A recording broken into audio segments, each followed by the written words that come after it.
My next life as a villainess, all routes lead to doom. Volume 2. Chapter 4, The Approaching Footsteps of Destruction. So how is it? Fortune lover, I mean. Have you played much, my otaku friend, Akan, asked with a slight grin over lunch break. I've done the arrogant prince and the playboy, but I just can't deal with that terrible sadistic prince, the rival character, that villainous noble lady, interferes too much. Akan's grin seemed to only widen as I sighed, complaining about my lack of progress. I've already cleared all the routes. All of them? Already? Yab. The 4 potential love interests were a given, but I've also cleared the hidden characters route. It's all done. Akan said, a seemingly invincible smile on her face. Once again, I found myself gazing at my otaku friend with a newfound respect. As expected of you, Akan, you're so fast. Wait, so there was a hidden character, as expected? Yes.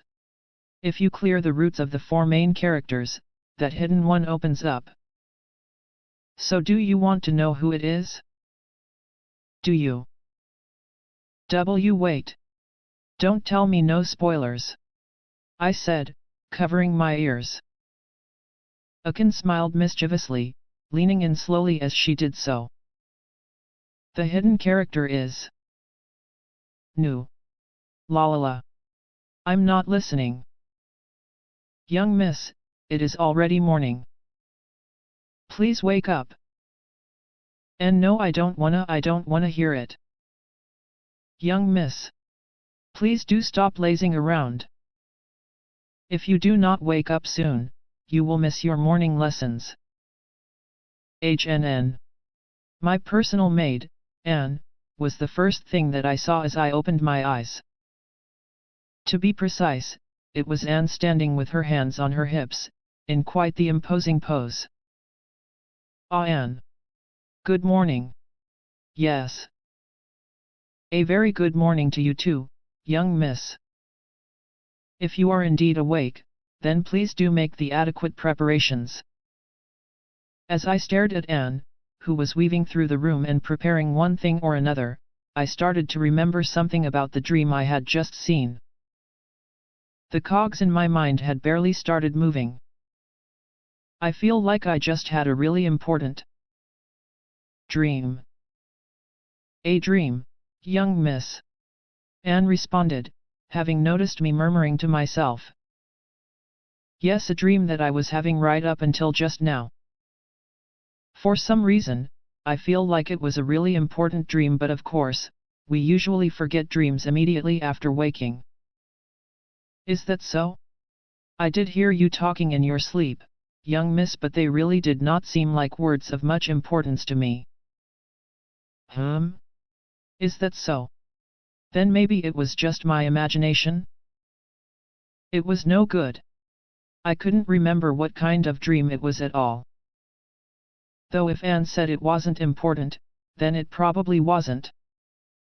Was I just imagining that it was important? Am I just overthinking things? Having no choice but to draw such a conclusion, I started my preparations for morning classes at the academy. Before I knew it, half a year had passed since I had started at the Academy of Magic. The seasons started to change, too. The colors of autumn soon gave way to the frosty winds of winter. I was now steadfast friends with Maria, the protagonist of Fortune Lover. And I had gotten closer with some of my classmates outside of the student council, too. All in all, I was very much used to life at the academy. Of course, I found myself fighting with my constant drowsiness, and my magic had not yet bloomed either. In other words, everything was going just fine. No matter how many tests and examinations the academy issued, all I had to do was look at my friends' notes, study what I could, and then I would pass with average grades. Nicole and the president, in particular, were quite good at tutoring me on various subjects, and I was very much indebted to the both of them. I had made many truly wonderful friends. The fields were doing well, and I had slowly perfected my projectile snake-tossing motions. From my perspective, I was fully prepared for any kind of incoming catastrophic bad end. There was, however, one thing I still could not determine: the all-important information on who exactly Maria's love interest was. It was the same for all the other potential love interests. I had no idea who they liked, which was troubling, considering that the information in question could heavily influence events in the future.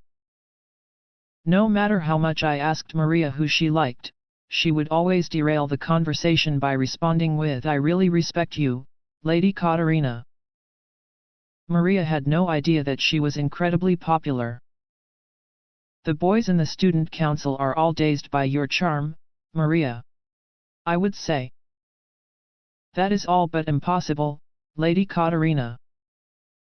After all, there is already someone else that everyone has been charmed by," Maria said, with a notably surprised expression. How could it even be possible? The charismatic love interests of fortune lover leaving behind the charming Maria, and instead looking at someone else? There's no such person. While I did think that Maria was doing her best, as usual, I supposed this was none other than her protagonist traits kicking in. Notably, her amazing capacity to be dense, and have creative misunderstandings. Even Keith, who had assisted me when I investigated Maria a while ago, muttered, "Really, how dense could you be?" Judging from his words. I guessed that even Keith thought that Maria's denseness was on another level. Even the potential love interest characters would have a hard time keeping up with this density. And so, I continued living my peaceful life at the academy, with everything going well, other than that one question about who Maria and the others liked. Perhaps that was why it felt so sudden. Finally the gears were set in motion. The game was afoot. On the lunch break of a particularly chilly day, I headed towards the cafeteria with a few of my classmates. Usually, my friends, brother, or members of the student council would be with me. Today, however, they all seemed somewhat busy, and told me that they would join me at a later time. In retrospect, that was where it had started, where it was different.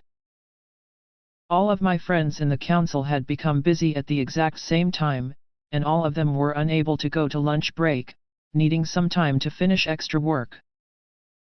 Although this did happen at times, I had never seen an occasion where they were all absent at once. I hardly questioned this turn of events at the time. My mind was filled with thoughts of what that afternoon's offerings at the cafeteria would be. That was when it happened all of a sudden, without me noticing, as I idly strolled into the cafeteria. "Katarina Clays. We have some important things to talk about." Standing before me as I took my first step into the cafeteria was a noble lady of considerable social standing. To be precise, she had been the one who was widely thought of as Jedward's fiancée, at least, until I came into the picture. While she often hissed insults at me under her breath and spent a good deal of her time staring at me, I had never seen her speak to me up front and in person.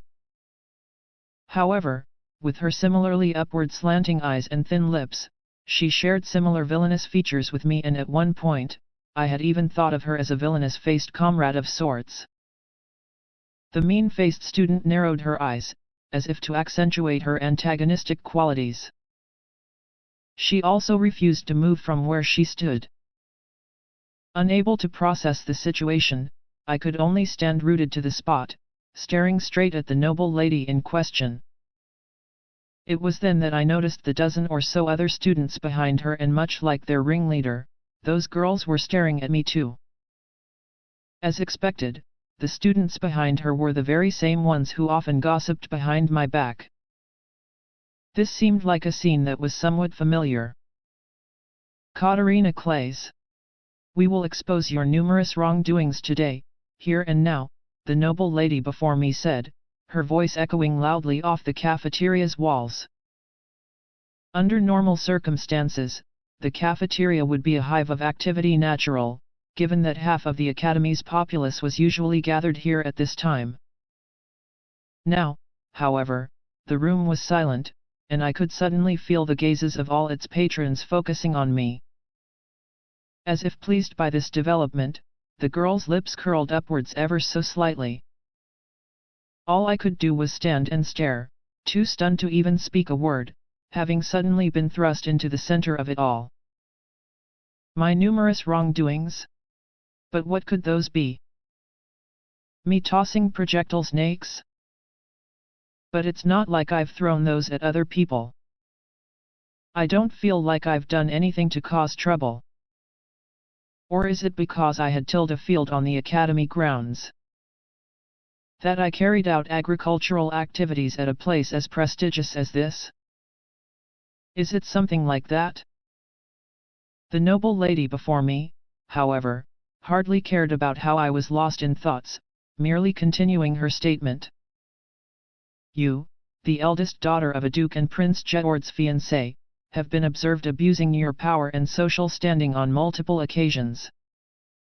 Using these privileges to oppress those who have no choice but to bend to your will. Not only that, you have also been bullying Maria Campbell, wielder of light magic, and favored member of the student council. Time and time again, you have subjected Maria to horrible bullying and intimidation. Her phrasing reminded me of a particular scene, and it was then that I remembered that I had seen this all somewhere before. This was the one event I had witnessed countless times when playing through Fortune Lover, the public prosecution of Katarina Clays. Here, the many sins and wrongdoings of Katarina the Villainess would be laid bare, and she would face the collective public judgment of the student body. To think that I had been on alert the entire time, earnestly avoiding bad ends of all types, and here I was, right in the middle of this terrible situation. I gazed blankly at the noble lady standing before me, still in a daze. Everyone was staring at me with faces full of tension. But then something about all this was off. While this event was unmistakably the public prosecution of Katarina Clays, the ones who had confronted her with these sins were none other than the members of the student council. In other words, all the potential love interest characters of Fortune Lover. In the case of Jedward, he would be standing in front of Maria, as if to shield her. In the case of Keith, he would be doing that instead, but either way, I saw no sign of them now. I was confused. Why were these noble ladies standing where the student council should have been, and why were they accusing me of these supposed wrongdoings? Playing dumb won't save you. I have proof of your wrongdoings right here, in my hands. We even have witnesses. Saying so, the girl raised a sheaf of papers to my face, before tilting her head slightly, gesturing to one of her subordinates, who was still glaring at me. Written on the paper were countless instances bullying and hurtful behavior directed towards Maria. I had no memory of any of these events, of course, but I was made out to be the culprit and perpetrator of these acts on these papers.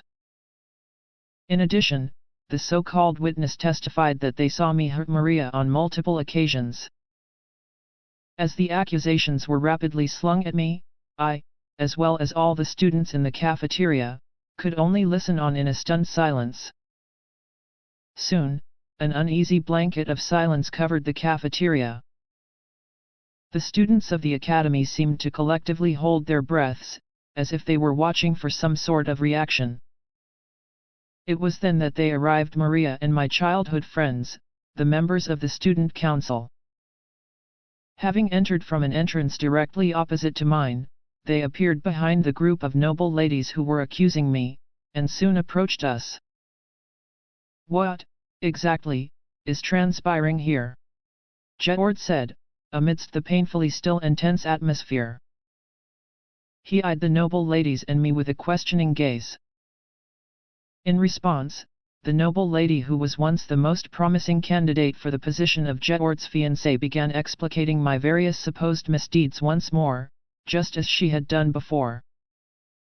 The student council members before me, my childhood friends, my adopted brother, and even Maria's expressions began to slowly twist. Ah, this was exactly what happened during the public prosecution of Katarina Claes. However, under normal circumstances, only Jetord or Keith would be here. Maria's current expression was just like how it was in Fortune Lover, as she stood behind Jetord or Keith. In the original setting of Fortune Lover, Maria would muster up her courage and with unwavering eyes, step out from behind Jetord or Keith, confronting the villainous Katarina, whose evil acts had been finally exposed. And then say, "This is the truth, and nothing but the truth. I have always been bullied and hurt by Lady Katarina Claes." The students in the cafeteria, in turn, would be in awe at Maria's dignified attitude, silent strength, and courageous stance. As I was reminiscing about Fortune Lover's scenario, the noble lady had finally finished rattling off her lengthy list of accusations. And then, just like it had happened in the game, Maria stepped out from the shadows, emerging at the front of the crowd. Having awakened the memories of my past life, I was not like the original Katarina Claes. Unlike her, I hadn't done anything wrong. Even so, things were really progressing like how they did in the game. At this rate, I would soon come face to face with a catastrophic bad end. I would either be exiled from the kingdom where I stood or be killed by Maria's love interest at the time. Do I have a projectile snake in my pocket right now? If I were exiled from the kingdom, would I be able to at least take my favorite farming hoe with me? Maria's eyes were filled with an aura of unwavering will, just like how I remembered them. And then, slowly, she spoke. "These are lies. These accusations are nothing but lies and slander. I have never once been subject to any of these things by Lady Katarina Claes." Her dignified voice echoed throughout the silent cafeteria. And then, Maria turned her gaze to the noble ladies, as if to shield me from harm. "To come up with false accusations like this, how dare you insult someone I hold so dear?" It was a voice I had not heard before, a steely, determined voice. Although the noble ladies initially froze up at Maria's unprecedented reaction, they soon resumed their assault. "Whatever are you talking about, Maria Campbell? We are doing this for you. We are exposing Katarina Claes' wrongdoings out of consideration for you." "That's right. These aren't lies or slander. We have written testimony, evidence, and even a witness. You are the one who is being deceived by that evil woman." "Exactly. To be tricked by such a detestable woman, how pitiful, how sad." "Maria Campbell, we are your allies," the noble ladies kept going, each bolder than the last. But alas, to claim circumstantial evidence such as this, as real evidence? "Most amusing, is it not?" Jetord said, holding the sheaf of papers in one hand.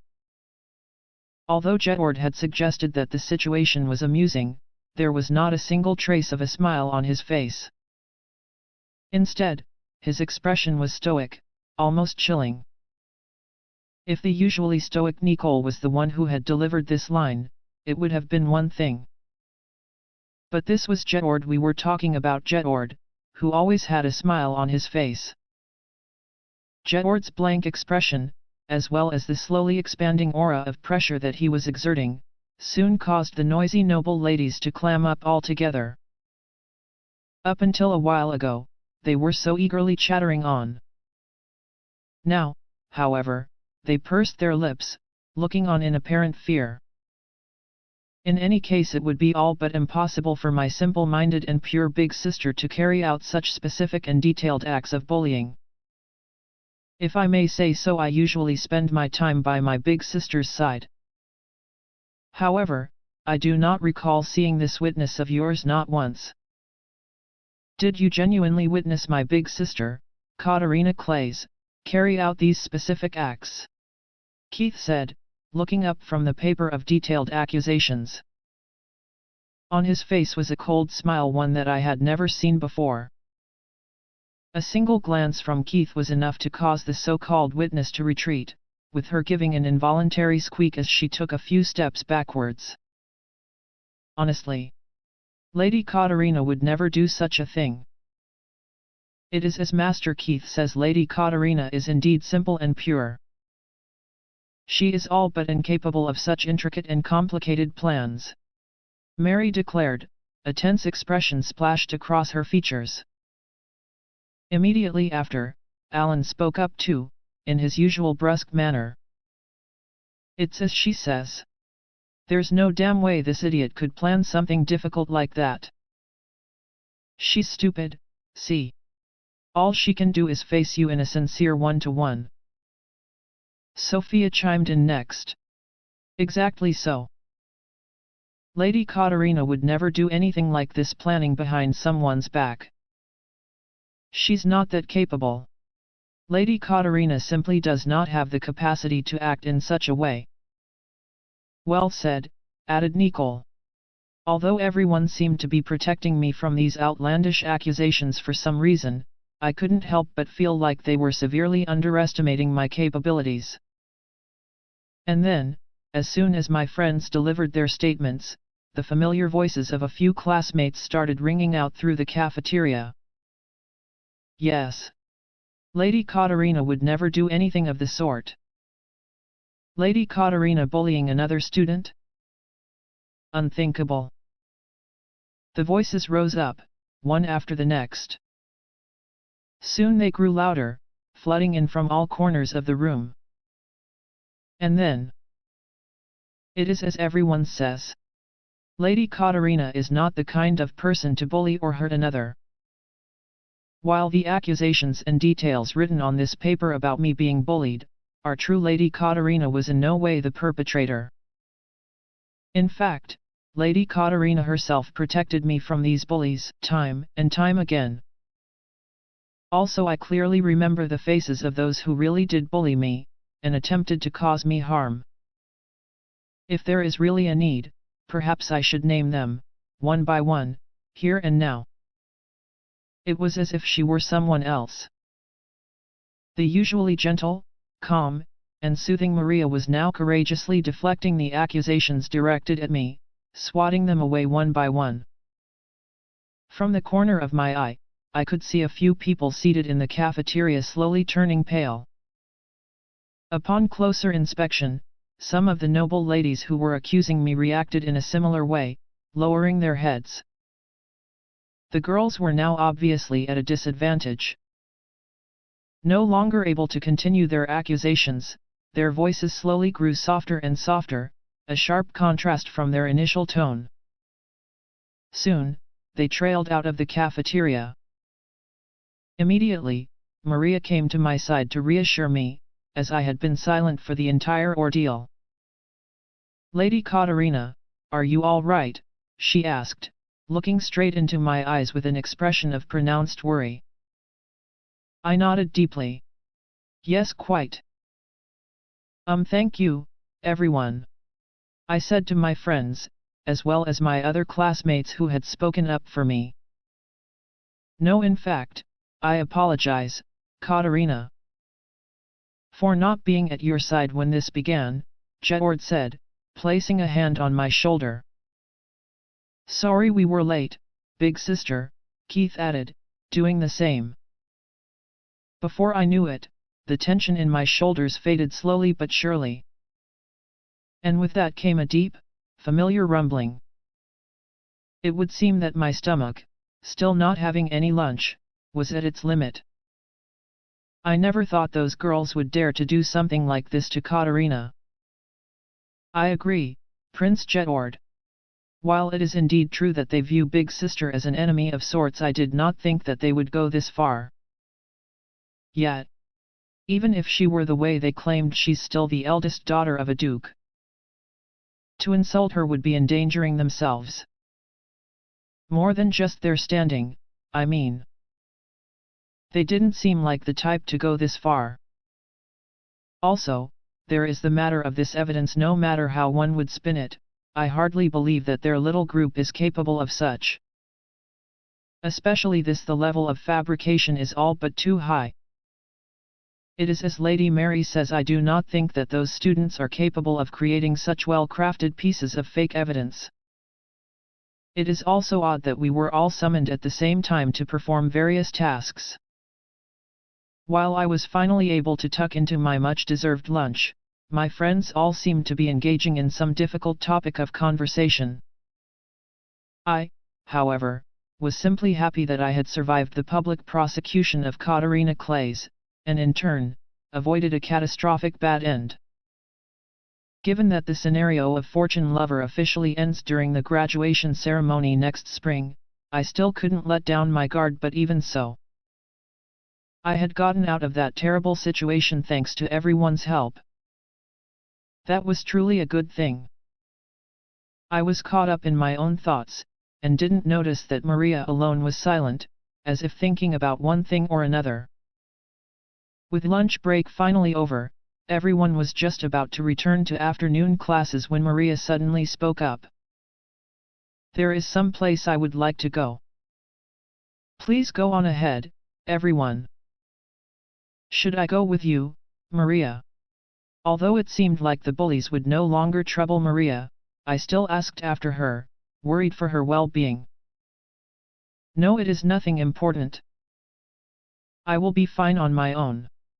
Please, do go on ahead, Maria said, staunchly refusing my offer. Perhaps her stomach hurts? Does she need to use the washroom? Maybe she shouldn't have eaten so much over lunch break.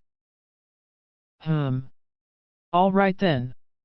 We don't have long before afternoon lessons begin though, so make sure to come back quickly.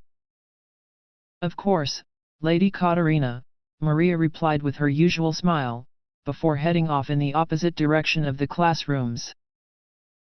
After this, I would deeply regret not having gone with Maria. Although I had asked her to return quickly, she was nowhere to be found in the classroom. Assuming that she was unwell, I thought to check the infirmary, but there was no sign of her there either. After this, we all searched for Maria, but no matter how hard we tried, we couldn't find her anywhere. It was as if Maria Campbell had vanished into thin air after we had parted ways at the end of the lunch break. It was now the second day since Maria's sudden disappearance. Although my friends and I desperately searched the academy for her, we could find no trace of Maria's whereabouts at all, not even a single clue. All I could do was panic, my mind a hysteric mess. Why didn't I just go with her? I would come to regret my decision even more in the coming days. Here. Drink this and warm up. You look terrible, Lady Katarina, said the student council president as he handed me a cup of freshly brewed tea. Thank you very much, I said, graciously accepting the cup. It had the same gentle taste, and soon, its warmth spread through my body. I was in the council chambers, as I always was. I stared at the chair that Maria used to sit in. Normally the president would offer me tea, and Maria would offer me a homemade snack, all smiles. However, that smile was now conspicuously absent. Miss Campbell has a good head on her shoulders, and wields strong light magic. I am sure she will be all right, the president said, attempting to soothe me as my gaze remained fixated on the empty chair, Maria's chair. The president had assisted us in searching for her, and even attempted to cheer me up in his ever so gentle voice. Even now, he was showing me so much consideration. I hardly thought that I was the only one suffering. I could see that my friends felt the same way.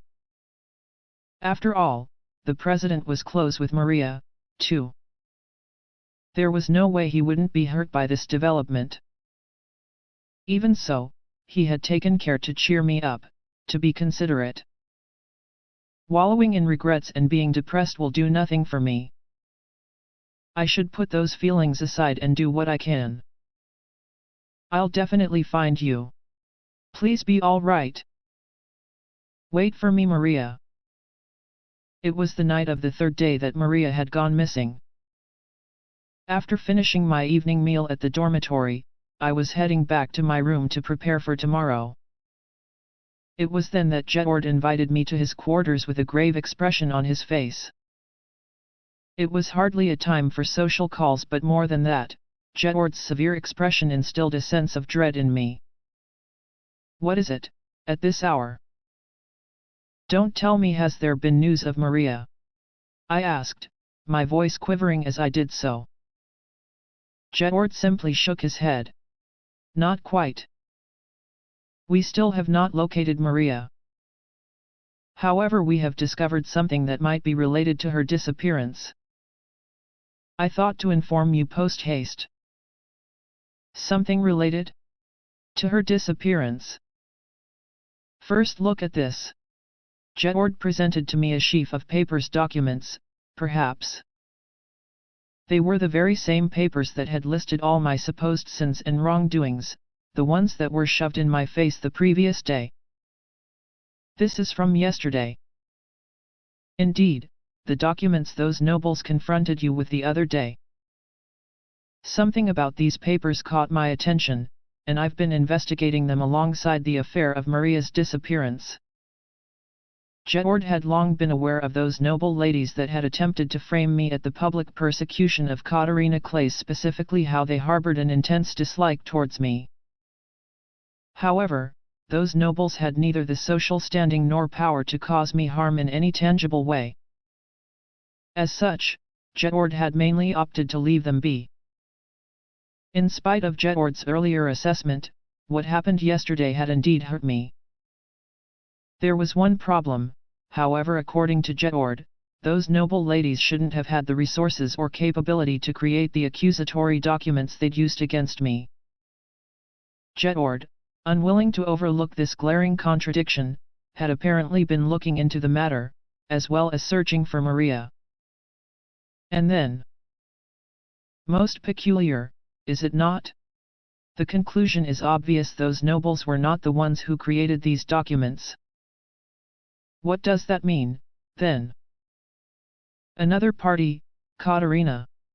Somebody other than these nobles was responsible for these documents. But the plot thickens. When questioned, the nobles claim to have no memory of how they came across these papers in the first place. But how could they not remember? That makes no sense. Of course, it was most unbelievable. Even I thought that they were lying at first, and did an appropriate amount of investigation, but it would seem that they were all telling the truth. Those nobles did not know where the so-called evidence came from? They received it from another party? Impossible. After all, they presented the papers with such confidence. To begin with, presenting accusations like that as evidence is absurd. Did the nobles all collectively lose their memories of the incident? Still wearing that same severe expression, Jedward continued on, in spite of my stunned silence. Alas, Katarina, it goes even deeper. For some reason, all of those involved seem to have absolutely no memory of the events that transpired for that entire day. It is beyond a doubt that those girls harbor ill will towards you. That much is plain fact. However, it is unthinkable that they would be so bold as to publicly level accusations against you. Jedward had a point. Those noble ladies did dislike me. In fact, they would often curse me under their breaths if I walked past them while unaccompanied. Even so, they hardly seemed to have the sheer guts, or perhaps courage, to actually attempt to harm me in any way. After all, I, Katarina Clays, was the eldest daughter of a duke, and the fiancée of the third crown prince of the kingdom. I had quite a bit of political power and influence, so half-hearted attempts at causing me harm would merely backfire with notable consequences. While the noble ladies involved were of considerably high social standing when compared to the average noble, I could hardly see any of them having the gall to pick a fight with Katarina Claes herself, much less in public. Even so, yesterday's events did indeed happen. For some reason, those noble ladies were all overtaken by an irresistible urge to conduct a great counterattack against the terrible oppressor. Katarina Claes and those sentiments coursed through not one, but all of them at the same time. However, once they retreated from the cafeteria, those emotions apparently quickly faded, and all the noble ladies in question were left clutching their heads, wondering why they had done such a thing in the first place. When Jetord had started looking into the matter, the nobles involved were all visibly apologetic for their actions. But if what you say is true, Prince Jetord, then that's really suspicious. In fact, it almost seems like those nobles were being controlled by someone else against their will. Jetord's expression immediately darkened at my words. If I had to say, Katarina, it would not be an assumption, but a definite reality. The nobles were being controlled by someone, of course. The overall demeanor of those girls was indeed strange at the time. But controlled? By someone else? Is that? Controlling something like an earthen golem is one thing, but actual, living humans? Anyway, I've never heard of anything that resembles hypnotism in this world. Is it even possible to control the minds of that many people at once? I was truly confused. Jetord continued his explanation once more, looking more and more severe with each passing moment. To control the mind of another, yes, it is indeed possible with the power of dark magic, that is. What? Dark magic? Is there even such a thing? From what I understood, the magical elements in this world were water, fire, earth, wind, and light.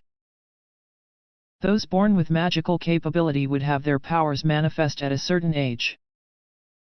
This was what I had been taught by the academy, and even the tutors who educated me in my childhood. It was a reality that everyone understood.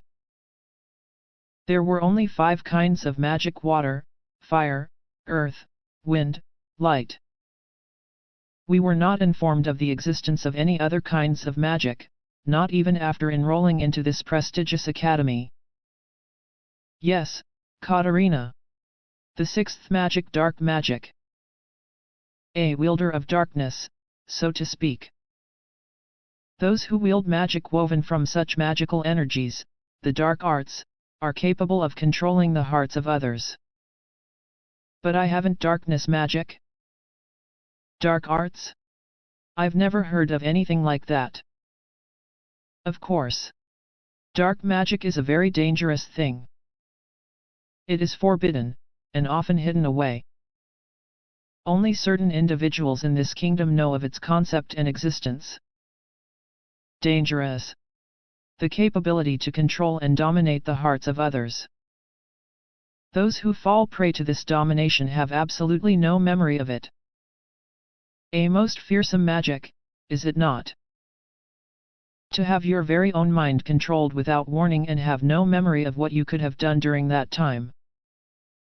It was, as Jetord said, a most terrifying prospect indeed. As such, it is fair to conclude that the noble ladies involved in this particular incident were being controlled by someone who wields dark magic. In other words, Katarina, this incident may very well be the result of you being targeted by a wielder of darkness. Me? Targeted? By a wielder of darkness? Why? While most of the noble ladies simply disliked me because of the fact that I was Jetord's fiancé, was there something else I had done to earn their ire? I know not of the reasons, Katarina. We do not even have any suspects lined up. However, it would do you well to be cautious. Take care to avoid solitary movements from now on, if you would.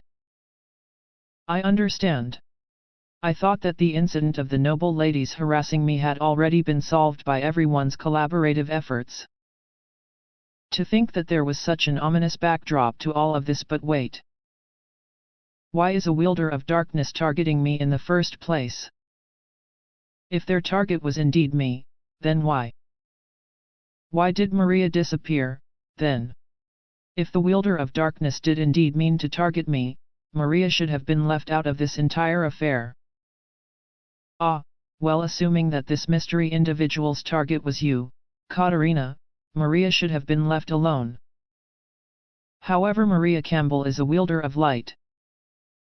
Yes, there is that, but what does that have to do with anything?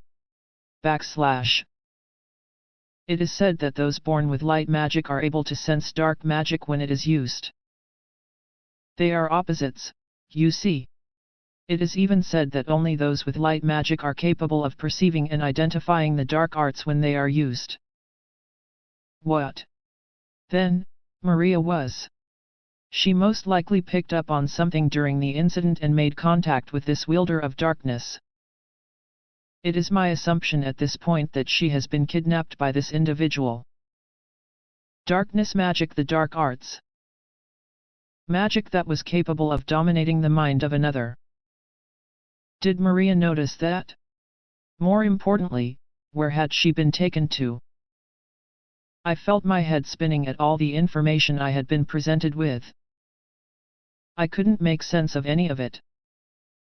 The very existence of dark magic was unknown to me before now. A forbidden magic that was often hidden away at. But then what would happen to individuals born with dark magic in their veins? But Prince Jedward, if dark magic is indeed dangerous and often hidden away, what happens to people who are born with it? Do they hide their powers as they manifest? And anyway, if dark magic is so secret, wouldn't it be difficult to keep tabs on these so-called wielders of darkness, if their powers awaken? I said, immediately questioning Jedward further. You see, unlike other kinds of magic, dark magic is not something that one simply has at birth. Dark magic, and by extension, the dark arts, are a new type of magical power, obtained sometime later in a magically capable individual's life. Obtained later in life? A new type of magical power. Isn't magical capability and aptitude something that's determined at birth? A power that can be obtained later on in life, what does that mean? As if sensing my growing sense of confusion, Jedward continued his explanation, lowering his voice as he did so. To obtain dark magic, a certain ritual is required. A ritual? Yes, a ritual. It is said that, if a certain something is offered up as an offering in that ritual, the one performing it would become a wielder of darkness. An offering? Jedward nodded deeply at my question, before pursing his lips, and then finally inhaling deeply. You see, according to what we know about dark magic and its rituals, we can say that one becomes a wielder of darkness when a human life is offered up as a sacrifice. As such, anyone who wields dark magic would have obtained it through an exchange. Magic for the life of another. It was a world of darkness. Pitch black. I stood in a world where I could not tell up from down. At my feet were the fallen bodies of all of my dear friends. Jedward, Keith, Mary, Alan, Sophia, Nicole, and Maria. There was no hint of life in their faces. Everyone wake up! Please wake up! I shouted, as if my life depended on it. I shook each and every one of them desperately. Not a single one of my friends moved. Why? How did this happen? I knelt down amongst the unmoving bodies of my friends. I could feel my body shivering, the tears welling up in my eyes. How did it come to this? How could I lose everyone I cared for in such a way? If this was the end that would embrace us, I alone should have headed towards catastrophe. Towards the end. Why? Why? My tears only continued to flow, silently, in this pitch-black world. What greeted me as I opened my eyes was the familiar ceiling I was used to. To be precise, it was the ceiling of my dormitory room, the one I had been living in for these past 6 months. The room was dark. I couldn't see any hint of light outside my window. It was fair to assume that the sun hadn't risen yet. A dream? All of that. My voice was quivering, faint. I could still feel myself shaking. I was covered in cold sweat. I placed a few fingers on my cheek, and found that my fingers were wet. Apparently I was crying as I lay in bed, dreaming.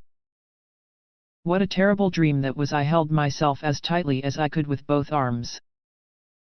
One had to exchange another's life in order to gain dark magic to become a wielder of darkness. Magic paid for with the life of another. Perhaps it was because I had come to know of something so terrifying that I had such a horrible dream. However, such a future was impossible. There was no way it could come to pass. In the original setting of Fortune Lover, the only person at risk of losing their life was the antagonistic rival Villainess character, Katarina Clay's. And that was only true in Alan's, Keith's, and Jedward's routes. To be fair, I had yet to clear Nickel's route, but then again, the rival character in that scenario was Sophia. Nickel, being fond of his little sister as he was, could not possibly do anything bad to her. So there was no way anything like that could happen. The only one in danger in this game world was none other than me, Katarina Clays. Only me. For these past 7 years, I had made various preparations, all for the sake of adequately overcoming these dangers and trials. It'll be all right, I said to myself. But in spite of all my efforts, that dream, and the visions I had seen hardly faded. In the end, I never fell back asleep. The next day, I started feeling unwell before noon. Perhaps it was because I hardly got any sleep last night, after witnessing such a gruesome sight in my dreams. Keith and Jedward accompanied me to the infirmary, where I could hopefully get some rest. Maybe it was because I hadn't slept enough, or because I was reassured at seeing their faces, but I fell asleep almost immediately after I was tucked into the warm bed. When I woke up, quite some time had passed. It was now almost lunch break, and Jedward and Keith had long since returned to their classes. My head was now clear, thanks to the short nap I had. After thanking the nurse, I made to return to the classroom. Although Jedward had cautioned me against going anywhere alone just the day before, it was only a short distance from the infirmary to the classroom, so I figured it would be all right. Crossing through the courtyard from the infirmary would take me back to the classroom quickly, and that was the route I took. Warm sunlight shone down on me as I stepped into the open courtyard. It didn't take long for my eyes to settle on a small bench, the very same one that Maria had intended to eat her lunch on, not too long ago. Maybe a little while longer would be fine. What harm could it do? I approached the bench, before sitting down slowly on it. Before I had gotten to know Maria, she would always eat her lunches here, alone. Maria is cute and gentle. I thought that I could be with her forever as good friends. I wonder where she is now? If what Jedward said yesterday was indeed true, then Maria was in a lot of danger indeed after all. It was possible that she had been taken away by a wielder of darkness, someone who sacrificed the life of another to gain dark magic. Lady Katarina? Whatever are you doing here? I turned around at the sudden voice that called my name. Standing there was none other than the president with his usual, lovable smile. I was feeling a little ill, and so I took a short rest at the infirmary. I was thinking of returning to the classroom immediately after, but... Is that right? However, we still have not found Miss Maria. It is dangerous to sit in such a place by yourself. Perhaps I could walk you back to the classroom. Thank you very much. With that, the president held out his hand. But it was then that a thought flitted into my mind. What is he even doing here? Lessons were currently being held at the academy, and I was the only student who was at the infirmary. So yeah, what is the president doing here? I should ask him. The question floated up to the surface of my mind. I craned my neck, looking up at the president. His head full of red hair, now illuminated by the sun's rays, almost seemed to be sparkling.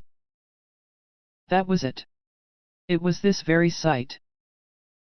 Suddenly a memory resurfaced from the depths of my mind. The hidden character route was really something, you know? Unexpectedly difficult. Akane said, once again with that self-satisfied smile of hers. She continued on, despite knowing that I hated spoilers for the game's scenarios. He's quite a dangerous person, you know? With dark magic. If you succeed in the route, he spends happy days with the protagonist, but if you fail, the protagonist, her friends, and everyone in the student council die. Everyone will be killed by this hidden character. A terrible bad end, isn't it? Also, he has a head full of red hair and grey eyes. Yes, it was exactly like I had heard from Akane. The existence of a hidden character, and the endings that awaited, in other words, the dream yesterday, was not impossible at all. A horrible ending in which the protagonist and everyone in the student council lost their lives, it did indeed exist. I felt beads of cold sweat trickling down my back. How could I have forgotten something so important? I really am a fool. Red hair and grey eyes, just like the person standing in front of me, smiling gently. Student Council President, Sirius Dayak. As expected, he was yet another person with impossibly high specifications. He was popular too, of course. This man before me was none other than the hidden character of Fortune Lover, and the one who wielded dark magic. I couldn't believe that my gentle, dependable senior would do such horrible things, that he would end the life of Maria, the student council, and everyone I cared about. However, if Jedward's words were to be believed, there was a high chance that these recent incidents were caused by one with dark magic. And if my memories from my past life were indeed accurate, then the president, Sirius Dayak, was most likely the same wielder of darkness who was behind all this. Magic paid for with the life of another. The dark arts. Lady Katarina, is something wrong? Sirius asked, perhaps noticing that I remained frozen and seated, despite him now holding my outstretched hand. He had his usual, gentle expression on his face. Could it really be him? President, are you really a wielder of darkness? Also, what have you done with Maria? What is this all about? Wielding darkness. I had uttered the words before I knew it. Sirius, however, only looked slightly worried. He had an expression that suggested he knew nothing. Nothing whatsoever. That's right, the very existence of dark magic was unknown by the masses. Even I didn't know anything about it, not until I had that conversation with Jedward. Even if he did have dark magic in the original setting of Fortune Lover, the current reality may be somewhat different. After all, even my close friends had remarkably different personalities than they used to in the game, so even the president himself could be different. The wielder of darkness could have just been someone else. Oh, of course you wouldn't know, President. How could our gentle student council president have dark magic, or do anything terrible to Maria? Again, the words left my lips before I knew it. There was no way such a gentle person could sacrifice the life of another to gain dark magic. It was impossible. With those thoughts in mind, I turned my eyes to Sirius once more. Sirius' gaze, however, was different. He regarded me with a coldness in his eyes, one that I had never seen. President. Gentle, you always say that about me, don't you? Of course it's because you are a gentle person, President. I found my voice quivering under his cold gaze. Upon hearing my answer, however, the President's expression twisted. That's just an act. It's easier to get by if I pretend to be gentle and calm, you see? You all, being the fools you are, were completely taken in by this little charade. The corner of serious lips curled up at my expression of bafflement and surprise. Soon, a smile surfaced, twisted and mocking. This was far from the usual charming smile he had on his face. On another note, just so you know, the one who took Maria Campbell was me. All because she realized something she was better off not knowing. And also, Katarina Clays, I hate you. You are a hypocrite. A false altruist seeking to save the lonely and ostracized. The more I look at you, the more irritated I get. In an instant, his tone became cold and hurtful.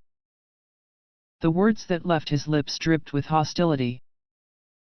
Sirius tightened his grip on my hand, still held in his. It was starting to hurt. You know what? You should just fucking disappear. The lonely and ostracized? Saving them? A hypocrite? I didn't understand what he was talking about. However, from the blatant hostility in his tone, I could tell that Sirius was not fond of me in the slightest. But as I thought, Sirius was the one who had done something to Maria. Then would Sirius claim the lives of Maria, of everyone in the student council, of all those I cared for, just like how it was in the game? I gazed into Sirius' grey irises. He no longer had his usual, calm expression. His eyes were cold, chilling me to the bone. He himself admitted that he had kidnapped Maria and that his gentle disposition was nothing more than a facade. His words dripped with hostility and hate. Even so, why? Are you okay? I asked, raising my other, free hand, slowly to his face. With his cold eyes, and hateful words, Sirius stood before me. In contrast to his words, however, I could see only pain in his face. Even now, it looked like he could start crying any second. His face was pale as if he would collapse at any moment. My fingers brushed against his cheek, his skin was ice cold. Why, you hypocrite! That's enough. Don't pity me, don't get involved with me. Stay away. Don't look at me with that smile of yours. Just get out of my sight. Sirius shouted, roughly knocking away my raised hand. As he did so, I could feel a blanket of darkness slowly falling over me.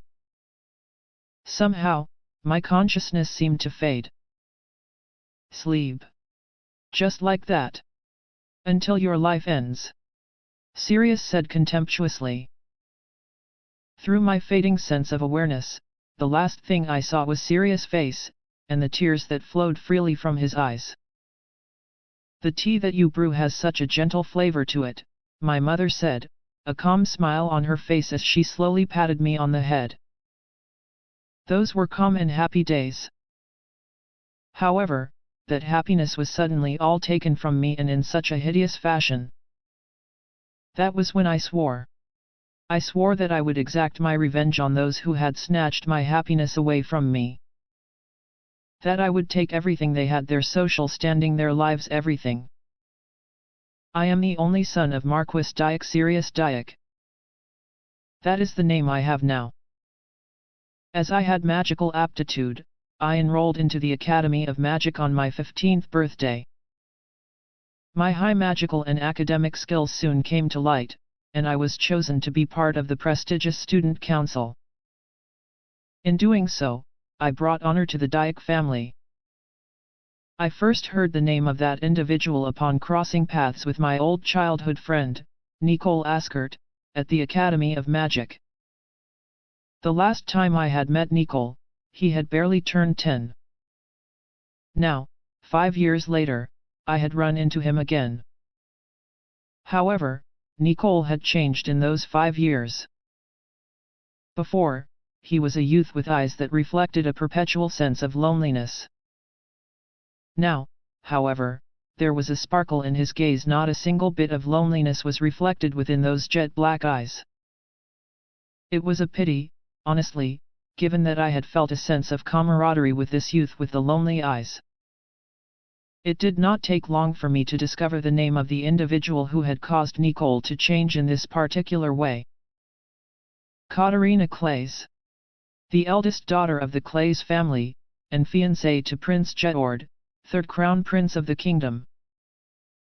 The once silent and stoic Nicole often spoke of this girl. The more he spoke of her, the more his usual, unchanging expression wavered. If I had to guess, the one who had taken away the loneliness in Nicole's eyes was none other than this girl. In the spring of next year, I was elected as student council president, and that was when she appeared before me. From all that I had heard about Nicole, I had assumed that she was some sort of impossibly beautiful saint. Upon actually meeting Katarina Claes, however, it dawned upon me that she was a normal girl, who hardly seemed special, and she did not leave much of an impression on me. Although she did possess somewhat attractive features, another girl elected to the council this year, Maria Campbell, was much more attractive in that regard.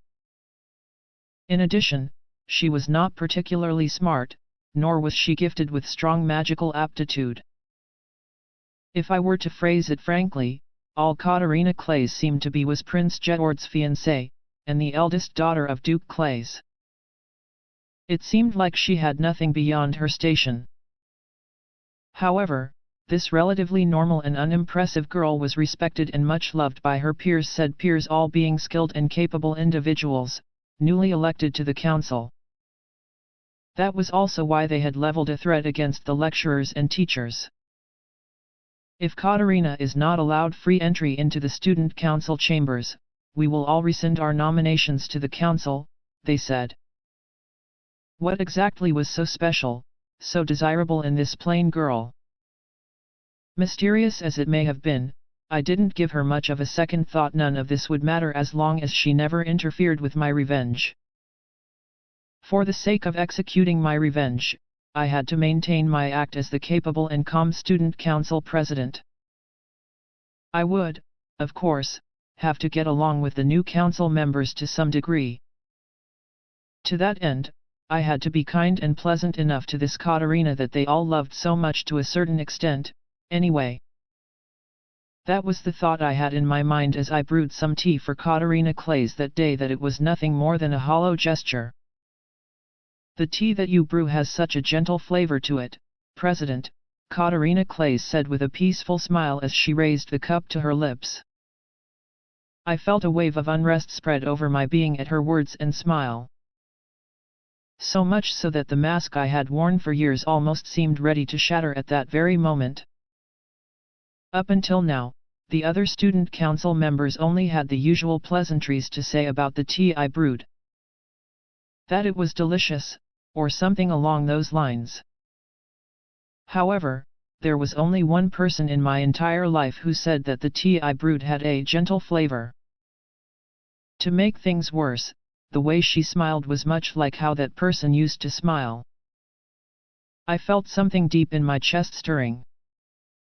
With my previously unwavering resolve shaken, I found myself not knowing how to appropriately deal with Katarina. Even so, the deception that I had steadily maintained across the years allowed me to interact with her somewhat normally. Ever since this incident, however, all of my interactions with Katarina Claes only served to spread even more shockwaves across my being, dampening my resolve. On the day that everything was taken from me, I had sworn to have my revenge. I would put on this calm and gentle mask of mine, pursue academic achievements, and continue deceiving everyone else around me, all the while using the dark magic that I had obtained. I would weave plan after plan, preparing for the inevitable. I gathered funds, fabricated crimes and evidence.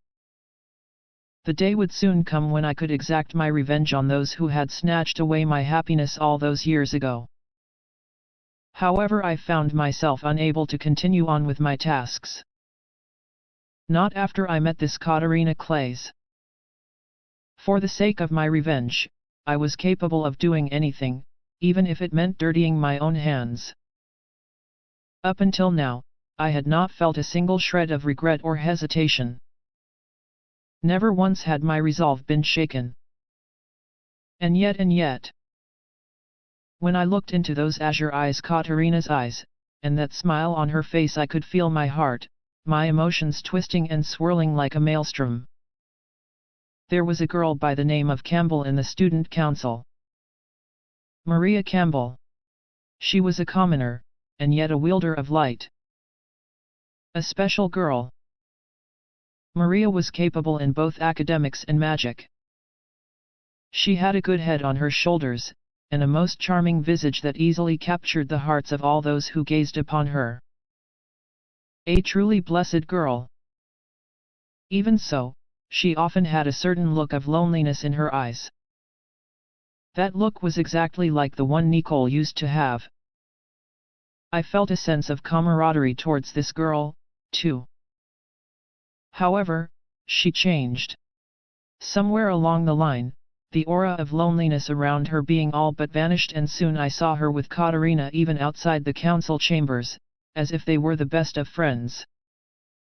Ever since then, Maria's eyes seemed to chase after Katarina. Should their eyes ever meet, she would smile ever so faintly, as if overcome by joy. Surrounded by the smiles and laughter of many Katarina Clays. She was the one who brought this sparkle to Nicole and Maria's eyes. They were happy just being at her side. Looking at her then, I finally started to understand why Nicole seemed to view her as some sort of saint. My heart, however, was filled with a vortex of emotions every time I cast my eyes upon her, so much so that the mask I had developed, this deception that I had maintained for all these years, sometimes seemed ready to crumble and fade. Why are you bothering with someone like that? Continue the preparations for your revenge, another voice within me said, as I felt my very heart ravaged by the very sight of Katarina. Now that it had come to this, it appeared that I could no longer disregard the existence of Katarina Clays. It was pure coincidence that I witnessed the bullying of Maria Campbell.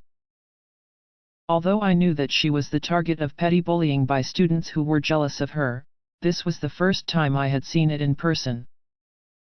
As the student council president, there was no way Sirius Dike wouldn't intervene. And so I did what I had to do, giving a stern warning to the nobles bullying her. "Are you all right?" I asked. "Thank you very much. I am all right," Maria said, as if the experience had not bothered her in the slightest. Even so, I couldn't help but feel baffled and exasperated at the sheer petty foolishness of these young lords and ladies. Maria Campbell was a commoner, and as such had a relatively low social standing in the academy. Even so, she was a wielder of light. If anything, she should be a valuable presence, one of the rare few blessed with light magic in this kingdom. In fact, the magical ministry had long since had its eye on Maria, ever since she enrolled into the academy. Blessed with light magic and high magical capabilities, Maria Campbell was sure to obtain a high position in the ministry upon graduation. To bully and harass someone like Maria, who would be accepted into an association that held the reins of power to the kingdom only second to the king himself, it was plain to see that they would pay for their crimes one day. And yet, they did not realize this. What fools they were.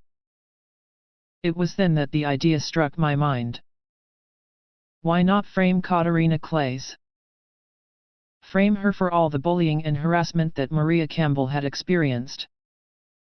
If I succeeded in this endeavor, even Katarina Clays, the eldest daughter of Duke Clays, wouldn't be able to get away with it unscathed. If everything went according to plan, Katarina might even disappear from the academy and disappear from my sight. If I could do that, my heart would no longer waver. My resolve would never again be shaken.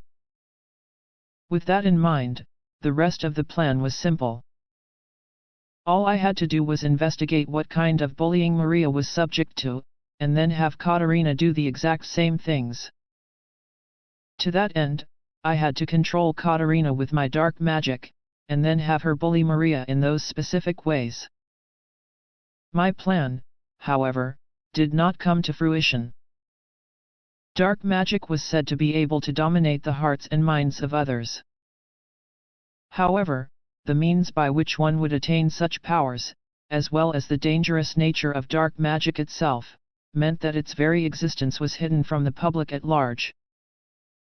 In spite of all this, dark magic was not omnipotent, far from it. One could not exactly control the hearts of others however they pleased.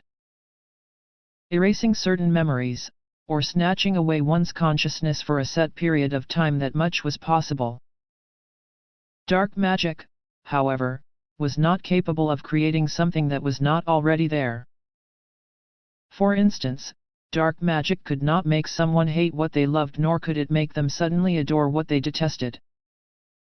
What it could do was cause the seeds of jealousy, envy, or even hatred to slowly grow, and this would eventually incite the individual to act. However, if the person in question did not have any jealousy, envy, or hatred in their heart in the first place, nothing could be done. And of course Katarina did not have the slightest feelings of envy towards Maria. I had assumed that amplifying her envy was enough. Sooner or later, she would move on to bullying Maria. However, I could not amplify something that wasn't there.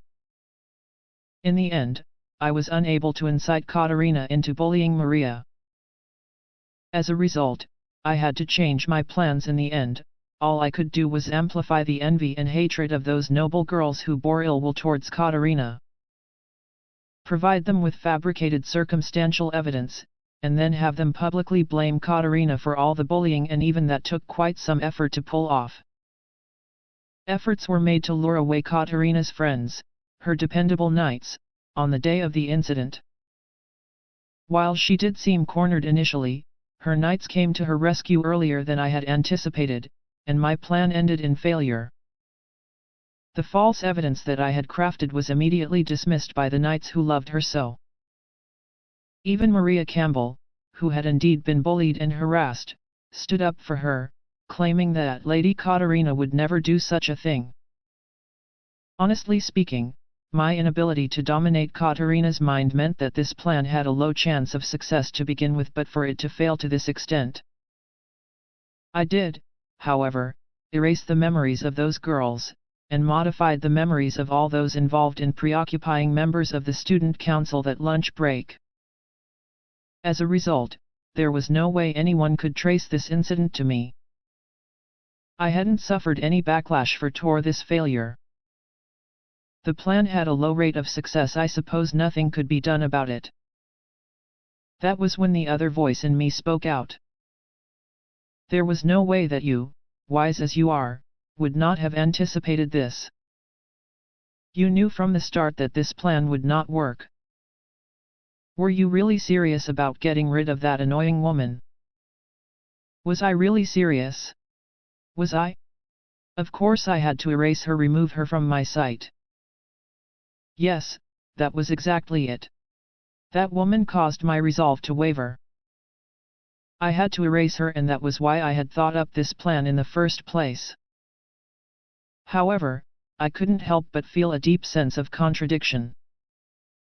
Even though my plan had failed, I somehow felt relieved. I gazed at Katarina from a distance. There she was, surrounded by her friends, smiling happily. With a complex mixture of disappointment and relief in my heart, I plodded back to the council chambers. With this, the curtains should have been drawn on this event. Upon returning to the council chambers, I set about arranging some documents, and it was then that she appeared. Maria Campbell. The one who had so magnificently shielded Katarina moments ago, the very same one who had foiled my plans, and the only wielder of light in the Academy of Magic. Lunch break was already over. Why would she be here at this time? My question, however, was soon answered. Her face pale, Maria began to speak. I noticed some time ago, President, that you were occasionally glaring at Lady Katarina. I assumed that I was just imagining things, but then I was thinking about what just happened. I did not want to think that you were involved in this incident, President. And so I thought I could come to check on you. Well then, what exactly were those things?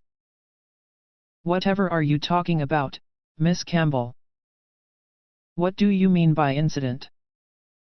Did something happen to Lady Katarina? I responded, a fake expression of worry on my face. To think that I had let my mask slip and openly glared at Katarina a few times, what a colossal mistake. Even so, Maria didn't have any evidence to back up her words. All I had to do was erase that memory. You don't know? But that is impossible. You must be connected in some way after all, it's the same. That black aura around you looks exactly like that black presence that was drifting over the noble ladies harassing Lady Katarina. My eyes opened wide, in spite of myself. A black presence, an aura. Was she referring to the presence of dark magic? Up until now, no one had pointed this out, although I had been using my magic all this time.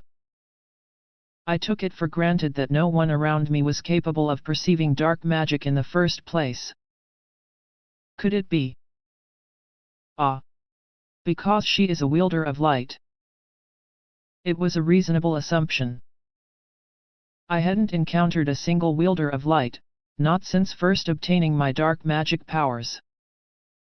Dark and light were pure opposites. Maria Campbell and her light magic, was it because of this that she was able to perceive it? The formless dark arts? Maria, with her stern expression, appeared to have seen right through me. Now that it had come to this, continuing the charade would be difficult. In that case. Ha! Ha ha! As expected of a wielder of light. That's right. I was the mastermind behind this entire incident. All so that I could erase that irritating woman. Maria, frozen to the spot with her eyes wide, could hardly react as I walked to her, ever so slowly. After all, dark magic could not activate without contact. I placed a single hand on Maria's shoulder.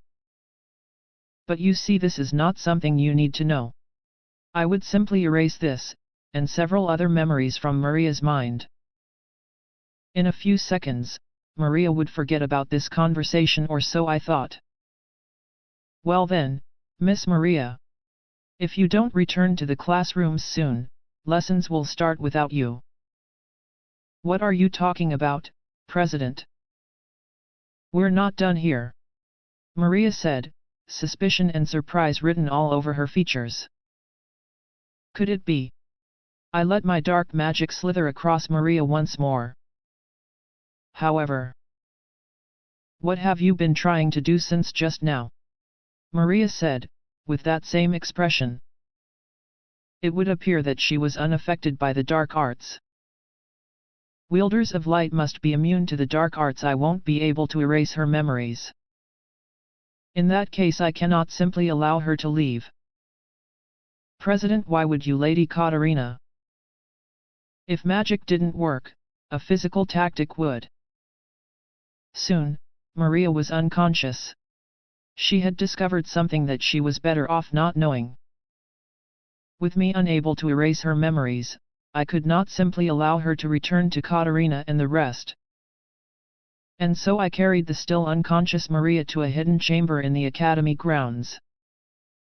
I had planned and schemed so well up until now. This was my biggest failure. All this, was because I got involved with Katarina Clays. That woman is a hindrance. Erase her. Now. Quickly, the voice within me demanded. Maria's disappearance was soon known to Katarina and her friends.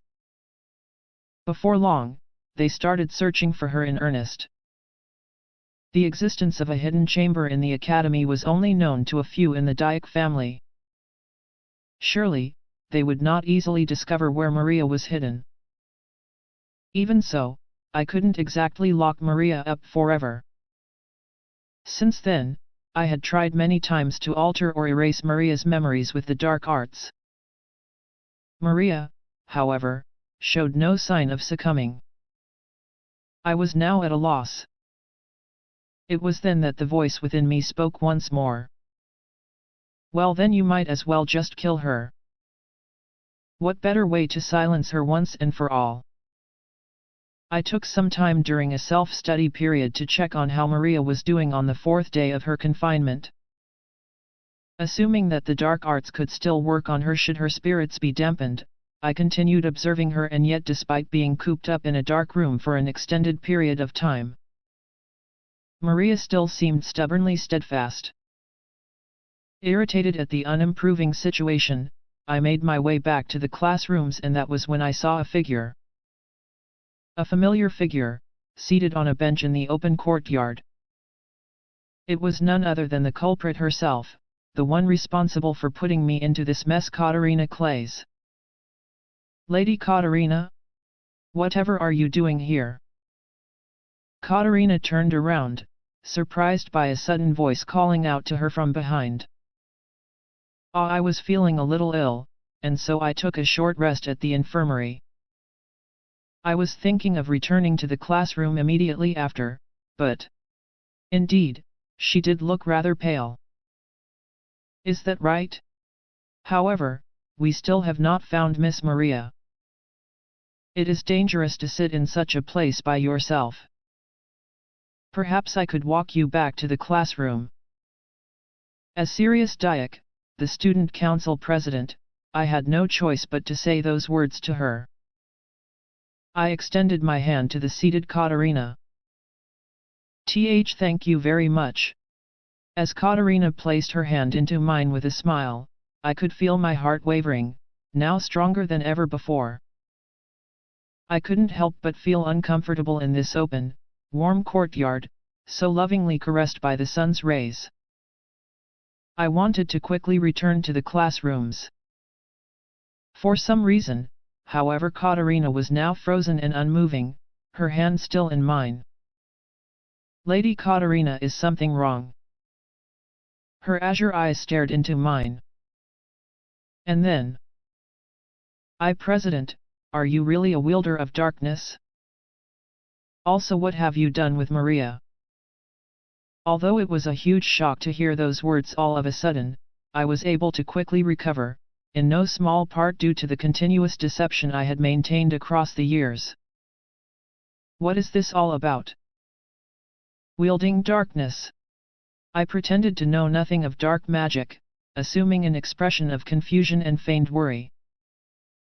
Katarina lowered her head slightly, as if lost in thought. Why would she say something like this, all of a sudden? Has she known of the existence of dark magic from the very beginning, or has one of her capable knights sniffed me out? Still, I can't be sure that's the case. Much like Maria, Katarina seemed somewhat unsure of herself. All I had to do was bluff my way out of this with the adequate smoke and mirrors, or at least, that was what I intended to do. Oh, of course you wouldn't know, President. How could our gentle student council president have dark magic, or do anything terrible to Maria? Katarina mumbled, more to herself than anyone else.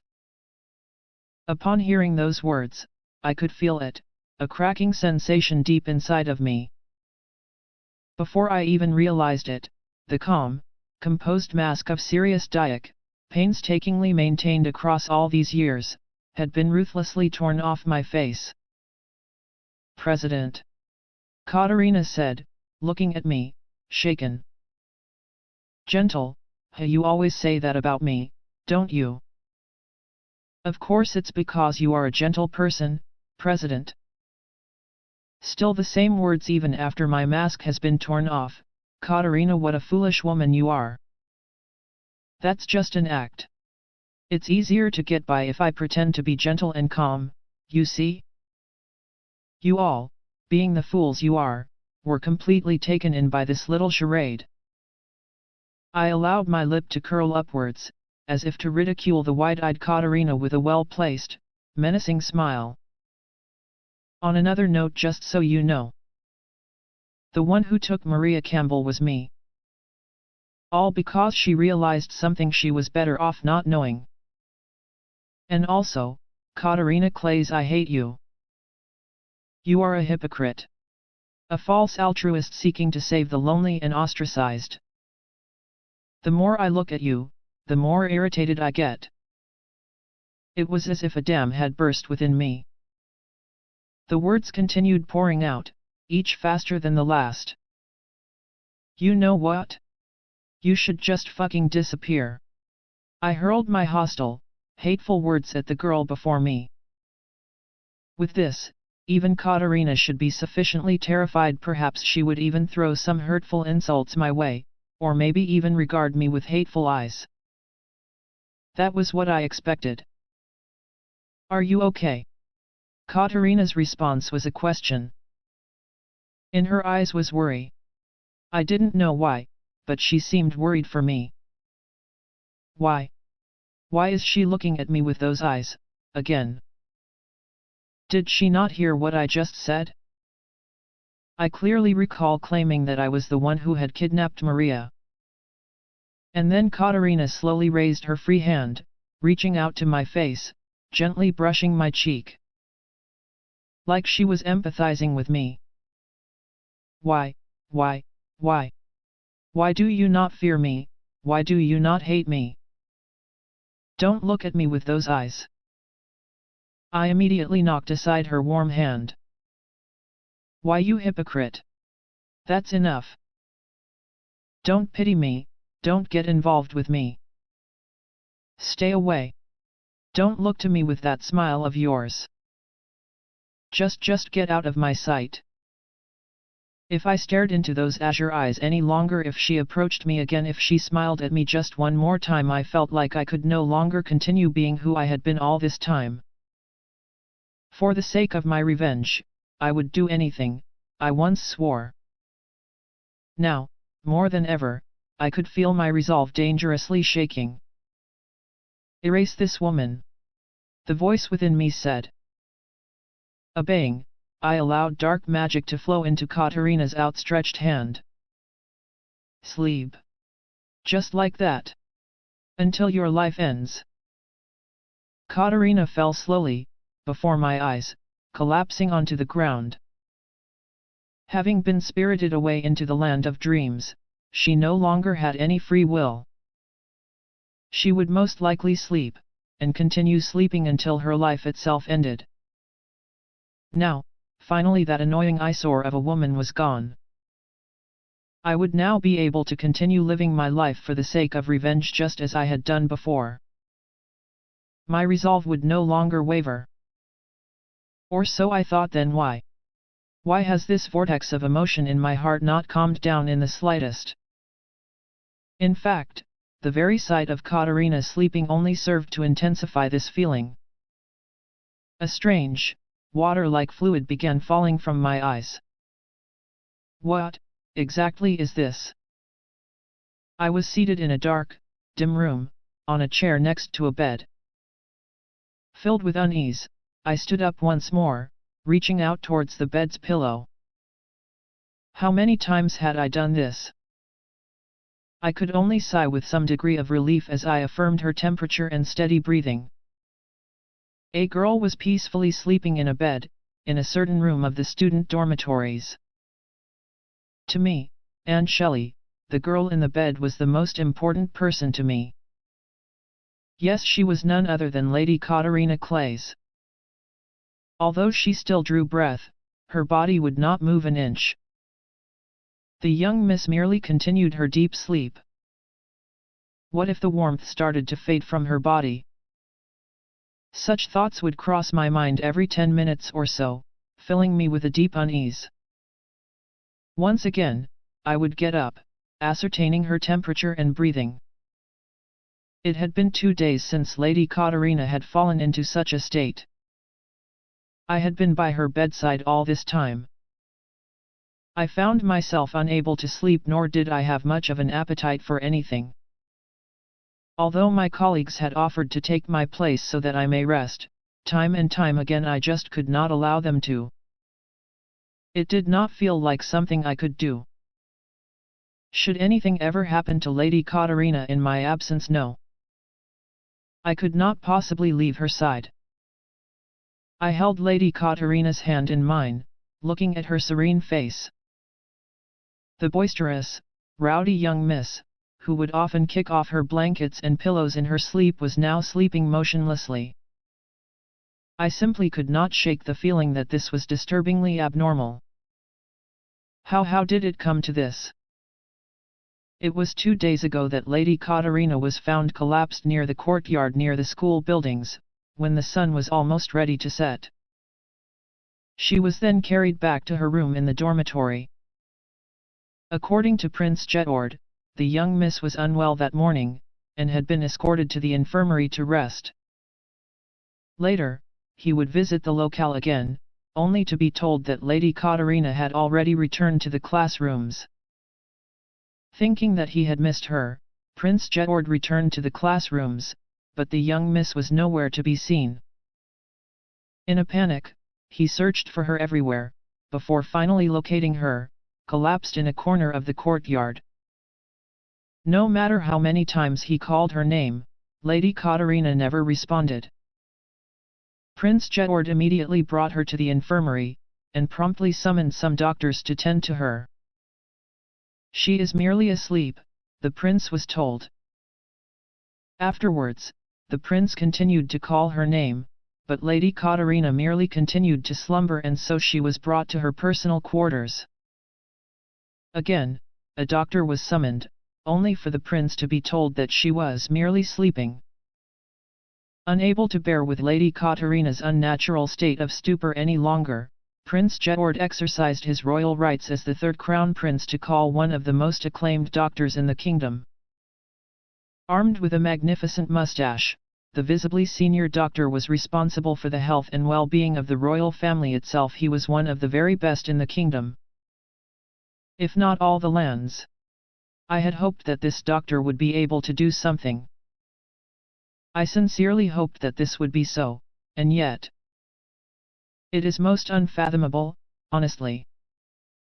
She does not seem physically unwell, this much I know, from all the examinations I have done.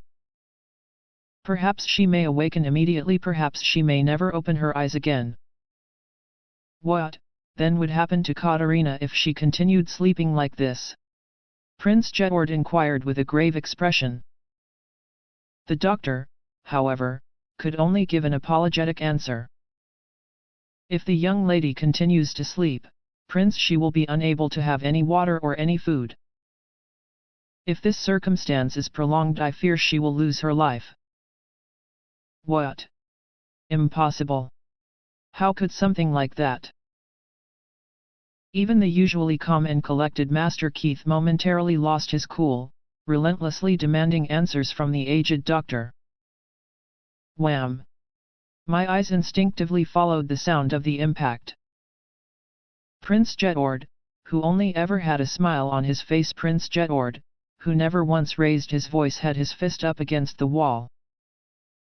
Lady Mary, too, had become completely pale. I could almost hear her rattling as she shivered. She seemed ready to faint at any moment. Prince Alan's expression was one that was foreign to me. His features were incredibly stiff, as if his entire being was dedicated to maintaining a stoic expression.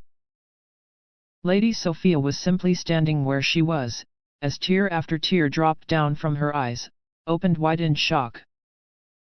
Not a single wail escaped her lips. And Master Nicole, his fists were clenched so tight, it almost seemed like his skin would start changing colors the very next minute.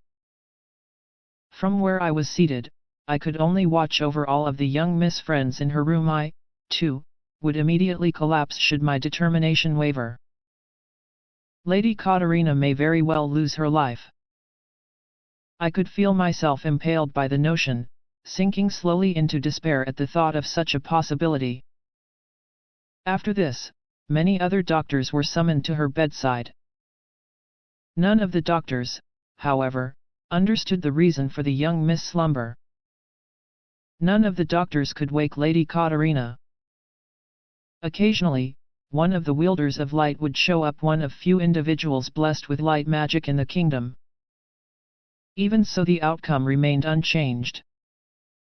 A day, and then another, and yet, there was no sign that Lady Katarina was any closer to waking. She was the one who had given me purpose, the one who allowed a tool such as myself to once again become human. The most important person to me in the world. I've already decided that I would live my life by your side, so please, Lady Katarina, I beg of you. Please, please do not leave us, I thought, as I strongly held the young Miss' hand in my own. No, not at all. Please don't worry about this, Your Highness. It is a small wound, one that can be easily hidden with my bangs. There is no problem at all. Much time had passed since that day. 7 years since the girl before me had smiled and said those words. My dearest fiancée Katarina Clays. My existence was all but forgotten at the castle, and all I had were days of boredom. Yes, Katarina Clays. The mysterious girl who had suddenly appeared before me. With her strange words and amusing actions, I found myself slowly drawn in. The more time I spent with Katarina, the more I realized that the world before me, that once grey, drab world, was now filled with vibrant color. All I had known was boredom. Tedium. I knew nothing of happiness or the very notion of fun. Of enjoyment. I knew nothing of such things, and yet Katarina taught me all of it. Even jealousy, sadness, emotions that I surely would not have felt, had I not met her. 7 years had passed since our fateful meeting. I could no longer bear the thought of returning to that grey, drab world, a world without Katarina. In the beginning, it was nothing more than a calculated arrangement, a political engagement. However, before I knew it, I had come to love Katarina Clays more than anyone else in the world. Alas, she was naturally born a charmer, and many would flock to her, but I had long since made up my mind. Now that she was in my hands, I would never let go. And yet, how could this be? I knew nothing of Katarina being exposed to danger. I was unable to protect her. All I could feel were strong pangs of regret and guilt. I blamed myself for my failings. Perhaps the dark arts were responsible for Katarina's catatonic state. Such was my assumption, and I had even summoned a wielder of light to no avail. We knew nothing. Perhaps one with an even stronger magical aptitude, one also blessed with light magic, they may have some answers, or so I was told. But of course, the only individual with such qualifications was Maria Campbell. Maria herself was still missing. The situation was most dire. I could only curse my own helplessness as I slammed my fist straight into the wall. Keith, we are brother and sister, you know. You should call me big sister. That was what she said to me, with that smile on her face. I couldn't believe it had already been 7 years. Even so, I remember all of it as if it were yesterday. Of how I was verbally abused, said to be a monster, of how I would hug my knees to my chest in a dark room, living my lonely life. And yet she turned to me with a smile, soothing me with a warm hand on my back. I'll stay with you forever, she said. The ray of light into my world of darkness, my adoptive sister, Katarina Claes. Her warmth, her gentle smile, as if the love she had for me was more than what an older sister would have for her brother. The most precious, most important person to me in the world. I had always been with her, always. And we were supposed to be together from here on out, as well. I had no intentions of handing her over, not even to her fiancé, Prince Jedward. I had sworn to protect her with these very hands. To that end, I had put my entire being into mastering the sword, honing my magic, and even the appropriate etiquette one would display as a noble. All for the sake of protecting Katarina with my own hands. How could this have happened? Why was I not with her then? Even though I'd sworn to protect her? I could hardly hold back the regret in my heart. After I became the adopted son of the Claes family at the age of 8, whenever things were hard, Katarina was always there, with that gentle smile of hers. All I wished now was to see that smile again. I could not lose Katarina. I raised a hand to my shoulder, trying to quell the tremors that assaulted my body. You have quite the green thumb, Mary. Maybe even green hands too, ha? Yes. Green thumb, hand, you know. You're a special and wonderful person. Even now, I remember clearly the day she held my hands, so tightly in hers. I was a coward, I was weak. Always with my eyes downcast, always running. I hated myself. But then, Katarina Claes said to me that I was a special, most wonderful existence. I was very, very happy. My older sisters claimed that I was filthy. They hated my eyes and hair, both the color of burnt sienna. Katarina, however, said she liked them. She said that they were pretty. I put my all into becoming the ideal noble lady, one who could proudly stand by Katarina's side. Honestly, there were so many times when things had gone wrong, when obstructions to my goal had arisen, but because Katarina was with me, because she was fond of me, because she said that I was important to her, I was able to overcome all these challenges. The only reason why I am the Mary Hunt I am now is all because I've been allowed to be by Katarina's side. Even now, and into the future, I long to stand by her forever. Katarina was important to me. So important that it made me want to just snatch her away from her fiancé. And yet when I gazed upon her as she was now, it was like all life had left her. The sight of Katarina, sleeping so peacefully, flooded my mind. I could feel my vision going dark, but I held on. I held on like my life depended on it. There was no way I will just lose consciousness like this, no. I will not stand for it. For I am Katarina Claes' dearest friend, Mary Hunt. I am nothing like those weak-willed noble ladies one would so casually find in this kingdom. I have to do everything I can for Katarina. I righted my posture, raising my head. The same goes for you, Prince Alan. I do believe that you have skills you can be proud of, too. It is just a matter of individual strengths and weaknesses. I had always been compared to my twin brother. I'd all but given up, and then she says that to me. With those azure eyes of hers, she turned to me and looked right at me and never once let up in those matches we had. Katarina Claes, the girl who climbed up trees in that silly manner like some sort of monkey. I had lost myself to the voices around me, and was trapped in my own delusions. She was the one who snapped me back to reality. It was only after meeting Katarina that I could finally let all that pointless tension in my shoulders go. Always looking straight ahead, never a lie in her words. I felt comfortable and peaceful next to Katarina. So I just thought I'd continue standing by her side like I always did. But then this happens. The thought of losing Katarina made me feel a kind of fear I didn't know I was capable of feeling. And that was when I noticed just how important Katarina was to me. And I realized that I wanted to be with her forever. But I was stupid. I was dense. I only realized my own feelings when we were on the verge of losing Katarina altogether.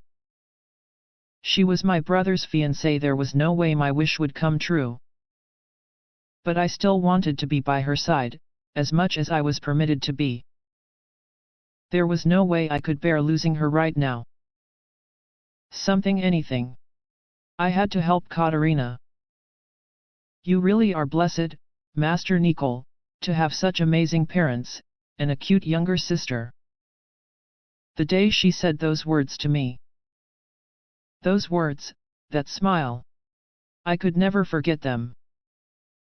Everyone had simply decided that I was unfortunate, and that I was to be pitied because of my important family. But I am fortunate. No matter how many times I repeated this, no one would understand. And I felt that this was how it would always be, and that I should simply give up. Katarina Clays, however, understood. My heart, which was once blanketed by frustration, was now instead cradled with warmth. From that day onwards, Katarina was a most special individual to me. I was never very good at interacting with others. Often, I would turn my gaze away from theirs. But Katarina always looked at me with her blue eyes.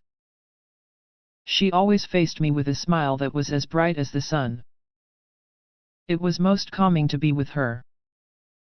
Katarina Clays, fiancée of my childhood friend Jetord, third crown prince of the kingdom. I did not have to think much about it to know that we could not always be together. I understood that much. However, I wished to spend as much time as possible with her, at least within permissible limits. You are most capable. Surely you will become a most favored candidate for succeeding the position of chancellor. That was what everyone around me said. However, what could I do in this situation? I hated myself for being helpless. I could not even protect one person, the most important person to me. So much for the lauded chancellor candidate. I tightened my balled fists once more. I could feel my nails digging in, and the sensation of blood slowly dripping from my palm. I think that your silky white hair is beautiful. That your ruby red, sparkling eyes are beautiful.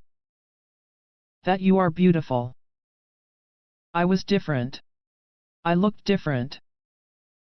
People would gossip, say that I was cursed, or that I was disgusting. But then this girl said that I was beautiful. She then held out her hand and asked, "Would you like to be my friend?" At first, I thought she was just playing along, showing me a dream that was convenient at the time. But that was no dream. For the first time in my life I made a friend. She turned to me, smiling gently. From the moment I met the girl known as Katarina Clays, my world changed completely. I felt like I was propelled out of the dark room that I had confined myself into, and that I was now under the warm rays of the sun. Finally, I had obtained the happiness I had only dreamed of before in my fantasies and thoughts, walled up in that dark room. I had wanted these days to go on forever. That was my sincere wish. Then why did this happen? For those 2 days, tears would start flowing from my eyes the very moment I lost my focus. I cried and cried until I felt like I had used up all the water I could possibly contain in my body. Even so, the tears simply kept flowing. It had been 2 days since Katarina suddenly collapsed. Countless times I visited her chambers. So many times I called out to her, but I could not see even the slightest hint of a reaction. My heart ached at the sight of Katarina continuing to sleep soundlessly. I really just wanted to stay by Katarina's bedside. However, my brother disagreed, dragging me back to my room. That would simply not do, Sophia, he said. Now that we were physically apart, even now, I could feel at a deep sense of unease the thought of losing Katarina. For the past 2 days, she had been visited by a variety of doctors, but none of them could wake Katarina from her slumber, despite their many methods and attempts. If she kept sleeping like this, Katarina could very well lose her life. When I heard those words, they just did not seem real. The words were sudden, pierced into my reality. No matter the kind of doctor that visited, not a single one of them had a concrete answer. Now, 2 days had passed and those words slowly started feeling more and more real. If this went on, I would really lose Katarina. I would never be able to see her smile ever again. No, I cannot accept that. I don't want to lose her. The thought surged strongly into my mind. It was then that I heard it. That's right. I cannot accept it. I don't want to lose her, not again. A voice, unseen, suddenly called out. It was a voice that I had no recollection of, and yet it felt so nostalgic.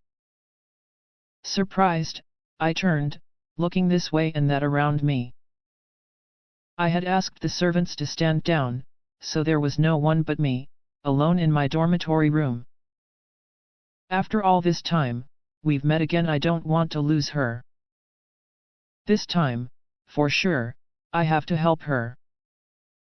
So don't just sit and cry in a place like this. Bring me to her side. Quickly. It was almost like the strange voice came from deep within myself. Guided by the mysterious voice, I stood up and slowly walked in the direction of Katarina's quarters. Lady Sophia. Whatever are you doing here at this hour? Katarina's personal maid asked, involuntarily raising her voice at the sight of me. But of course she would say that. It was already this deep into the night, and I had visited Katarina's chambers without even asking for permission. Under normal circumstances, this was something that would never, ever be done. It was an action that went against the grains of societal common sense. Even so, for some reason, I felt like I simply had to do it, like the mysterious voice within me instructed me to. Lady Katarina. I approached the bed, clasping her hands in both of mine. As I did so, I saw my brother approach from the corner of my eye. I suppose word of my social faux pas had already reached him. Sophia, calm yourself. He placed his hands on my shoulders, trying to guide me back to my room. However, I refused. Perhaps word of my stubbornness spread quickly, but before I knew it, Prince Jedward, Prince Alan, Master Keith, and Mary were all present. Regardless, I continued holding on to Katarina's hand. I refused to let go. I was not going to move from this place. I held her hand against my forehead, closed my eyes and wished. Prayed with all of my heart. Please, I beg of you. Please help Lady Katarina. As I did so, I felt like I could see the face of a young girl in the darkness. She had black hair and dark eyes. There was no way I could have known her. And yet something about her was so nostalgic. Okay, leave it to me. I'll definitely bring her back.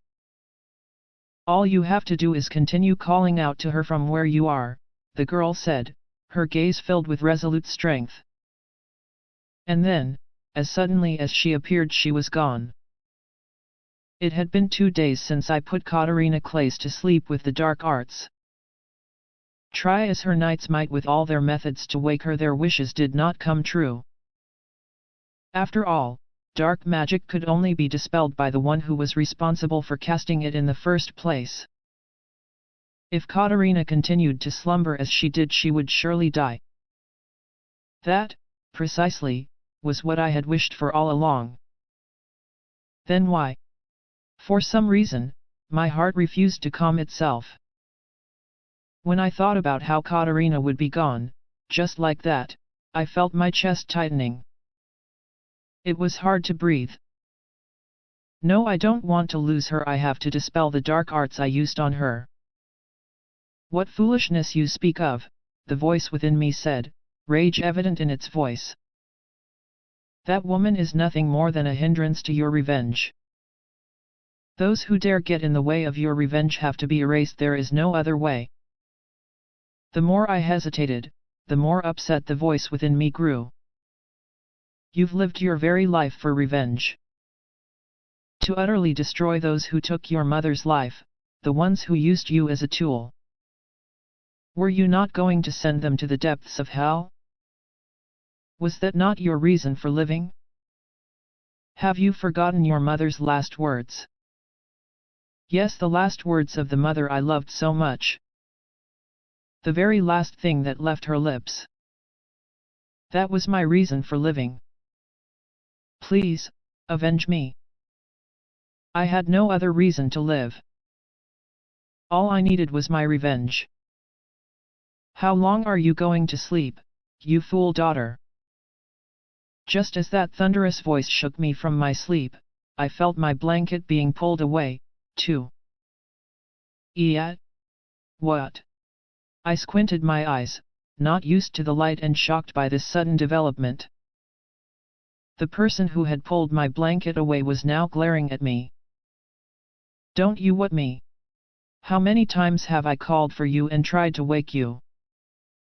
You're going to be late for school again. Mother. Mother? What's gotten into you? Are you unwell? Did you oversleep and lose your mind? What? Aji, good morning, Mom. I stared up at my mom, who was now standing over me with a most intimidating pose. With her downward slanting and somewhat beady eyes, she kind of reminded me of a fox one would find in the fields. Aren't you already a high schooler? Can't you make your own hair and tidy your own uniform? She said, making me sit up. I caught sight of myself in the mirror. My face was much like my mother's fox-like, but somewhat normal looking. Why do I feel like something's off? Is this really my face? Perhaps, at one point, but my face now is more. What are you doing, still lazing around? You're really going to be late if you don't hurry it up. Mom's screeching voice prompted me to look up at the clock. It was as she said, time was almost up. I quickly jumped up from my bed and went through the motions to prepare myself for school. I took off my pajamas, jumped into my school uniform, doused my face with water, and then my preparations were complete. At the very least, do something about that hair of yours, Mom said. But then again, my hair was stubborn, and no matter how I tidied it, there was a cowlick that simply wouldn't go away. I decided to leave it. However, my hair now was different. It was long and flowing. Every morning, Anne would help me prepare for the day, tidying and brushing my hair now? What does that even mean? What did Anne do? Who was this Anne again? Again, the feeling that something is very off. How strange. Something seems wrong.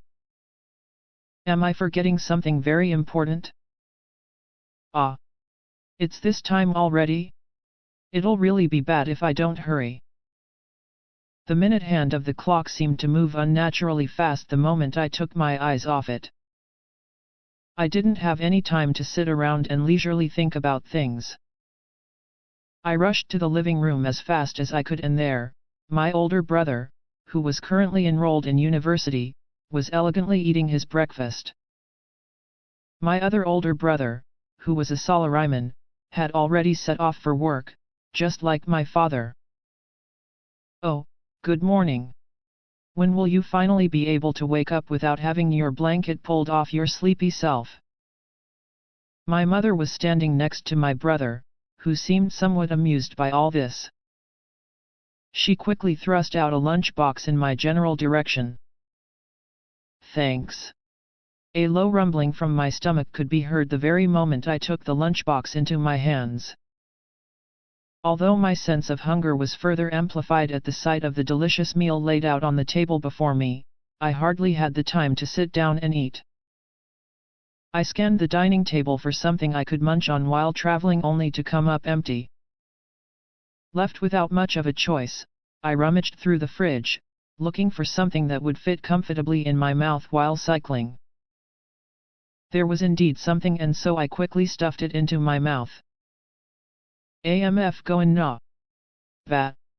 With a cheerful goodbye, I turned to the entryway of my home, turning back to look at my mother one more time before I left. For some reason, my brother was laughing uncontrollably behind her. Wait, what is that in your? I guess Mom was saying something, but now was not the time for that. Paying her words no heed, I rushed out of the house, jumping onto my well-loved bicycle in one swift motion. As my cycling speed increased, I could hear my mother's voice calling out from behind me. At the very least, make it bread. Bread. Why is there a cucumber in your mouth? As I started pedaling, I chewed down on the cucumber, which was apparently this morning's replacement item for breakfast. If I had to guess, this was a cucumber from Grandma's farm.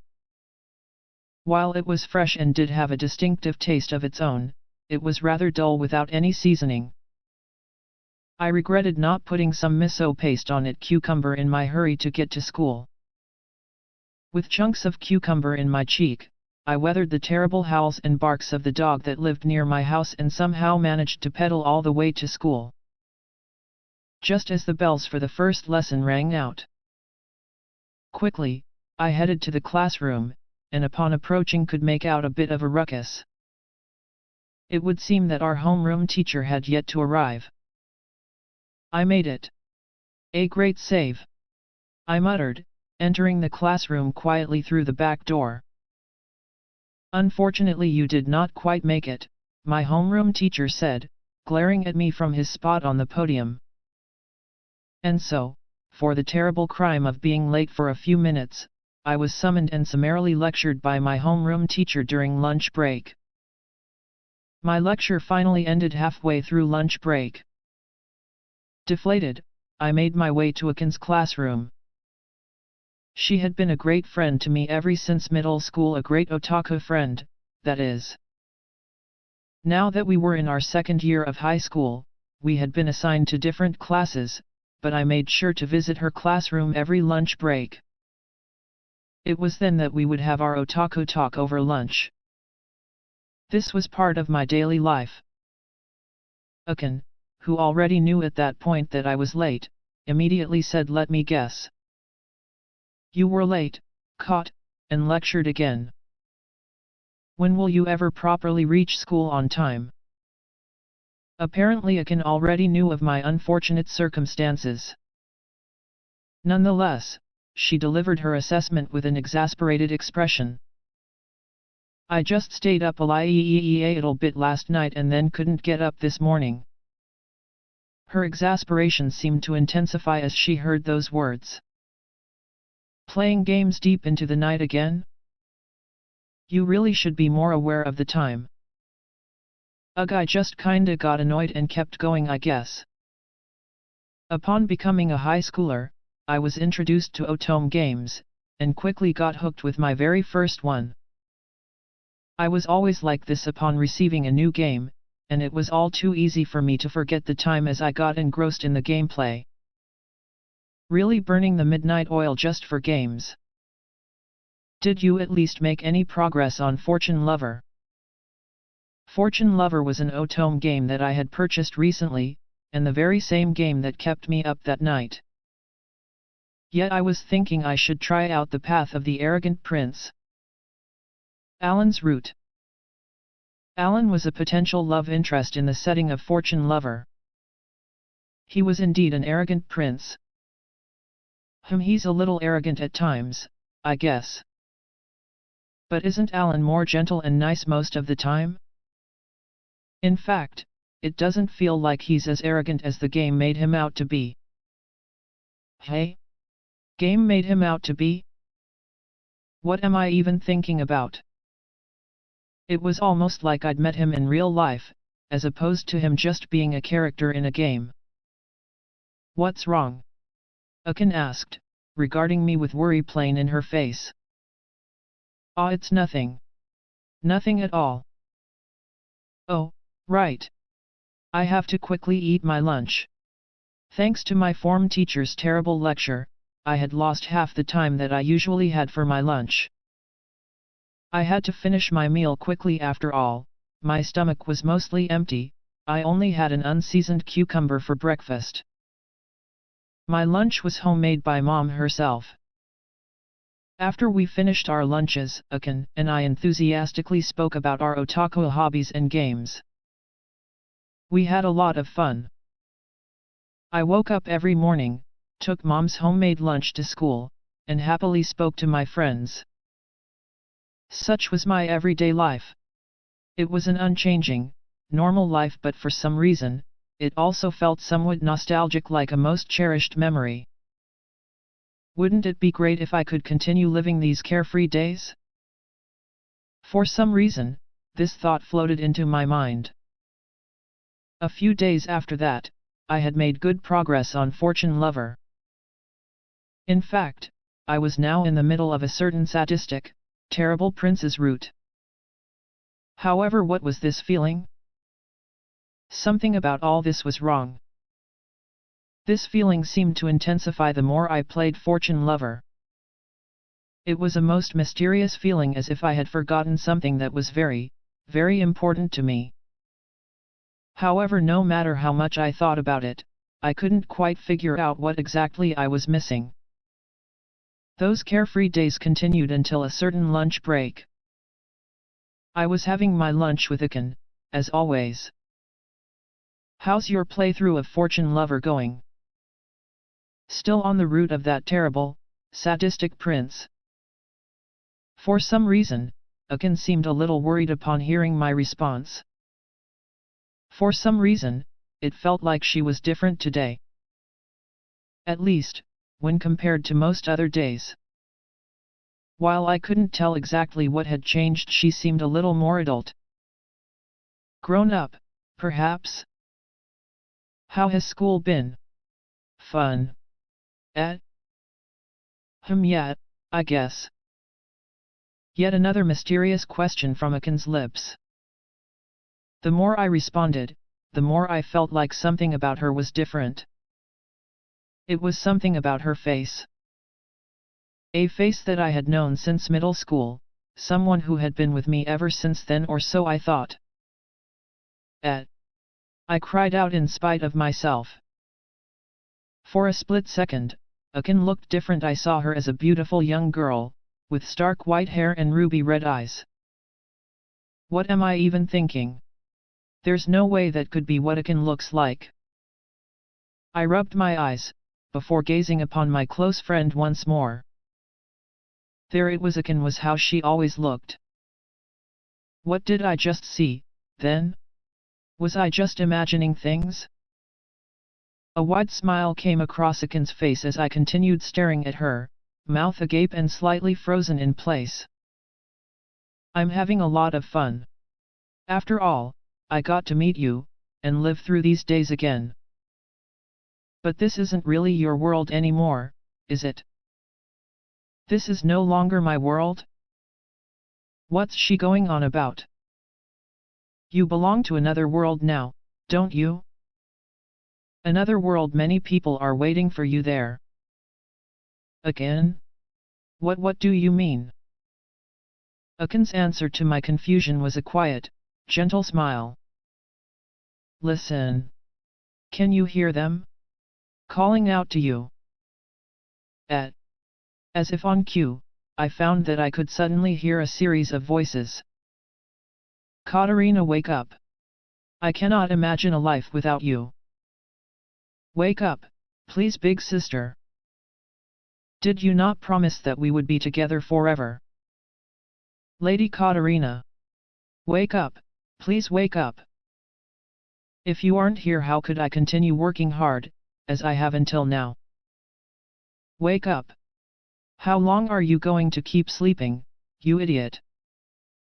Katarina, open your eyes. Please. I beg of you, Lady Katarina, please. Please open your eyes. Those voices, what nostalgic voices.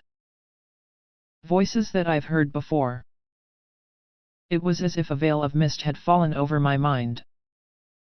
I couldn't remember, but it felt wrong.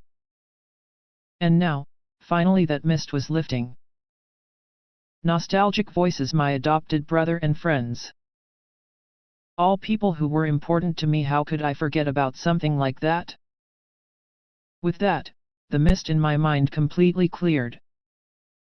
Fresh, vivid memories flooded back into my mind. Before I knew it, I had remembered everything. It was exactly like Akin said. My noisy and naggy, yet gentle family. My close friend and fellow otaku. The Otome games I loved true. This was really a calming, peaceful world. And yet this was no longer a world I belonged in. After all, I had long since stepped into a new world, another world. My new family, my dear friends. I had formed bonds with many important people in that world, too. And now those important people, everyone was waiting for me. I have to return to the world I belong to. The world where my important friends and family are all waiting for me. The thought resounded strongly through my mind. With that, a sudden, mysterious sound rang through the air. It was the sound of something breaking, cracking. Surprised, I turned, surveying my surroundings. It would seem that my classmates had all vanished without me noticing, leaving me with an empty classroom. The only ones who remained were Akin and me. The floor began to crumble before my very eyes. We would soon be falling straight into what seemed to be a bright pool of light. Ah, this is the place. Should I continue falling, I'll definitely be able to return to the world I now rightfully belong to. Ah. Wait. There's one thing. Again. I have to save Maria upon returning to my world.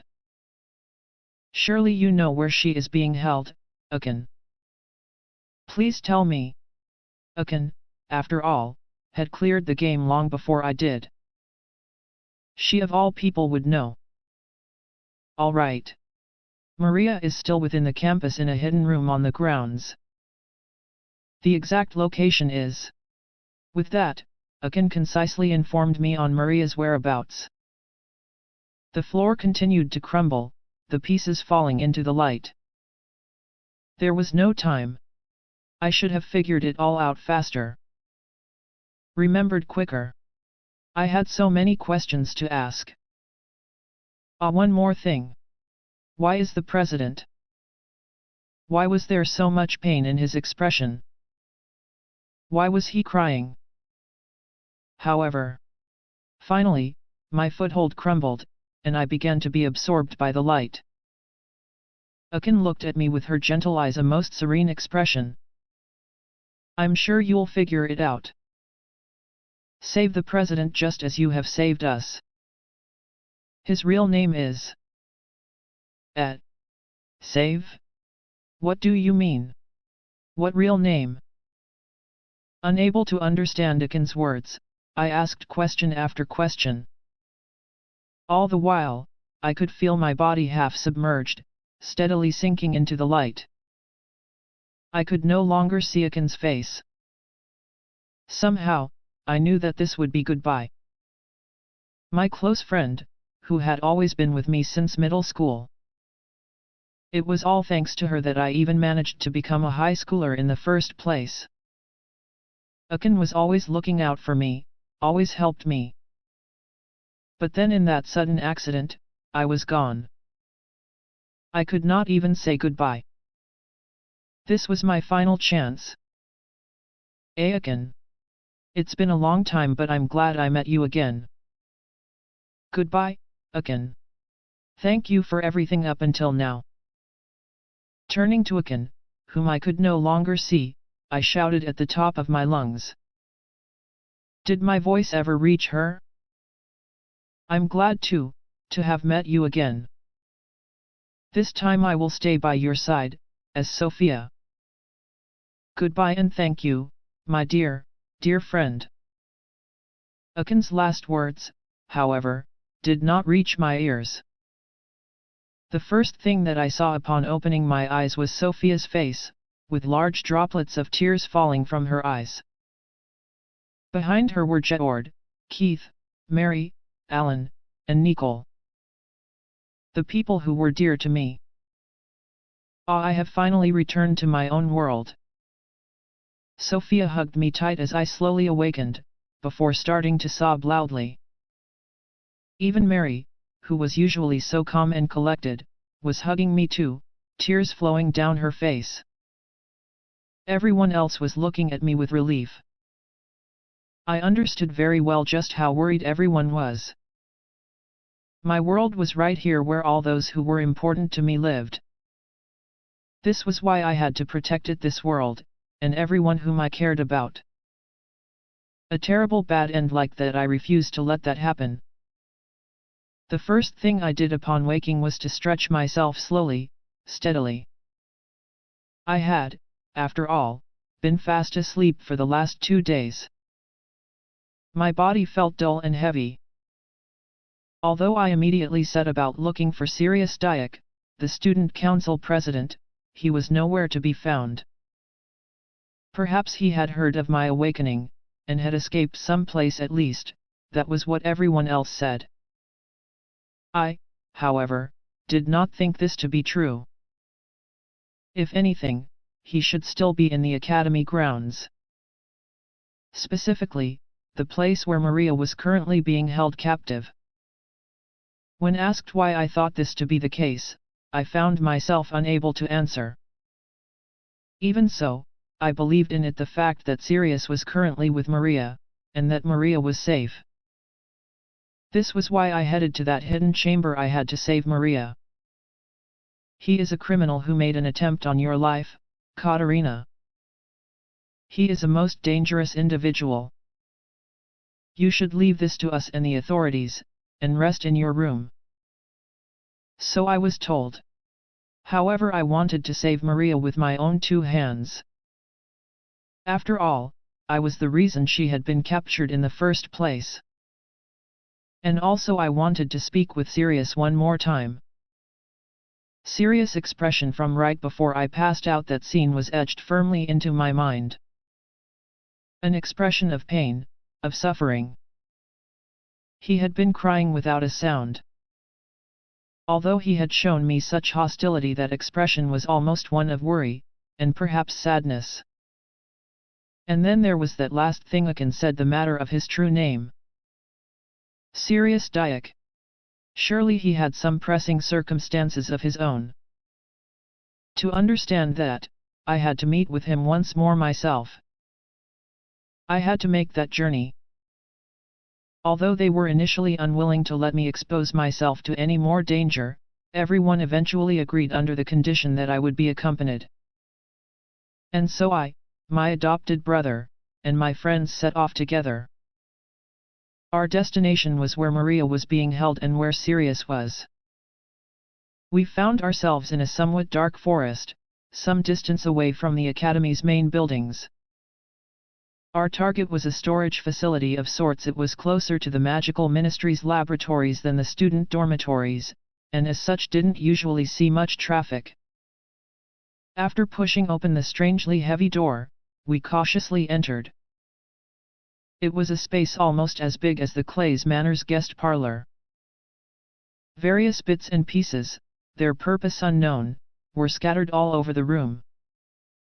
Avoiding the small piles of junk and clutter, I went deeper and deeper into the room's recesses. I finally stopped, standing in front of a large shelf. We were now at the farthest point from the building's entrance. It was a heavy and imposing shelf, not one that a single person could casually move. However, I quickly located a raised surface, much like a button, subtly positioned on its side. It was just as Akin had described. Without any hesitation, I gave the button a solid push. Almost immediately, the shelf slid over to one side, its movements hardly producing any sound. With the shelf now out of the way, we came face to face with what appeared to be a solid, black door. There really was such a thing. Everyone else who was with me exclaimed in surprise. I had told them earlier that this whole hidden chamber affair was a premonition I had seen in a dream. While my friends all looked at me with a certain degree of doubt at first, they eventually believed me and had followed me to this building. It would seem like they still had their reservations, however. I reached out, placing a hand on the doorknob. I'd assumed that it wouldn't simply open, but I was luckily mistaken. With a simple turn, the door swung open, revealing a small room about the size of my accommodations back at the student dormitories. Without any hesitation, I stepped into the room. The room was lit only by a single, tiny window in the ceiling. It was a dark, dank space. After allowing my eyes to adjust, I looked around. It didn't take me long to discover the silhouette of a girl, sitting alone in a corner. I immediately made my approach. Maria. Lady Katarina. It was a painful sight. Maria had a shackle around one foot, connected to the wall by a thin chain. Thankfully, she didn't appear to be hurt. While she didn't exactly look like she was in the best of health, her eyes looked straight into mine, and her voice was steady. Maria. I'm sorry I'm late. I held her tight. I did, after all, take quite a while to come to Maria's aid. I should be the one to apologize. I have greatly inconvenienced everyone. Perhaps it was because she was relieved, or maybe because she was just putting on a brave face. I felt the strength and tension fade from Maria's body. No. Didn't you do what you did for my sake? Maria nodded, albeit with a slightly troubled expression. It was as I suspected, she had already noticed something on the day of the accident, and had tried to help me by exposing the truth. Thank you, Maria. A slight shade of crimson crept into Maria's cheeks as she smiled faintly in response. I heaved a sigh of relief. While it was truly a blessing that Maria had been discovered unharmed, I still had one more goal left to fulfill. Say Maria. Sirius Dike is still here, isn't he? Yes, Lady Katarina. He is just beyond that black door, Maria said, her expression darkening slightly as she pointed out the door in question. It was well hidden, to say the least. At a glance, it was no different than a simple wall. Do you already know what the President had done to you, Lady Katarina? I suppose I could say that I do. But in reality there are still many things I do not know. While I had discovered this hidden chamber thanks to Akin's advice, there were still many unanswered questions. Why would the President do this? How did he even receive his dark magic powers to begin with? Was he really capable of causing such a tragic and terrible bad end, like he did in the game? So many questions, so little answers. Even so, I still can't think of him as a bad person, you see. This is why I feel like I should at least speak with him, just one more time. Have you no sense of danger? Aren't you being too kind? My friends around me protested, but even so those were my honest feelings at that moment. Is that so? I suppose he hasn't done anything bad to me, other than placing this shackle around my leg. He brought me my meals, too. Perhaps maybe he is not a bad person, but he does possess some mysterious powers, Lady Katarina. It was just as Jedward had said. Maria, who naturally wielded light magic, was able to detect the presence and use of the dark arts. I suppose you know about his powers, Maria. Can you sense it too, Lady Katarina? I have heard of it, yes. But unlike you, I cannot sense it. After all, only those who wielded light magic were capable of such a thing. Isn't that right, Maria? Maria nodded in response. Yes, during the incident at the cafeteria, there was some sort of black mist or presence surrounding those girls, and the president too. In fact, the black aura around the president has only grown bigger and stronger in recent days. Why? Did he use his dark magic on some unwitting victim again? When? What for? Maria patiently continued her explanation despite my confusion. But that mist is different from what I saw before, Lady Katarina. Different? Yes, the mist I saw before was external. It almost clung to him, like a film over his being. The mist now, however, seems to be coming out from within the president himself. If I had to describe it, it would almost seem like the mist is controlling the president himself. What does that mean? Did he lose control of his dark magic somehow, causing it to go berserk? I tilted my head this way and that, unable to understand the circumstances. Maria herself seemed equally at a loss, appearing more worried by the second. However, we had come this far. I wasn't simply going to give up and run away, claiming that it was too dangerous or anything along those lines. My friends and adopted brother seemed to have similar sentiments, although they were obviously unwilling to let me go. Even so, not a single one of them raised an objection. While they did have their misgivings, they probably already knew that I was dead set on doing what I came to do, and wouldn't simply give up even if told them to do so. I'll come with you, Lady Katarina, Maria said, looking straight at me. But you've been locked up in this place for all this time, Maria, you really should rest. Even if Maria hadn't been hurt, she was locked up in this small, dingy room for an extended period of time. If anything, I wanted to have Maria examined by a doctor, and have her leave this room as quickly as possible. No, I'm coming too. Am I not the only one who can perceive the president's mysterious powers, Lady Katarina? Then it should be clear that I should come along too. Maria did have a point. Amongst us, only she was able to perceive dark magic. Even if you say I can't, I'll still come along.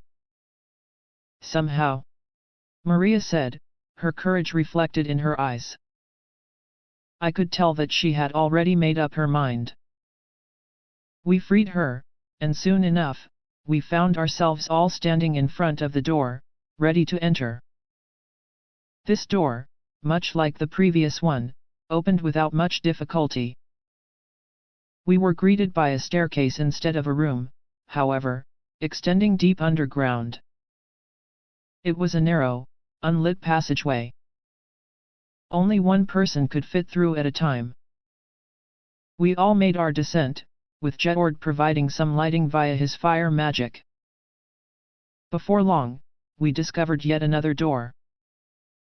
Jetord, who was leading the group, placed his hand on the dark, heavy door, and pushed. The door opened, once again, with hardly a sound. For some reason, this room made me feel sick. Although it was almost the same size as the chamber that Maria had been locked up in, there wasn't a single window, no sunlight could enter. By what little illumination the room had, we could make out some dark, sinister letters, lining the walls in a seemingly endless scrawl. It almost seemed like the air in this room had crystallized, stood still, and in the middle of it all was none other than Sirius. Looking at his face, illuminated faintly by the lamp he held, I could tell that he was far worse for wear, more so than the last time I had seen him. Turning to us, Sirius' expression was one of exhaustion. He had the look of someone who had given up, that is, until he turned his gaze onto me. "Why are you here?" His expression immediately changed to one of shock. I thought he already knew that I had woken up, and so hid himself down here. Did he not know, perhaps? Because the sleeping spell you had cast upon me was dispelled. Since Sirius didn't seem to know, I thought it was best that I informed him. That isn't it. I know that it was dispelled. Why are you here? After what I did to you? Why would you appear before me? Sirius exclaimed, his expression darkening. Ah, that. Right. My friends did say the same thing, after all of them, actually, upon hearing that I wanted to go to where Sirius was. Now I was hearing it from the person himself. I suppose he does have a point. Sirius did say quite some mean things to me, and also used his dark magic to put me to sleep. If I had continued to sleep, unable to wake, I would have surely died, or at least, that was what everyone told me. In any case, I did manage to wake up, so the only real damage done here was my bones feeling a little stiff after having slept for 2 days straight. If anything, I probably needed that sleep. I felt a lot better after sleeping.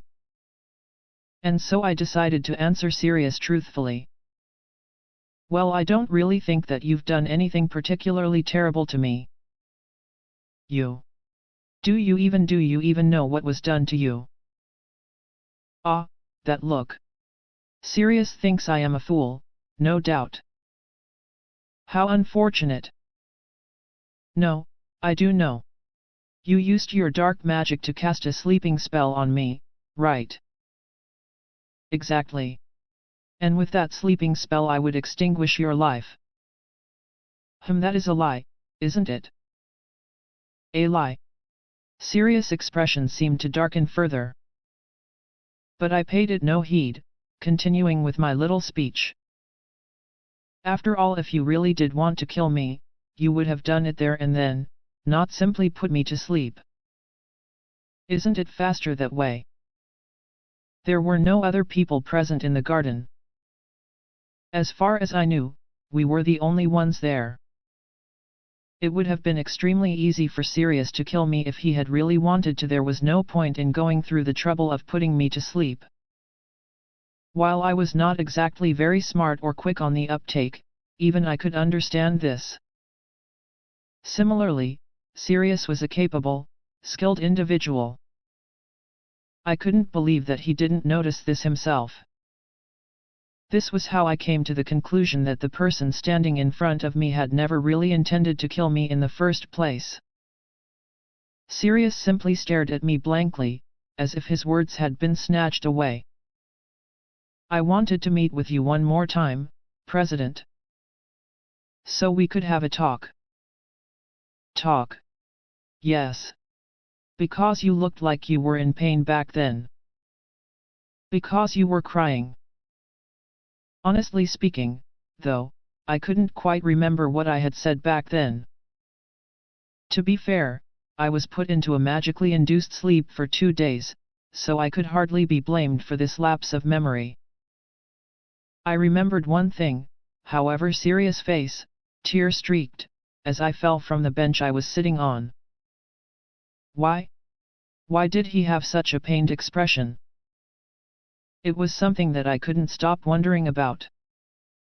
So I wanted to see you one more time, to see if we could have a proper conversation. Sirius' face twisted in response. You hypocrite, and? Then what? Are you going to save me like you saved these other fools? Saint Katarina Clays. His lips were twisted in distaste, much like the rest of his face, as he spat out his words. Hypocrite? Save? Saint? I don't know what he's talking about. Come to think of it, Akin did say something about saving, didn't she? That I should save the president. However, that's impossible. I declared resolutely, keeping my gaze trained on Sirius. I am not the protagonist, after all. I am nothing more than a rival character, a villainess of a noble. There is no way I am capable of saving anyone. Maybe he couldn't possibly have predicted such a response. Sirius' jaw hung limply from the rest of his face, and for a while, he was frozen in that expression. I could hear some whispers amongst my friends. Rival character? Villainous noble. They seemed confused too. Before I could stop myself, I had already blurted out those words, although it seemed like no one really understood what I had to say. Perhaps they are currently all thinking about how strange I am.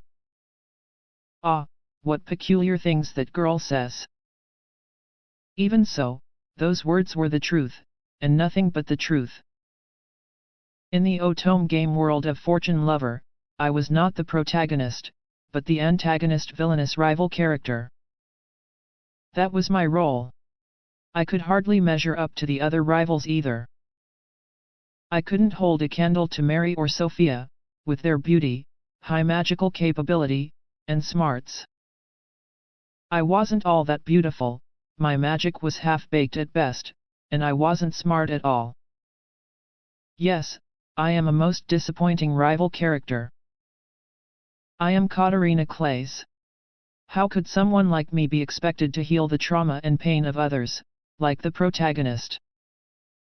To heal and soothe someone's broken heart? There was no way I could do that. Even so, there was the one thing, no, the only thing I could do. I cannot save you from your pain or make it go away. But I can stay by your side. I was, after all, nothing more than a villainess. I didn't have it in me the abilities to miraculously save other people. Even so, I could be there for them. I could stay with you. When you're sad, when things are hard, I can listen. I can stay until you're happy again, or maybe just okay again. Suddenly recalling all the memories of my past life, realizing that I was a villainess working so hard every day to achieve my goals. There were trying times and there were happy times. And then there was everyone else, my friends. My dear friends who stayed by my side all this time. My friends, who listened to me, who accompanied me until I could cheer up again. That was how I managed to come this far. I was not alone. Standing beside me were my trusted, important friends and comrades. Even if I alone couldn't hope to save Sirius from his suffering, or even alleviate it, my friends would surely be able to offer him their help. I slowly made my approach, taking a step towards Sirius. So you don't have to cry alone. It was almost like a dam had broken inside Sirius. His pained expression, his crying face. What exactly was it that hurt him so? Why was he suffering so much? I understood nothing. Right now, I knew nothing. However, he had been crying. Quietly as he could, alone, in this dark room all by himself. He was only adding on to his pain. And then when he reached his limit, perhaps we would all end up like that nightmare I had. That terrible, hideous bad end. To avoid that, to prevent such a tragedy from coming to pass. Come. Come with me, Raphael. I raised a hand, reaching out to the crying Sirius slowly. I called him by his name, his real name, just like Akan had told me. Upon hearing those words, Sirius, no. Raphael's eyes opened wide. He stared straight at me. Honestly, I didn't understand what this entire real name affair meant. Even so, somehow, I just felt like that was the more fitting name for him.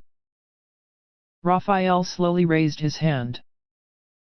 Trembling, he slowly reached out, his skin was ice cold. I raised another hand, clasping it over his.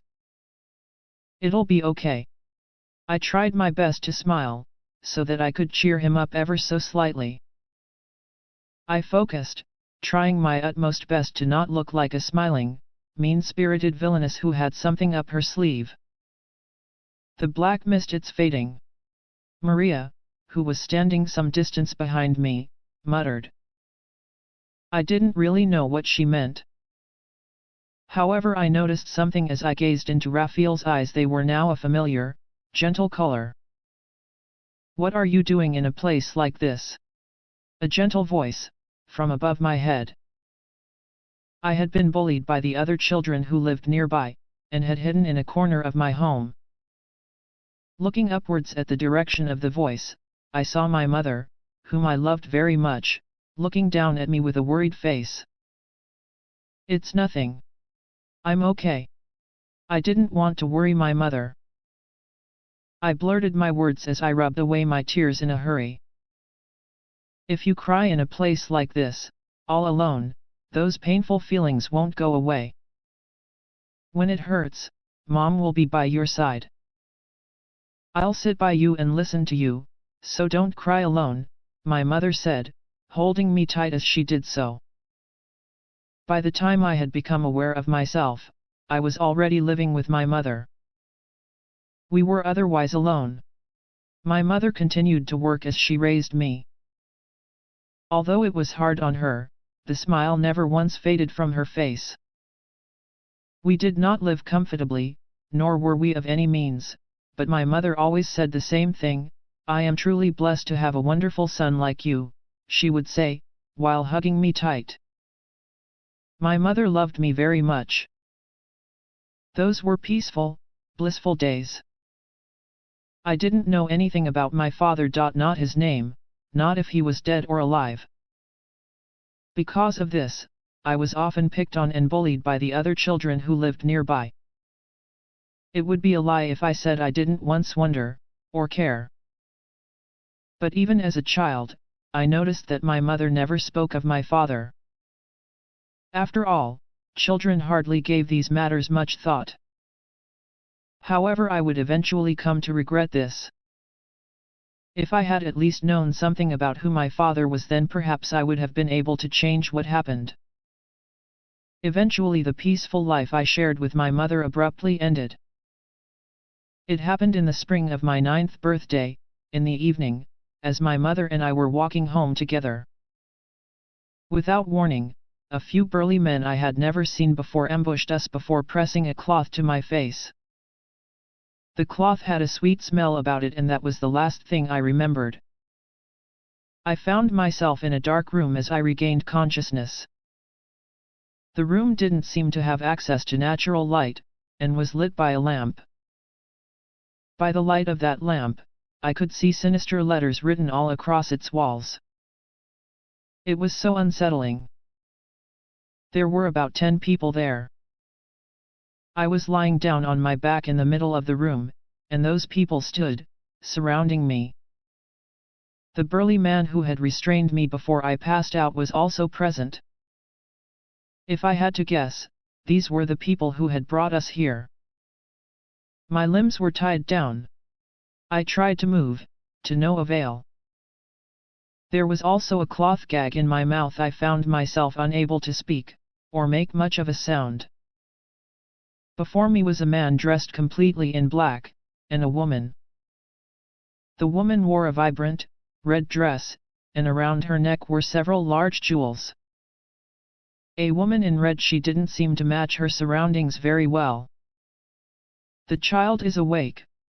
Quickly, now. Bring him here, the woman in red said, and one of the burly men stepped up. In his arms was what appeared to be a boy of my age. The boy was placed next to me, on top of a beautiful piece of fabric. It seemed like he was sleeping peacefully. Upon closer inspection, the boy was thin, very thin. He was also somewhat pale, and seemed to have trouble breathing. He seemed very ill indeed. However, looking past his afflictions, I noticed that he looked very similar to me. Red eyes, grey hair, even his face. Who was this child? As I continued to inspect this boy, the woman in red started to speak.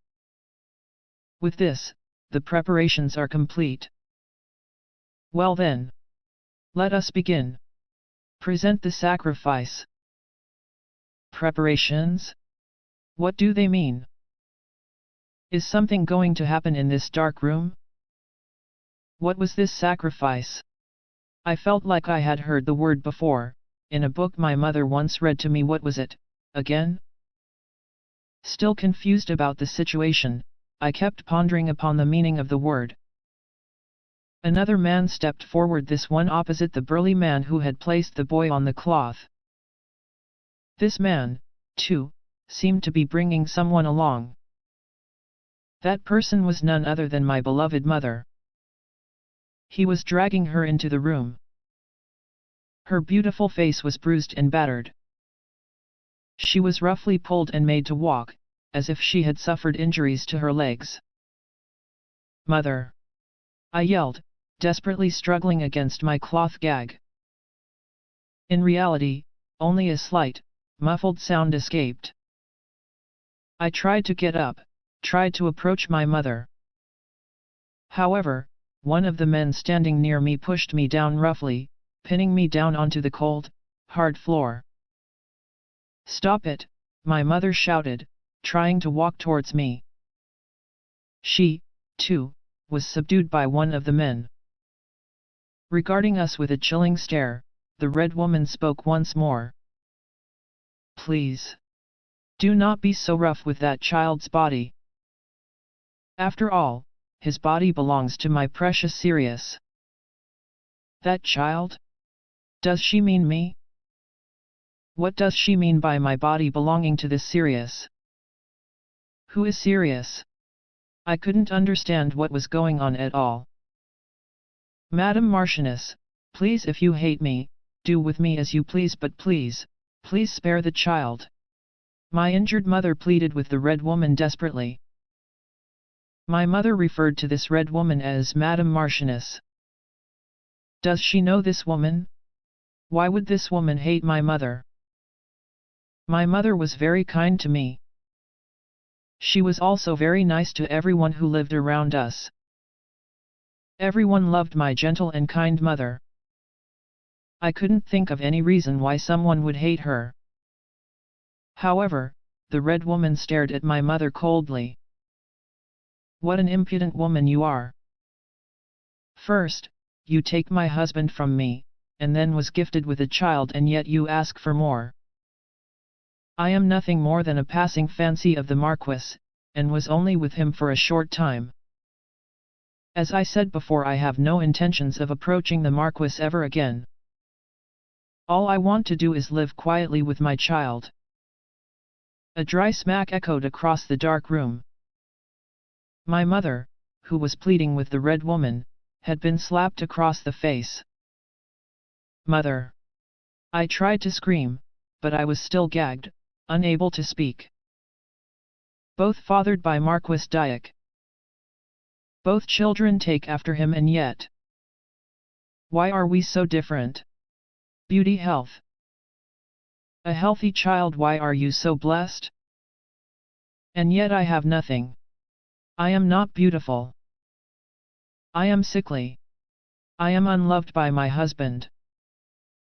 When I finally bore my child, he was sickly, and was born with an incurable disease.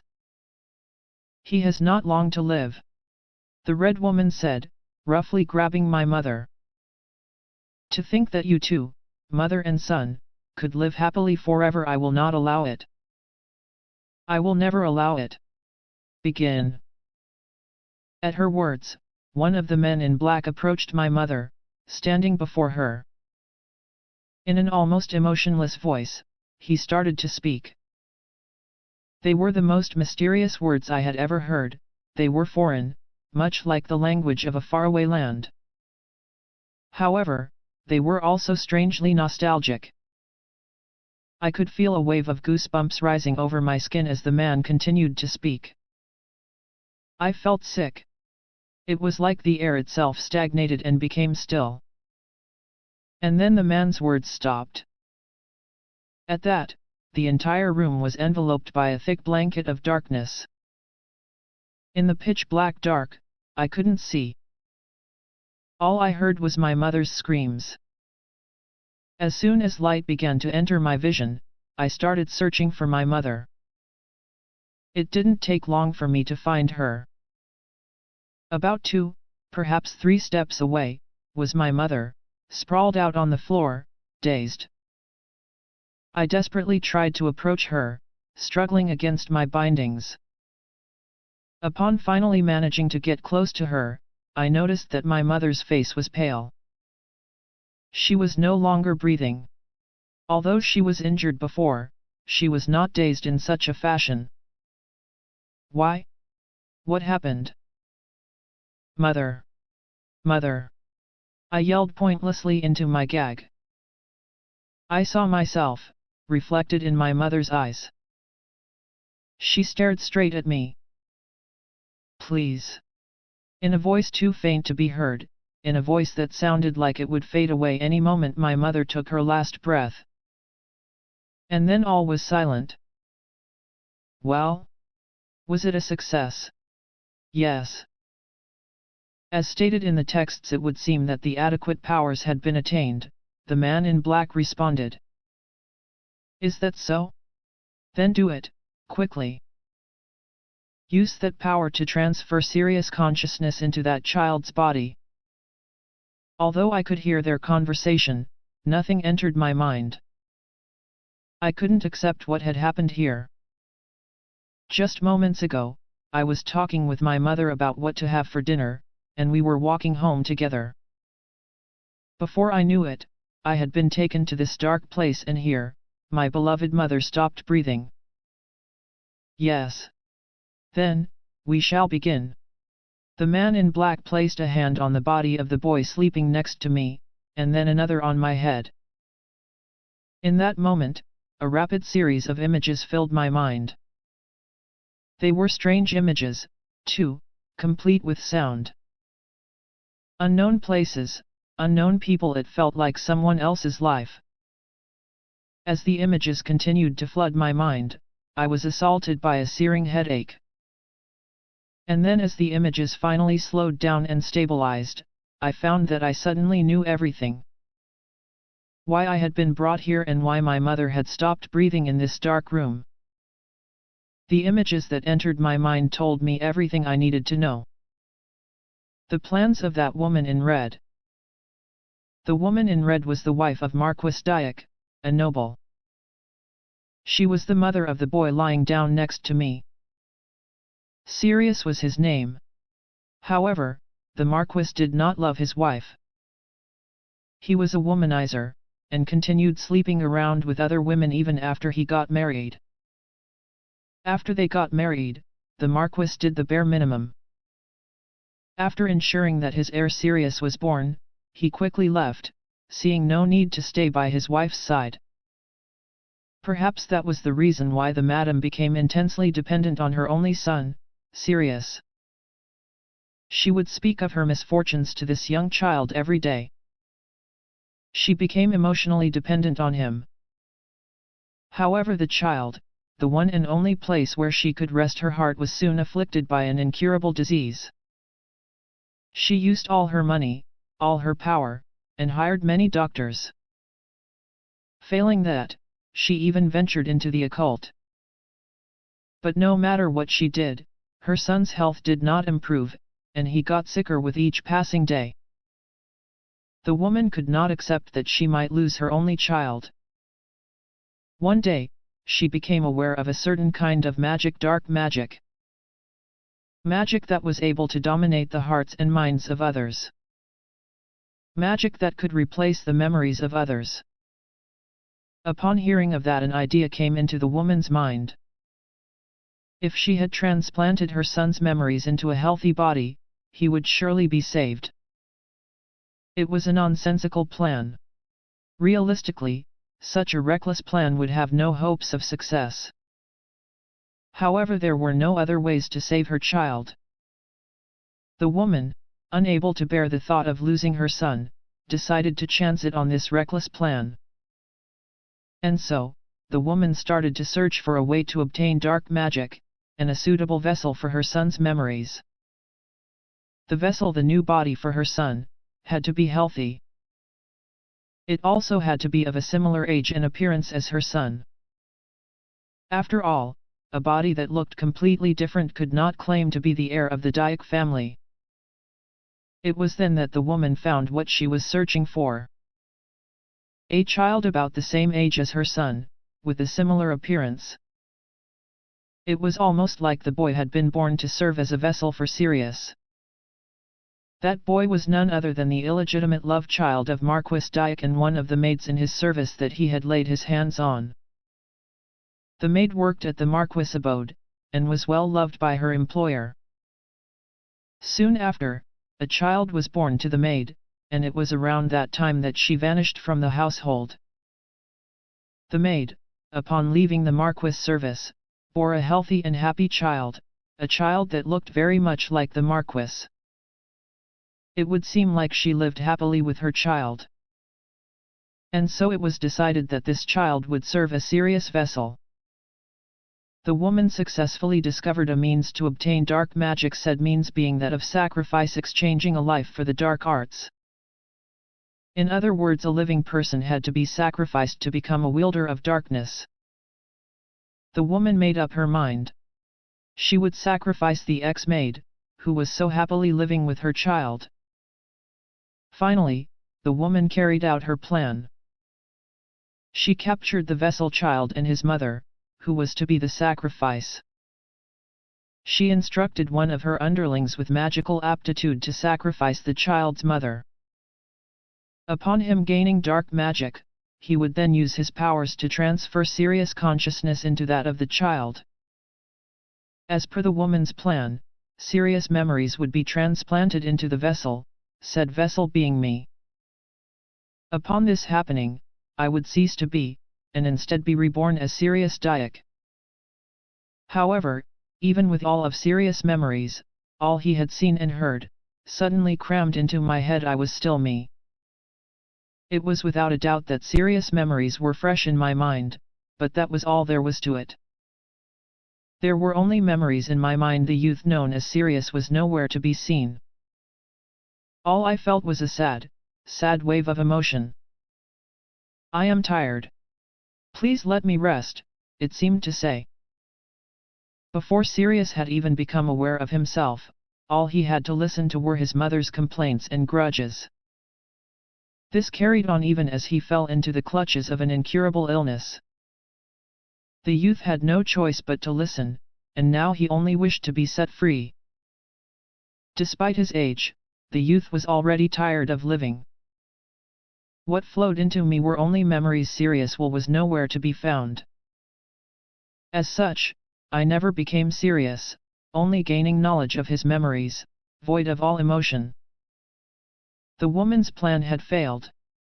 However, if she figured this out, she would have me killed on the spot. I made a mental declaration to Sirius memories. I cannot die here. I cannot not die here. It was a strong feeling, stronger than anything I had felt up until now. I cannot die.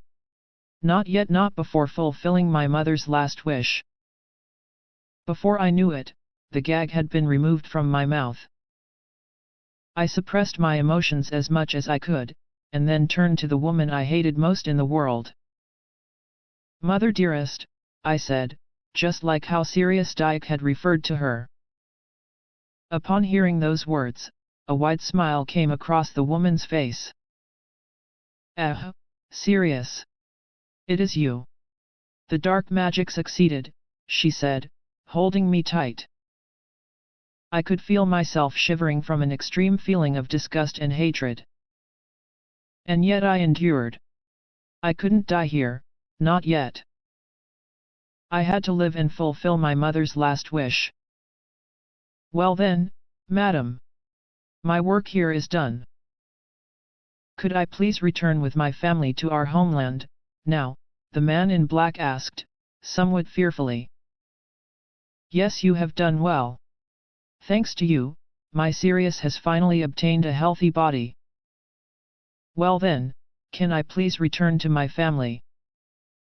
Oh, Of course. I'll let you see them now. Men.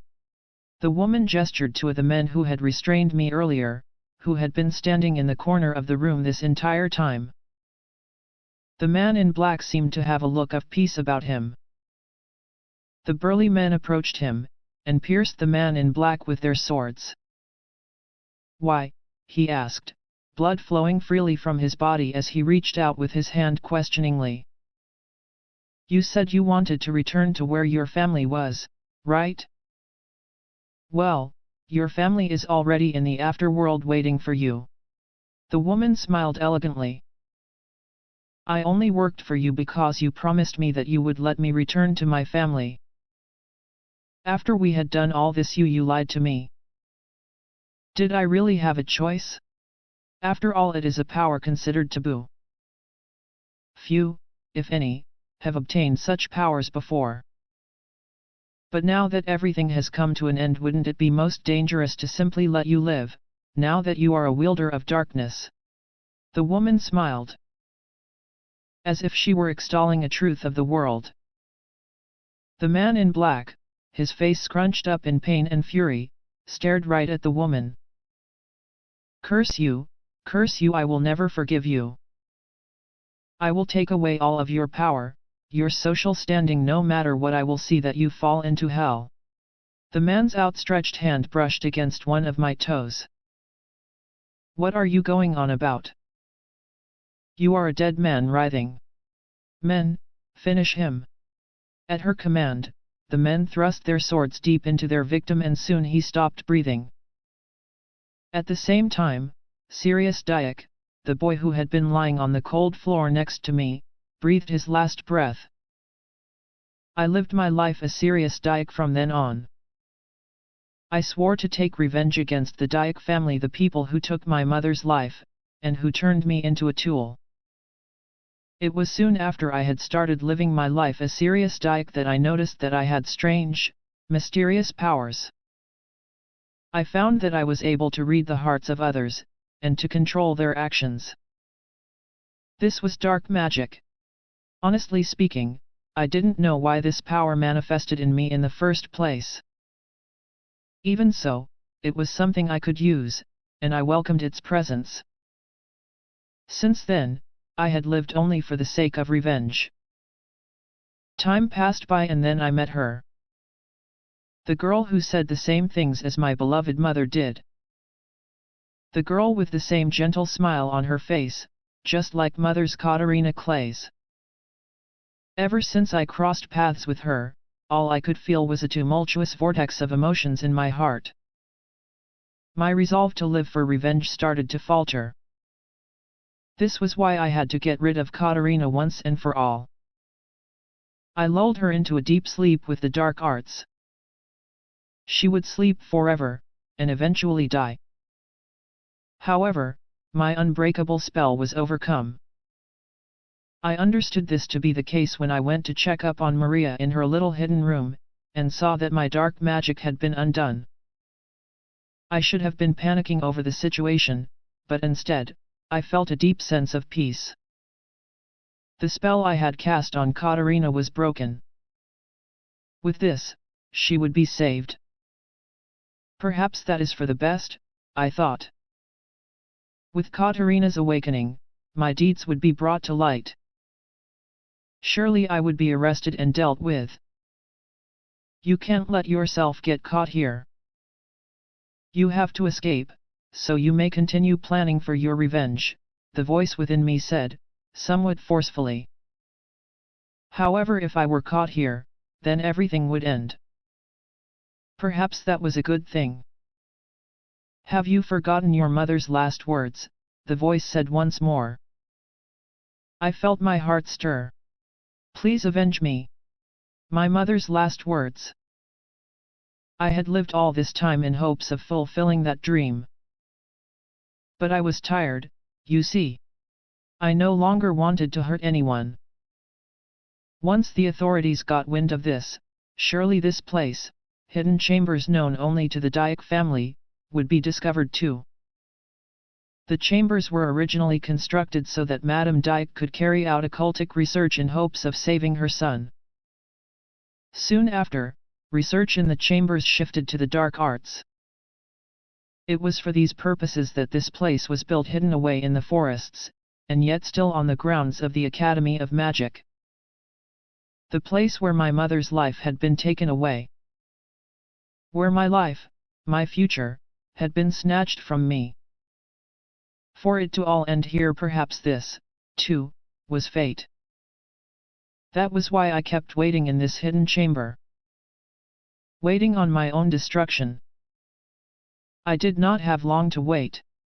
Soon, I sensed several presences in the room I had locked Maria in. The room I was in was set deeper into the ground. With the descending stairway and a thick door between me and them, I could not exactly observe the situation in the other room. However, the very fact that I sensed a presence in that room was enough for me to understand. At last, Maria would be saved, and I would be arrested and detained. You can still escape. Quickly, use the dark arts on them. All of them, the voice within me cried. The voice would not stop. And yet, I found myself quietly waiting for the end. And so after the sound of approaching footsteps down the stairwell, the door to my room opened. I had expected the authorities, perhaps armed with a variety of weapons. Instead, I froze upon recognizing a certain individual in the group that entered the chamber. Jedward Stewart and Keith Clays. Student council members. I expected this. The prince, who had long since lost his heart to Katarina, surely desired to arrest me, one who had made an attempt on her life, with his own hands. Naturally. I had assumed as much. But no. I remained rooted in place, staring at the person before me. Why is this person here? I could not understand. I had said such hateful words, even made an attempt on her life. Then why would she appear before me now? Why are you here? I asked, only for her to answer, almost absent-mindedly. Because the sleeping spell you had cast upon me was dispelled. Katarina Clays stood before me, with that same attitude of hers. It was almost like she'd forgotten what had happened in the courtyard. What I had done to her. That isn't it. I know that it was dispelled. Why are you here? After what I did to you. Why would you appear before me? Ah, that. Right. Well, I don't really think that you've done anything particularly terrible to me. Katarina said, as she always did. As if nothing of note had happened at all. I had set out to kill her. What was she thinking? Was she really that much of a fool? Or did she really possess the forgiving, accepting heart of a saint? Or, perhaps there was an even simpler explanation. You. Do you even know what was done to you? I asked. No, I do know. You used your dark magic to cast a sleeping spell on me, right? Katarina replied, as if it were the simplest, most obvious thing in the world to say. Exactly. And with that sleeping spell I would extinguish your life. I had no choice but to lay it out clearly, as Katarina seemed to have trouble understanding the scope of the situation. That is a lie, isn't it? A lie. After all, if you really did want to kill me, you would have done it there and then, not simply put me to sleep. Isn't it faster that way? There it was again. That blatant, straightforward way she answered my questions. I found myself speechless. It was exactly as Katarina said. It would have been much simpler for me to kill her, as opposed to going through the trouble of putting her to sleep. Then why did I not just do that? No, I couldn't. I could not do it. In truth, I I wanted to meet with you one more time, President. So we could have a talk. Talk? What is this? Yes. Because you looked like you were in pain back then. Because you were crying. So I wanted to see you one more time, to see if we could have a proper conversation. Her aqua blue eyes looked right into mine. I felt my chest tighten up. I could hardly breathe. The maelstrom of emotions ravaged my heart. You hypocrite, and? Then what? Are you going to save me like you saved these other fools? Saint Katarina Clays. Before I knew it, the words had left my mouth. She hardly knew anything about me. Nothing. What would the daughter of a duke, raised happily and lovingly, ever know? Even if Katarina Clays had said something along the lines of how she would save me, I would surely brush it off. No, I would despise her for being full of herself, just the folly of some lovingly raised noble lady of a powerful family. Unexpectedly, however, Katarina said the exact opposite. That's impossible, she declared, staring straight at me. I am not the protagonist, after all. I am nothing more than a rival character, a villainess of a noble. There is no way I am capable of saving anyone. Protagonist? Rival? I couldn't comprehend these words, uttered with such force. She declared that salvation was impossible. I could not possibly hope to understand the thought processes of Katarina Clays. All I could do was stand, looking back at her with a blank expression. And then, I cannot save you from your pain or make it go away. But I can stay by your side, Katarina said, smiling gently as she did so. I could stay with you. When you're sad, when things are hard, I can listen. I can stay until you're happy again, or maybe just okay again. Words much like what my mother had said to me, such a long time ago. I had hidden in a corner and cried alone, not wanting to worry my mother. When she found me, however, she held me tight, saying similar things to me. When I finally remembered that memory, I felt something break deep within me. It was almost like the fog in my mind had cleared. In truth, I had always suspected, in a corner of my mind.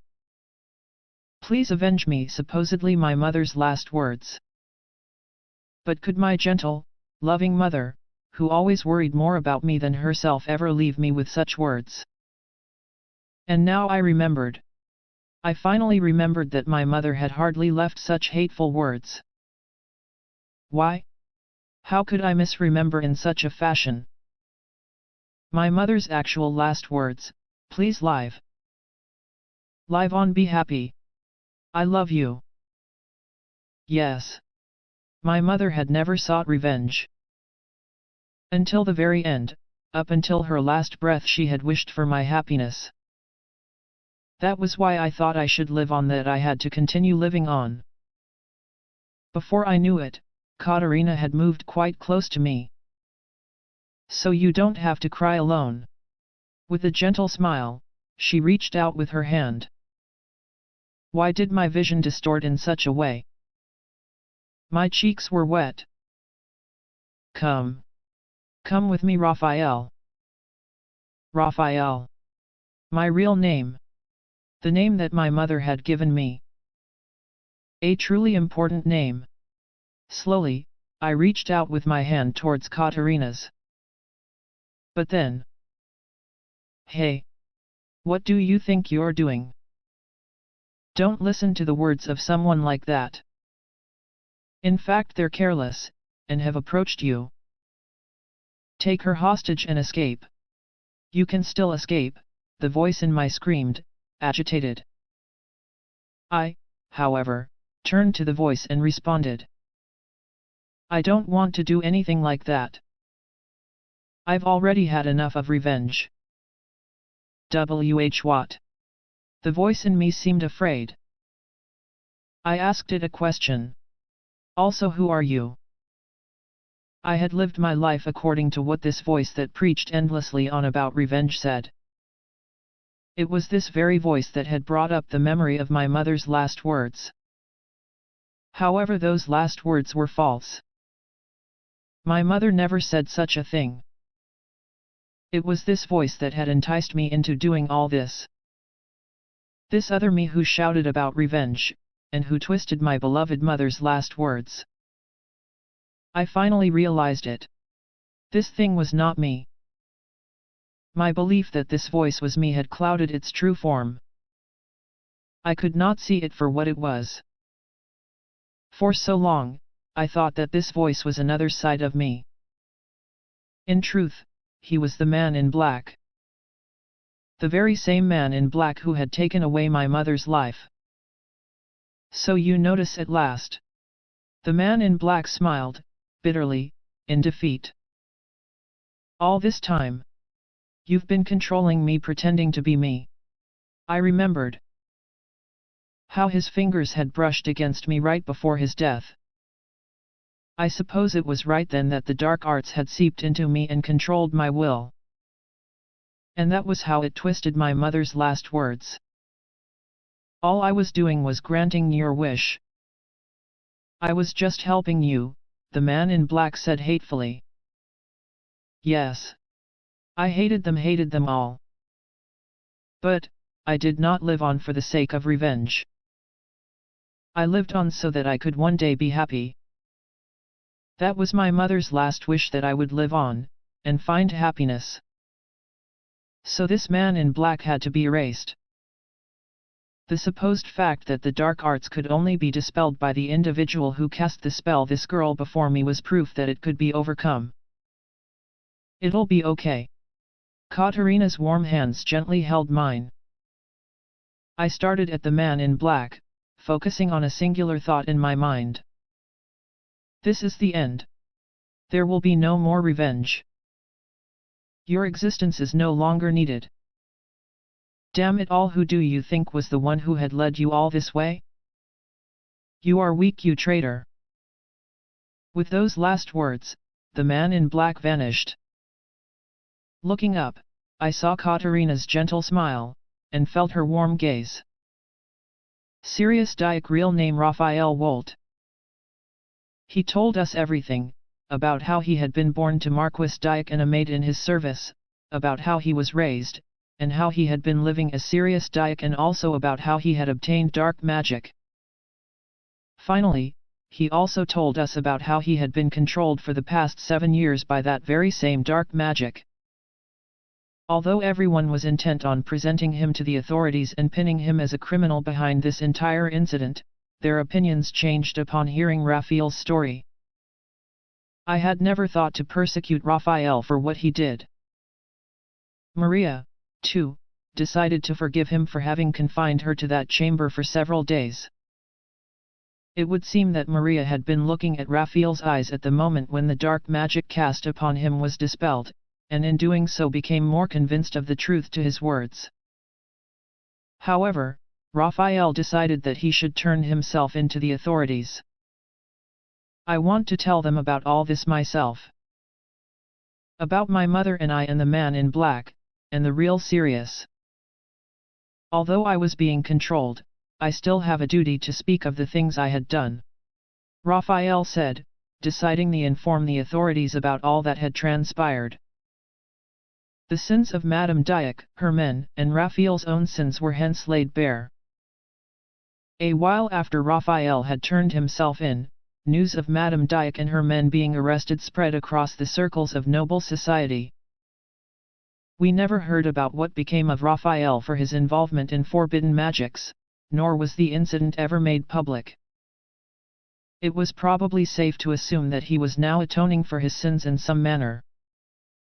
There were no details in the rumors of Raphael and his fate after he turned himself in. I could only continue to worry, not knowing what had become of him. Several months passed. We were now about a month away from the graduation ceremony. With the graduation ceremony occurring soon, the members of the student council were all accordingly busy. So I decided to focus on my agricultural work, not wanting to get in the way of their duties. I set off for my dormitory room, intent on retrieving my farming implements. Lady Katerina Clays. A familiar voice. I turned around. Standing there was a somewhat unremarkable, brown-haired youth, wearing attire reminiscent of officials from the magical ministry. He had a normal, almost boring aura about him. If he had not called out to me, I would probably have walked past him without ever noticing that he was there. He didn't stand out in the least. Who's this? The fact that he called out to me and knew my name meant that I had known him in some capacity before, and yet, I could not remember. As those thoughts crossed my mind, I looked into the youth's eyes. It was then that I remembered those were the gentle, grey eyes I knew so well. Wait, could it be Raphael? I blurted out. As I did so, Raphael's eyes opened wide. I am surprised you could tell. Especially since my appearance has changed so much. Ah, it is Raphael after all. I hadn't seen him for a few months, and he did look entirely different, but those gentle, grey eyes remained as they always had. He smiled, as if embarrassed, upon hearing my explanation. It was a smile I had not seen in quite a long time. You've come back. The fact that Raphael was standing here meant that he was able to return to the academy, or so I assumed. Yes. Thanks to the various testimonies that everyone provided, I was able to return to this place once more. We all did what we could to help Raphael's case. We told the authorities what we knew of Raphael's story, Maria's eyewitness testimony, and how he had been gentle and kind to us up until then. In addition, we also utilized some social connections, directly launching a petition to the higher levels of authority in the land. If what we did would help Raphael, even in the slightest way, then that was a good thing. I couldn't help but be surprised at his current appearance, so different than how he was before. Why was it necessary to change how he looked to this extent? Could it be that you were thinking of enrolling in the academy again, as a new student? I asked. After the incident, Raphael left the academy. On the surface, he had left to recuperate because of health issues. However, rumors of Madame Dyke's arrest had already spread through the intermingled layers of noble society. And many assumed that her son, Sirius, was somehow involved in the incident as well. At least, that was the image I had gotten. It would be difficult for Raphael to enroll as Sirius Dyke once more, especially not with that face, which was widely known to the student body. However, now that he had altered his appearance so much, it was perhaps possible to enroll in the academy again as someone else. Those were the thoughts that flitted through my mind as I inspected Raphael's new appearance. No, I will no longer return to the academy. It is a little unfortunate that I could not graduate. However, I have actually obtained a position at the magical ministry, and will be working there from here on out. As Raphael Wolt, of course. As the dark magic cast on Raphael dissipated, gone, too, was the source of his power. Raphael could no longer utilize the dark arts. Even so, he had high magical aptitude. It would seem that he was valued for his skills, and eventually offered a position within the bureau. However, there was another angle to this, perhaps. Considering that Raphael had been acting under the mental influence of forbidden magic for a time, it made sense that the bureau would want to monitor him. In other words, he was now under the bureau's supervision and care. Due to these circumstances, Raphael was assigned to work at the research facility on the academy's grounds. This was why he had to change how he looked so that he would not be recognized by the student body, hence avoiding a commotion. As for why he looked like someone else altogether, he apparently had the assistance of a professional disguise and makeup artist. A professional disguise artist?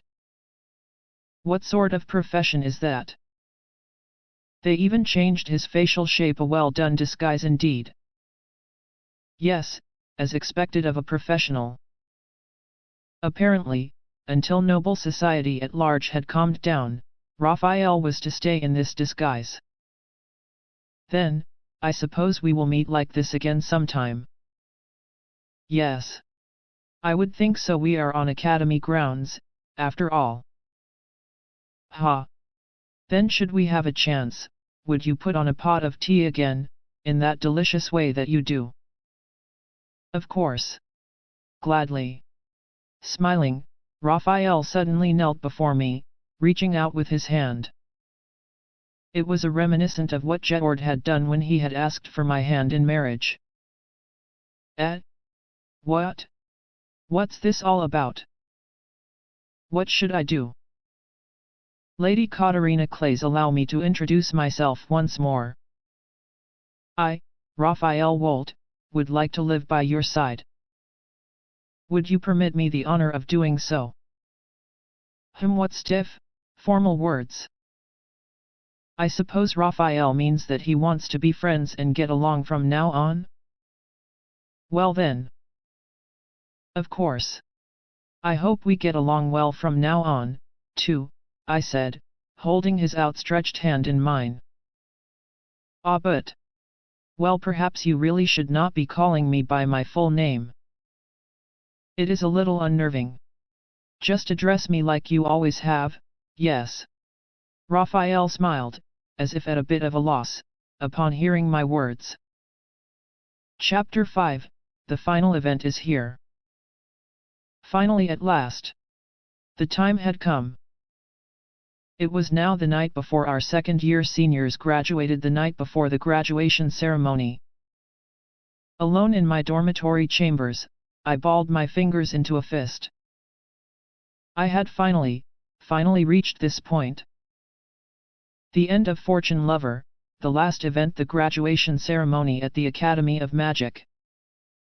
A year would have passed since the commoner protagonist, intermingling with her noble peers, enrolled and studied in the Academy of Magic. She would have furthered her studies, fallen in love with someone her age or a senior in the student council, and with the graduation of her second-year seniors, the game would end. At the graduation ceremony, the protagonist and love interest character would finally gain a meaningful connection. There was, of course, the reverse harem route in which she ends up with all the romanceable options. Though I had safely overcome the public prosecution of Katarina Clays, I still had to be wary, not letting my guard down until the game ended. Honestly, though, I could hardly see myself being chased out or cut down by any of these people. After all, they were now my important, close friends. But even so, I had to keep my guard up right until the end. I was armed with our greatest work, the toy snake that Grandpa Tom and I had designed and perfected, in my pocket.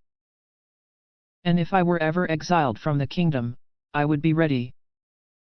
I had already prepared my farming overalls, my favorite hoe, books on agriculture, and various other tools. The intensity of my swordplay had been a topic of conversation as of late, too. I had the perfected, ultimate projectile snake and the technique to quickly launch it. With the guidance of Mary and her green thumb, the crops I grew no longer wilted, and instead thrived. And day after day, without fail, I toiled away at the fields, honing my skill with the hoe. Since my memories of my previous life came back to me on that fateful day, 8 years ago, I have worked hard. Now, it was finally time to put my skills to the test. If you're coming for me, then show me what you've got. Catastrophic bad ends. I, Katarina Clays, with her 8 years of hard work, will be your opponent. I raised my balled fist to the air. And so I let my fighting spirit burn wild, only to be interrupted by a knock at the door. Anne soon entered the room. Young miss. I do recall you saying that you had wished to personally prepare the flower bouquet for Master Nicole. It is to be handed to him tomorrow, congratulating him on his graduation. Have you made the necessary preparations? Anne said, eyeing me suspiciously as she did so. I, for my part, still had my fist raised in the air. In this particular academy, there was a custom of giving a congratulatory gift to a graduating senior, usually one that has been helpful and offered guidance. Not too different from a custom in the school I attended in my previous life. I intended to personally hand Nicole his gift. After all, he had been very helpful, in more ways than one. Traditionally, these celebratory gifts were often flower bouquets. There were occasionally gifts of bouquets with particularly valuable accessories in them, or in some cases items with actual money. But such gifts were usually only given if they shared a particularly special bond. I'd thought to myself that all I'd have to do is arrange a simple bouquet of flowers. But then I'd realized, Nicole, the alluring count, was quite the popular individual. In fact, one of his fan clubs was probably the largest in the academy. He would probably receive countless bouquets. In which case he probably didn't need any more. And anyway, receiving a flower bouquet like that meant that extra effort had to be taken to preserve the flowers, and bouquets didn't serve much of a purpose other than being a decorative item. And so, I had prepared something special.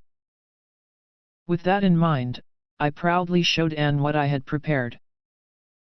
At a first glance, the item in question appeared to be a beautifully wrapped bouquet. But upon closer inspection, it was definitely different. Well? Ingenious, right? Ah, such a great idea. I really am quite the genius. With this, the preparations for Nicole's congratulatory gift are complete. The catastrophic bad end countermeasures are in place. Young miss, what exactly is? Tomorrow was the day. The final battle.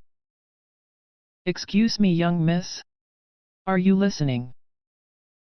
Once again, I rose my fist high, raising it triumphantly to the ceiling. And so, I ended up staying up very late on the night before the final battle. The graduation ceremony was much like the intake ceremony I experienced earlier in the year. The representative of the graduating students was Nicole himself.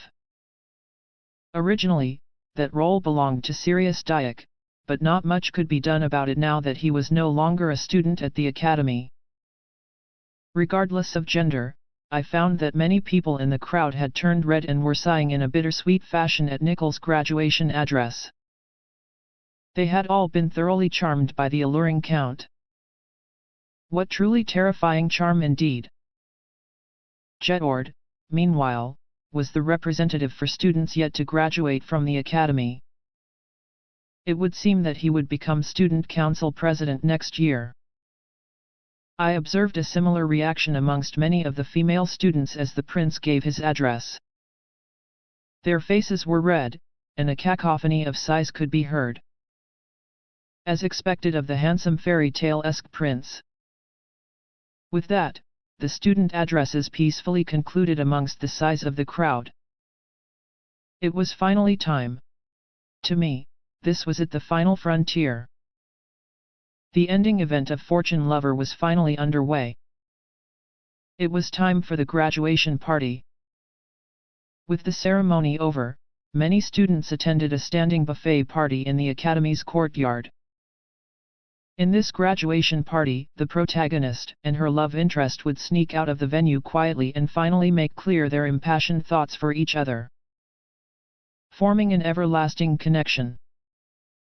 I decided to closely observe Maria's movements so that I could discern who she would sneak out of the venue with. With that goal in mind, I stuck even closer to her, closer than I normally would. However, I couldn't simply stay close to Maria and do nothing else. After all, this was a graduation party. I had to say a few congratulatory words to my seniors, at the very least. Of course, the senior I wanted to congratulate the most was Nicole, and I had to hand him his congratulatory bouquet. Maria and I made our way over to where he stood.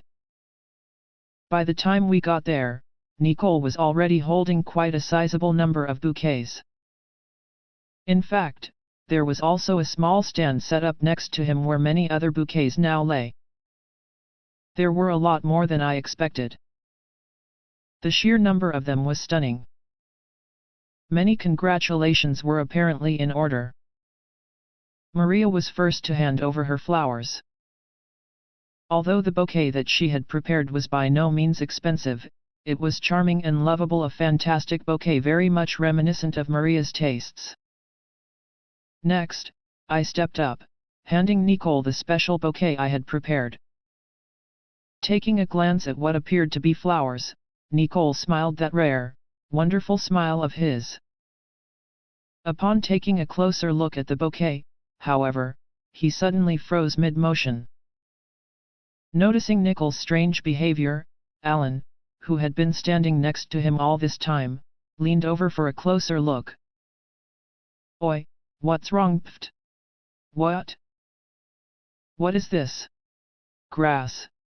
Alan exclaimed, and soon his loud voice drew the attention of Jedward and Keith. I, however, responded to Alan tersely. "How rude!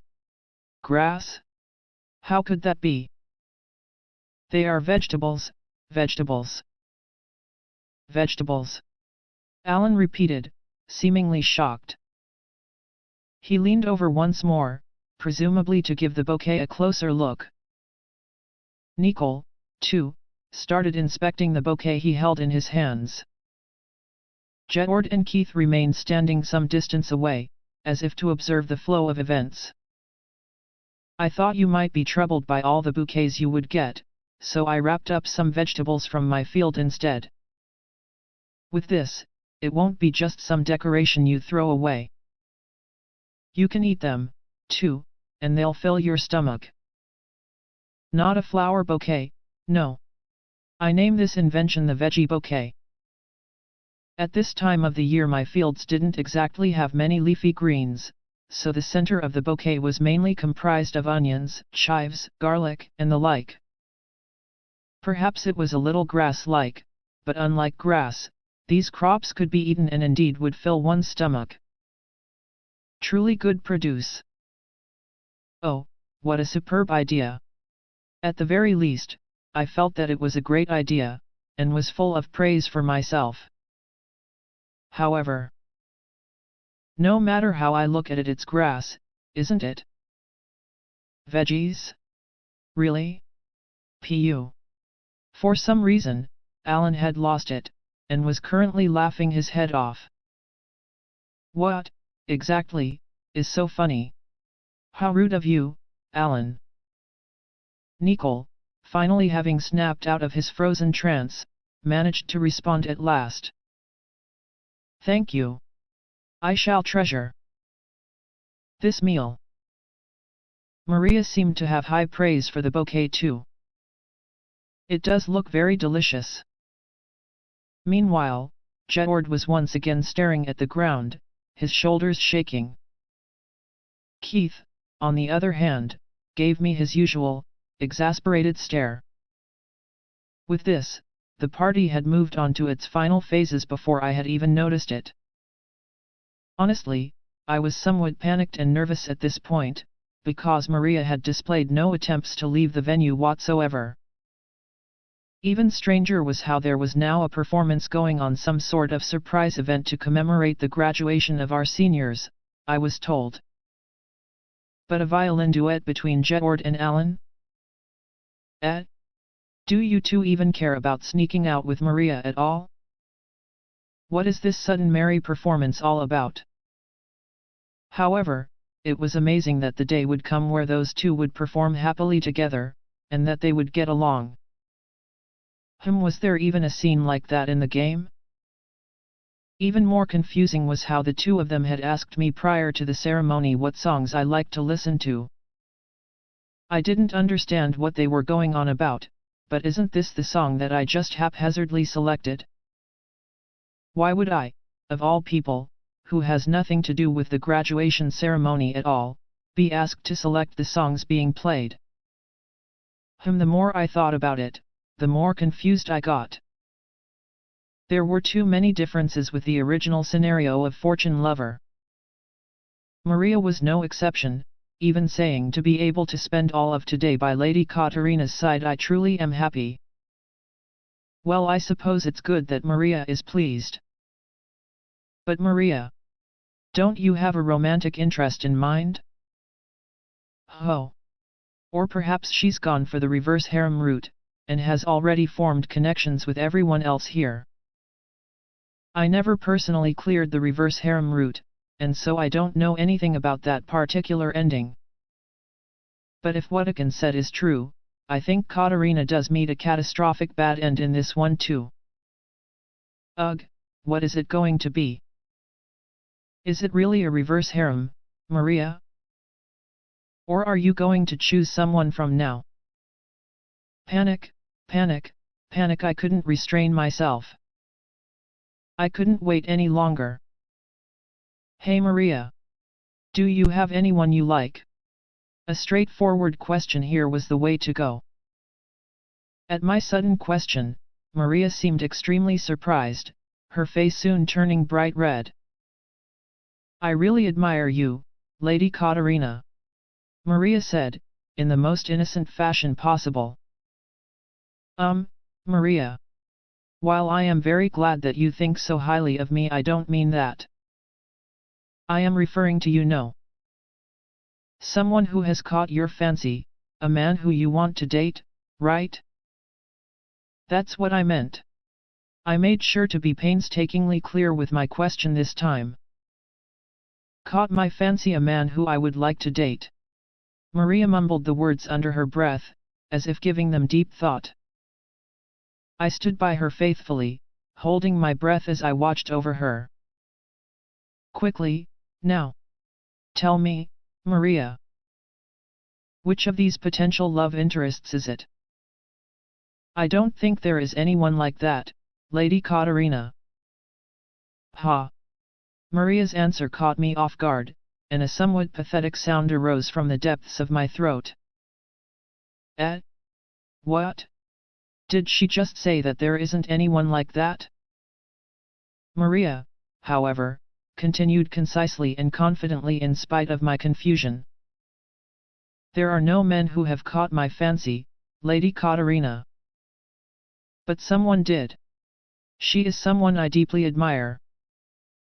Someone whom I would like to be with forever, you, Lady Katarina. With that, Maria grasped both my hands in hers. So please, Lady Katarina, let me continue being with you from here on out. Those are words that I've heard somewhere before. Ah, right. Those are the protagonist's final words to the successfully romanced love interest character. Let me continue being with you from here on out. But then why me?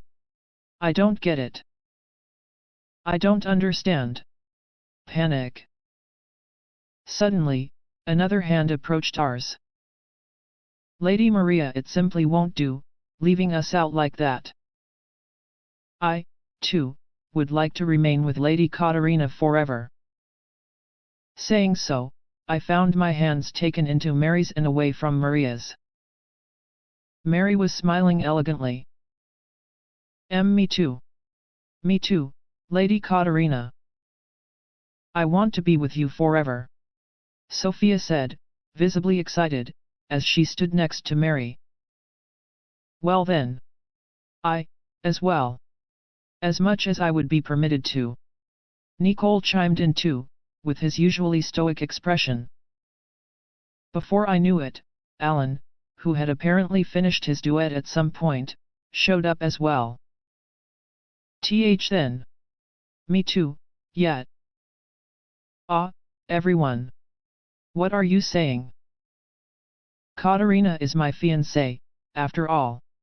Saying so, Jedward snatched my hands out of Mary's only for them to be intercepted by yet another pair of mysterious hands in the process. Prince Jedward. I believe we have discussed this countless times prior, but my adoptive sister is hardly cut out for the role of queen. Please, do cancel the engagement. I will take all responsibility for the needs and wants of my adoptive sister, Keith said, now holding my hands in his. With that, my surroundings were suddenly enveloped in a cacophony of voices. Ah, Keith. How many times have I said it, I have no intentions of cancelling the engagement. Katarina will become my queen. But I must protest, Prince Jedward. It is unthinkable that you would have my important adoptive sister all to yourself. I will see to it that the engagement is cancelled. It is as he says, Prince Jedward. Having Lady Katarina all to yourself? Unthinkable. We will ensure that the engagement is called off. To that end, I, Mary Hunt, shall lend you my strength, Master Keith. Yes, that's right, Sophia piped up. I wouldn't want Prince Jedward to have Lady Katarina all to himself. Please let me help too, Lady Mary. Oh, you should help too, big brother. If that is what you desire. Then I'll help too. Alan jumped in. I will be of assistance as well. Please, do allow me to assist. Maria spoke up passionately as well. Oh, how terrible, to gang up on me like that. You lot, I will never hand Katarina over. Before I knew it, my hands, which had been in Keith's grasp moments ago, were free. But then here it was again. This feeling of being excluded from the conversation. I no longer understood what everyone was talking about. It was a little lonely, yes, but their discussion was lively, and everyone looked like they were having fun. It seemed like everyone was getting along, but this was not love. If it were indeed a reverse harem, things would feel a little different. Come to think of it, the atmosphere changed somewhat the moment Mary and Sophia joined us. While it did feel like I was being slightly excluded from the festivities, it didn't seem like I was anywhere near a catastrophic bad end. Still confused by recent events, I racked my brain, thinking as hard as I could. This situation. If I had to put it into words, an ending where everyone became friends? The Friends ending? The Friends ending, commonly known as the normal end. The protagonist does not end up forming a lasting romantic connection with a potential love interest, and the game ends with everyone simply being good friends. For a game about romance, to get an ending in which the protagonist falls in love with no one was a bad ending in some ways. I didn't know why Maria said those specific words usually reserved for a love interest, and there were many differences with the friendship ending that I had seen in my previous life. Even so, the happy look on all their faces, it did seem like the Friends ending that I experienced before.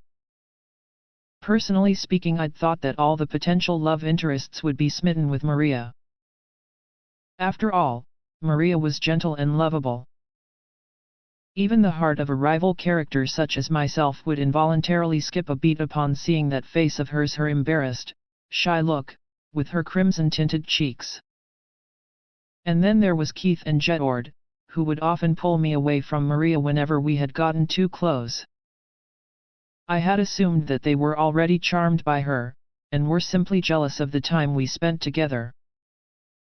This was why I thought that Maria had already formed a connection with someone, if not everyone. And yet here we are, at the Friends ending instead. Rival characters didn't have any ill fates befall them upon the resolution of this particular ending. After all, the game concluded with everyone as friends, nothing more. In other words, I, Katarina Clays, would not have to face a catastrophic bad end. I could feel the tension fade from my shoulders. It was as if all the strength in my body had evaporated. Now fully relaxed, I looked at my friends, who were still merrily having their lively conversation. Before long, we were told that the party had officially ended and that was that. And so it came to be that the graduation party, as well as the events of Fortune Lover, came to an uneventful end. It was an unexpected ending, one that I had not imagined at all. To me, however, it was the best ending I could ask for. With the graduation party finally over, we made our way to the student council chambers to hold a farewell party for Nicole. While it seemed excessive to have one party after the next, this little gathering was nothing more than partaking in tea and snacks casually while having some light conversation. We also invited the previous student council president, Raphael, to the farewell party, albeit stealthily, so that the students on campus would not find out. While Raphael was somewhat withdrawn and reserved at first, everyone welcomed him warmly. Being his juniors, we all readied a flower bouquet for him too, which he graciously accepted. He did, however, freeze up a little upon receiving my specially crafted veggies bouquet, much like Nicole did. Stunned by the sight of my wonderful invention, no doubt. The student council was together for the first time in what seemed like a long time. I had a lot of fun spending time with everyone. "Please, Lady Katerina," Raphael said with a smile as he offered me a cup of tea. "Thank you very much." After gratefully accepting the cup, I eagerly raised it to my lips. While it has been quite a while since I'd had the chance to enjoy one of Raphael's brews, its taste remained unchanged, gentle as ever. From what I was told, Raphael had been practicing tea brewing for a long time, apparently always preparing a cup for his tired mother when she returned home from work. He had a calm and peaceful expression on his face as he recounted this to me. "Lady Katerina, please do try some, if you would like," Maria said, offering me some snacks. "Wow! Today's snacks are exceptionally delicious. I've never seen snacks quite like these before, Maria. Are these homemade too?" It was much like a soft, fluffy sponge cake drizzled with a generous helping of syrup. Just looking at it was enough to make me start drooling. I had never seen a snack like this before amongst Maria's creations. Yes. A new concept, Lady Katerina. Mother and I thought of it together. Oh. With your mother, you say? Yes. I was happily telling her about how you enjoyed my snacks, Lady Katerina, when she asked if you would be bored by having the same kind over and over again, so we thought of a new recipe together. Really? Ah, but I'll never tire of your homemade snacks, Maria. Never. But yes, I am very happy indeed. Thank you very much for thinking of me. Do pass my thanks along to your mother for me. Yes. I will make sure to do so, Maria replied, smiling happily. Having tried one, I quickly came to the conclusion that Maria's new snack was even more delicious than it looked. I could hardly stop my hands from moving. Katerina, if you eat so much all of a sudden, won't you have yet another stomachache? Exactly, big sister. You also had quite a lot to eat, more than most others, I would say, at the graduation party. Do limit yourself. So came the swift warnings from Jedward and Keith, as I continued stuffing my face full of snacks. Ugh, they're both staring straight at me just like how mother does. I suppose they would be similarly annoyed if I got a stomachache from overeating. Jedward's deliberate warnings were delivered with a smiling face, while Keith simply looked worried, continuously reminding me to eat less. I suppose I have no choice. I'll save some for later. I slowed my snacking speed down just by a tiny bit. Lady Katerina, I purchased a new series of novels recently. It turned out to be a most enjoyable story. If you would like, we could read it together next time, Sophia said. She described the new romance novel she had read. It was a story very much relevant to my tastes, and I decided to borrow it from Sophia right away. Yes. I'll be looking forward to reading this, oh I will. With that, the conversation shifted to that of novels and the like. Katarina. I fear I shall not see you for quite some time. I leave my sister in your care, Nicole said with his usual stoic expression. Ah, no, think nothing of it. I'm sure we'll all continue to get along, I replied with my best smile, and there it was. Nicole's alluring smile momentarily flitted across his features once more. Yes. Nicole's alluring charm is fearsome indeed, even for someone like me, who's known him across the years and built up some resistance to it. My cheeks were already red in spite of myself. I wouldn't be able to see Nicole often after he left, at least, not for the next year. It would be a little lonely for me, but I suspected it would be much worse for Sophia, who loved her brother very much. Big brother, do visit often. We have to ensure that you do not fall behind, given that you will be left out of the competition for a year. Sophia pleaded, apparently hoping that Nicole would visit the academy when able. I didn't quite understand what the second half of her statement meant, however. In any case, Sophia really did love her older brother. Ah, Lady Katarina. Have you already decided what crops to plant next year? I was still staring at Sophia, her face full of love and smiles for her dear older brother, when Mary made that inquiry. Mary does have a point. It'll soon be spring. What should I plant this year? Indeed, new vegetables of some sort, perhaps? It was worth looking forward to. I would be glad to assist you this year too, Lady Katarina, Mary said. With the assistance of Mary and her green thumb, I felt like I had the farming capabilities of 1,000 men. Fields, that's good and all, but that thing you put on when you do field work, can't you do something about it? No matter how I look at it, it just makes you look like an old commoner woman, Alan said. I had answered this complaint of his many times before. Honestly, I really did like my overalls. They were easy to move in, and were perfectly suitable for agriculture. But when he phrased it like that, I supposed I should make some changes. I understand. I shall make some alterations. It was true the overalls and headscarves that I had been wearing thus far were somewhat plain. And the colors were subdued and boring. Perhaps it was inevitable that wearing them caused me to look like an old woman. Well then, I suppose I could at least include some patterned fabrics in my headscarves in the future. With my stomach now considerably full, I stepped away from the table, heading instead to a nearby windowsill. Perhaps standing would help with my digestion.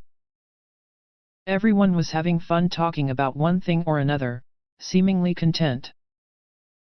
I couldn't help but think of the events of the past 8 years upon witnessing this scene. 8 years ago, on the day that I turned 8, the memories of my past life came flooding back to me. It was then that I knew that this was the world of fortune lover, and that I had somehow been reincarnated as a villainous rival character who had nothing but bad endings in her future.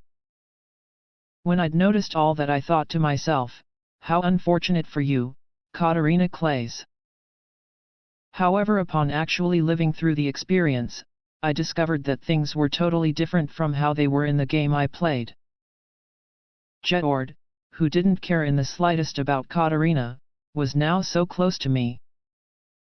Keith, who originally spent most of his life avoiding his adoptive older sister, was now always with me, and always looking out for me. Even those who the original Katarina was never destined to meet, Mary, Alan, Sophia, Nicole, and Raphael, they were now all my important, dear friends. In fact, even Maria, the protagonist of the game, who was supposedly Katarina's arch-rival and the one responsible for many of her bad ends, was now an important, close friend of mine. "Lady Katarina, are you all right?" Maria asked, seemingly worried at the sight of me absent-mindedly rubbing my belly as I stood next to the window. "I'm fine, Maria. Thanks for asking." Back then, I often said to myself how awful to be reincarnated as Katarina Clays, the villainess. I really have nothing going for me. However, in the end, not a single one of those catastrophic bad ends ever came to pass. Instead, I now found myself surrounded by many friends who cared for me, looked out for me, and at times offered me their assistance. I had truly made some wonderful friends. While I didn't have much in the way of magical capabilities, nor was I good at my studies, my friends never once left my side. They were always there, offering me their support, even when it was painful or difficult. Now, I felt like I could say it proudly, and as loudly as I could. To be able to cross paths with so many wonderful people, Katarina Clays, was truly blessed. The sun's warm rays caressed my cheeks, shining through the window as if heralding the imminent arrival of spring. With this, a new season would sweep across the lands, a new season beyond the plot and scenarios of Fortune Lover. The end side story, She Who Is Dearest to Me. It has been a year since we enrolled into the Academy of Magic. We were now second-year students and I, Jedward Stewart, had been appointed Student Council President. The Academy's systems, much resembling a meritocracy, ensured that only the capable would serve in the council. The position of President, of course, was also determined by academic achievement. As such, it was perhaps natural that one such as myself would be chosen for the role. After all, the position of top student belonged to none other than me. In the past, I would have simply seen all this as an inconvenience, and would not even have taken tests seriously. Now, however, an inconvenience still, yes, but a hoop I obediently jumped though. All for the position of Student Council President. The purpose of this was simple: to make known far and wide the capability and skill of Jedward Stewart. With my social standing established, I would be able to assure with certainty that the one I desired shall fall into my hands. In the past, I saw the seat of king as a burden, and never once even dreamed of taking on such a troublesome role. Now, however, if it was required so that I would be able to take her hand, I would gladly obtain such a position. There was one more point in showing my capability, skill, social influence, and position: I would be able to ensure that a certain individual remained protected. Being the natural charmer that she was, she had many allies. She was seemingly incapable of understanding the concept of danger. She was defenseless. One would question if she was truly the daughter of a noble. Exasperating. To make things worse, she never thought to suspect the motives of another. The possibility of her being manipulated by some black-hearted noble, should I take my eyes off her, was far too high. As such, it was imperative that I solidified my social standing. My gaze from the sidelines would serve as a suitable warning to all those who would dare think of harming her. With those reasons in mind, I would continue carrying out the troublesome role of Student Council President, all for the sake of solidifying my social standing. After the lessons for today ended, I found myself in the Student Council chambers, where I carried out my appropriate duties. My work for today is done. If you would excuse me, I said, standing up from my seat. If this had been a busy period, I would have been obligated to assist the others. There were no problems, however, given that we were not in a particularly busy season. "You are already done, Prince Jedward?" Maria Campbell asked, her voice full of surprise. She, too, had been appointed to a new position this year, that of Vice President. "Yes. I will be returning to my quarters. Do excuse me. Although my workload as the president was significantly heavier than that of the other members, it was nothing to me should I put my mind to it. Under normal circumstances, I would finish my work at the same time as the other council members. Today, however, I finished early, having diligently finished my assigned tasks. She was, after all, absent from the council chambers today. If she was not here, then there was only one place she could be, logically speaking. With me finishing my work early and heading off to see her, I could have her all to myself if only for a short while. As if deducing my intent, Keith Clays, another member of the student council, shot me a most intense gaze. Mary Hunt, too, looked around this way and that stealthily, visibly quickening the movements of her pen. Although the two would surely catch up eventually, it was plain to me that there was still some time. I headed out of the student council chambers, quickening my pace so I could have as much time with her as possible. Leaving the council chambers behind, I walked beyond the bounds of the campus academic buildings, heading for a certain corner of the academy grounds. As I thought, that was where she was, Katarina Clays, dressed up as a commoner and happily working the fields. Katarina, my fiancée, had seen it fit to turn a small corner of the campus grounds into a crop plot. The one person whom I desired to fall into these hands of mine. Katarina. Katarina turned around, her voice filled with surprise. She had not noticed me, it seemed. Ah, Prince Jedward, is your work at the council already done? Yes. Are you planting seedlings today, Katarina? I asked, upon noticing what appeared to be rows of vegetable seedlings lined up neatly in a corner of the field. Yes. They just arrived yesterday, you see, and so I thought I should plant them as soon as possible. Katarina replied, a happy smile on her face. This was how my fiancée was, she seemed to be happy anywhere she went, whatever it was that she did. There was not a single moment of boredom in my time spent with Katarina. The days I spent with her were filled with radiance. It made me wonder, however. When was it that I first saw Katarina as a beautiful and radiant individual? Before I knew it, the young girl known as Katarina Clays had become the most important thing in my life. I approached Katarina, who was still joyfully explaining the intricacies of seedlings, and then, I placed a single hand upon her soft cheek. Prince Jedward, she said, curiously, looking up at me with her azure eyes. To think that I could be this elated simply because I was the only thing reflected in her eyes. There was some dirt on your cheek, you see. Ah, is that so? Thank you very much. Katarina thanked me in her usual, straightforward way. How defenseless. It was as if suspicion itself remained an unknown concept in her mind. Usually, someone would get in my way right around this point. Those interlopers, however, were busy with their work at the council today. They would not appear before us. In that case, I moved my hand, slowly, my fingers tracing a path from her cheek to her soft lips. I leaned in, my fingers still moving slowly across Katarina's lips. A normal noble lady would have her face flushed red at this point, should anyone do such a thing.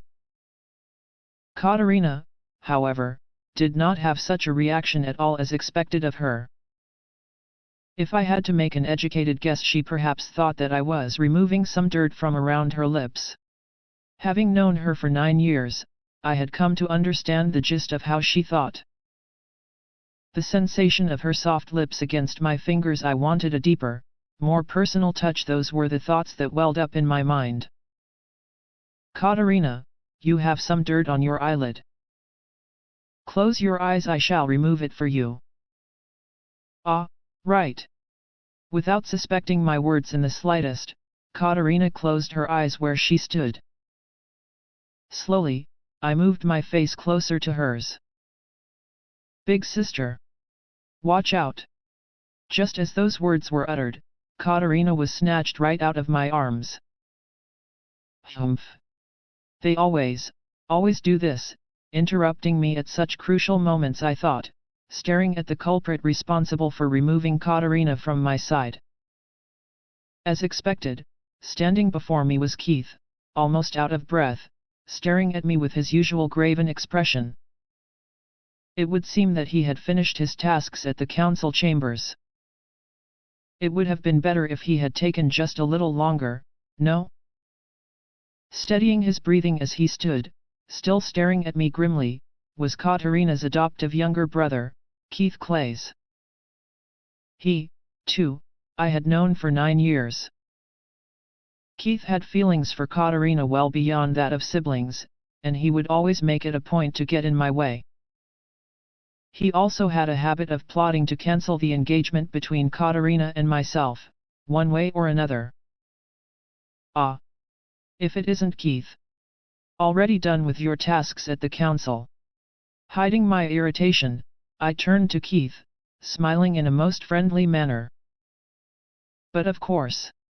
I was given sufficient motivation to speed up my work thanks to you, Prince Jetord, Keith replied, his face hardening as he did so. And then are you all right, big sister, he asked, staring straight into Katarina's face. All right? What do you mean? Katarina said, still somewhat confused, apparently not understanding what had just happened. I see that Katarina's tendency to be immeasurably dense is present in full force today.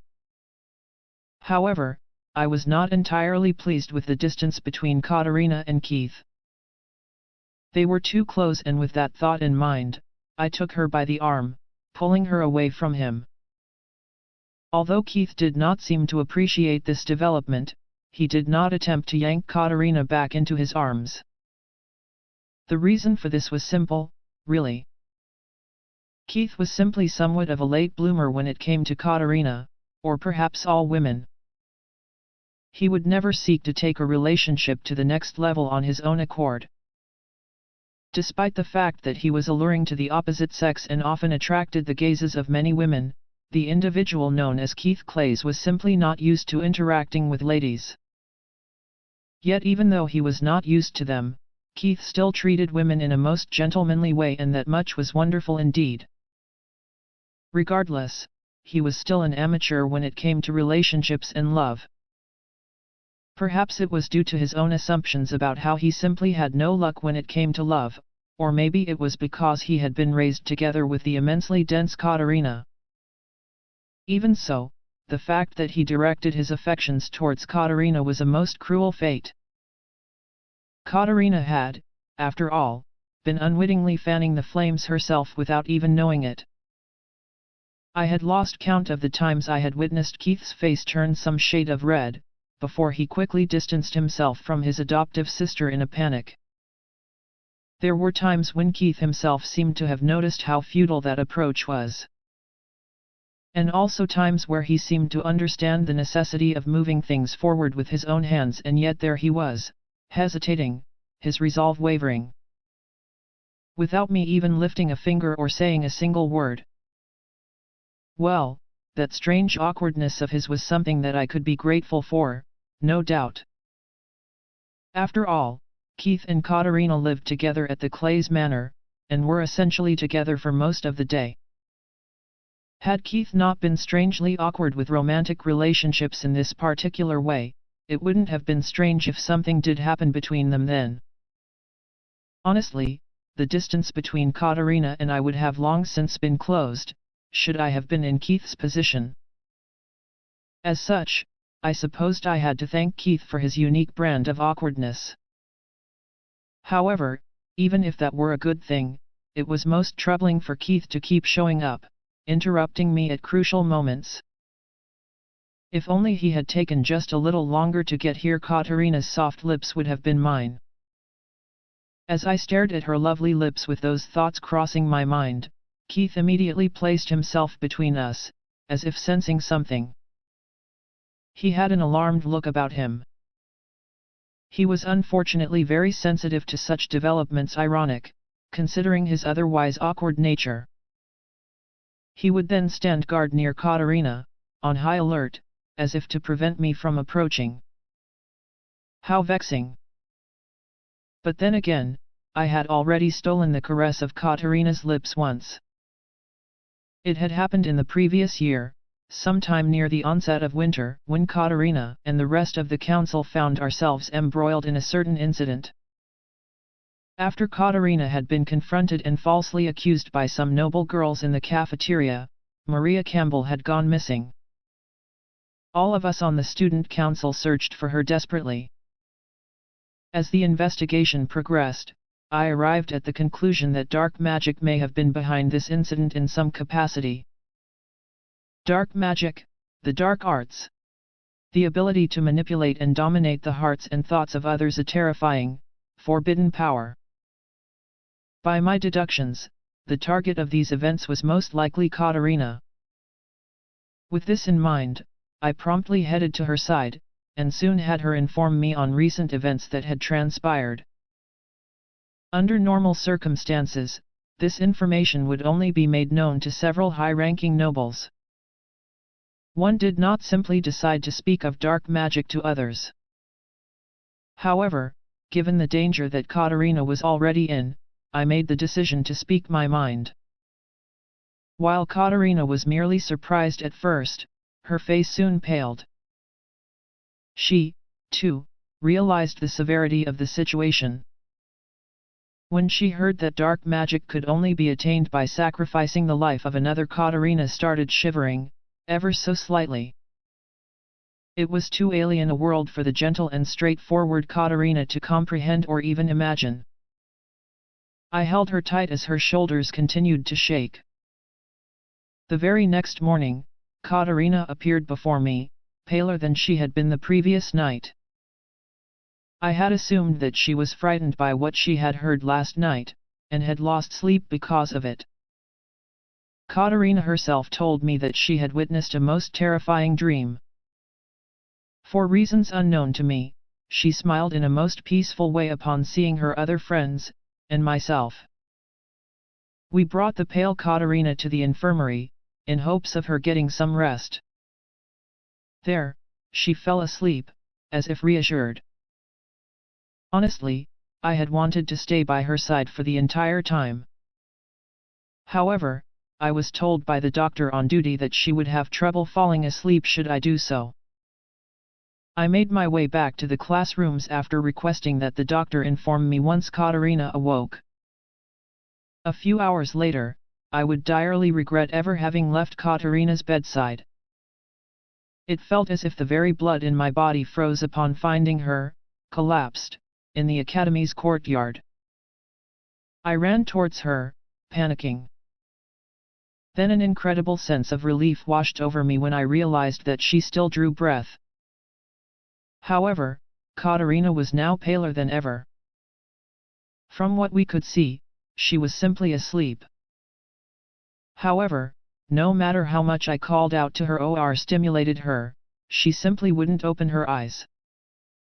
I exercised all my social influence and power to summon the most well-known doctor in the land, and had him examine Katarina thoroughly. The reason for her slumber, however, remained yet unknown. The situation did not improve. The possibility of her being in this state because of dark magic was relatively high, and with that thought in mind, I had one of the few wielders of light in the kingdom brought to me, in hopes of them diagnosing the problem. I knew that Katarina was in danger, and yet, I could hardly do anything to help her. I could not forgive my own weakness. How pathetic! On the morning of the day after Katarina had fallen into a deep sleep, I paid a visit to her chambers. No response came, no matter how many times I knocked. Upon opening the door, I found that there was only Katarina, still asleep on her bed, and that personal maid of hers by her bedside. Normally, someone or another would be in her room, but it would seem that no one else was present at the moment. It would appear that Katarina's personal maid did not notice my entrance. She was most surprised at the sight of me, dropping the cup that she had been holding straight onto the ground. With a resounding shatter, the cup splintered, now mere fragments of broken glass. My sincere apologies. Saying so, Katarina's maid knelt down, visibly panicking and upset as she picked up the broken pieces of glass. Her face was white as a sheet. I wouldn't have been surprised if she collapsed at any moment.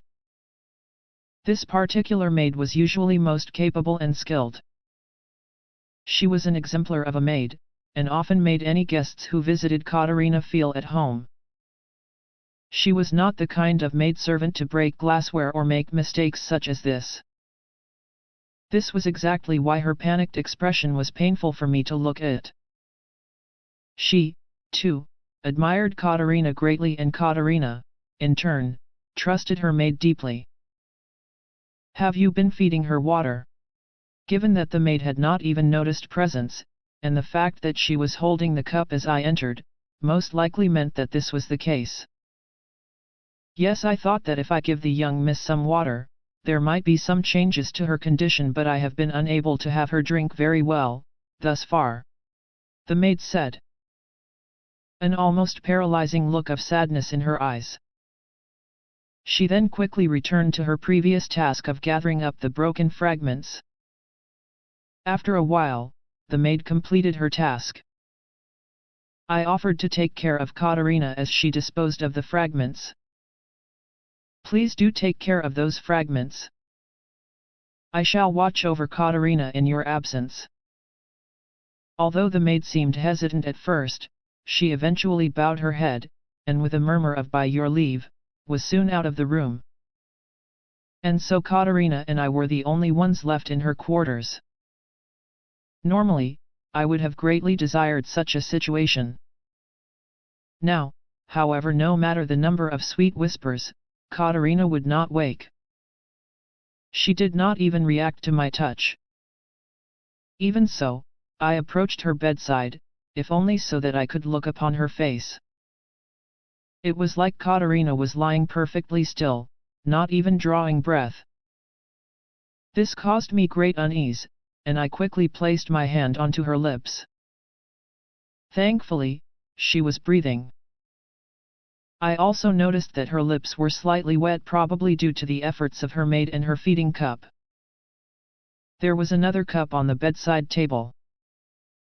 If the young lady continues to sleep, Prince, she will be unable to have any water or any food. If this circumstance is prolonged, I fear she will lose her life. The doctor's words resurfaced in my mind. There was no way I could let that happen. I lifted the spare cup to my mouth, draining it of its contents.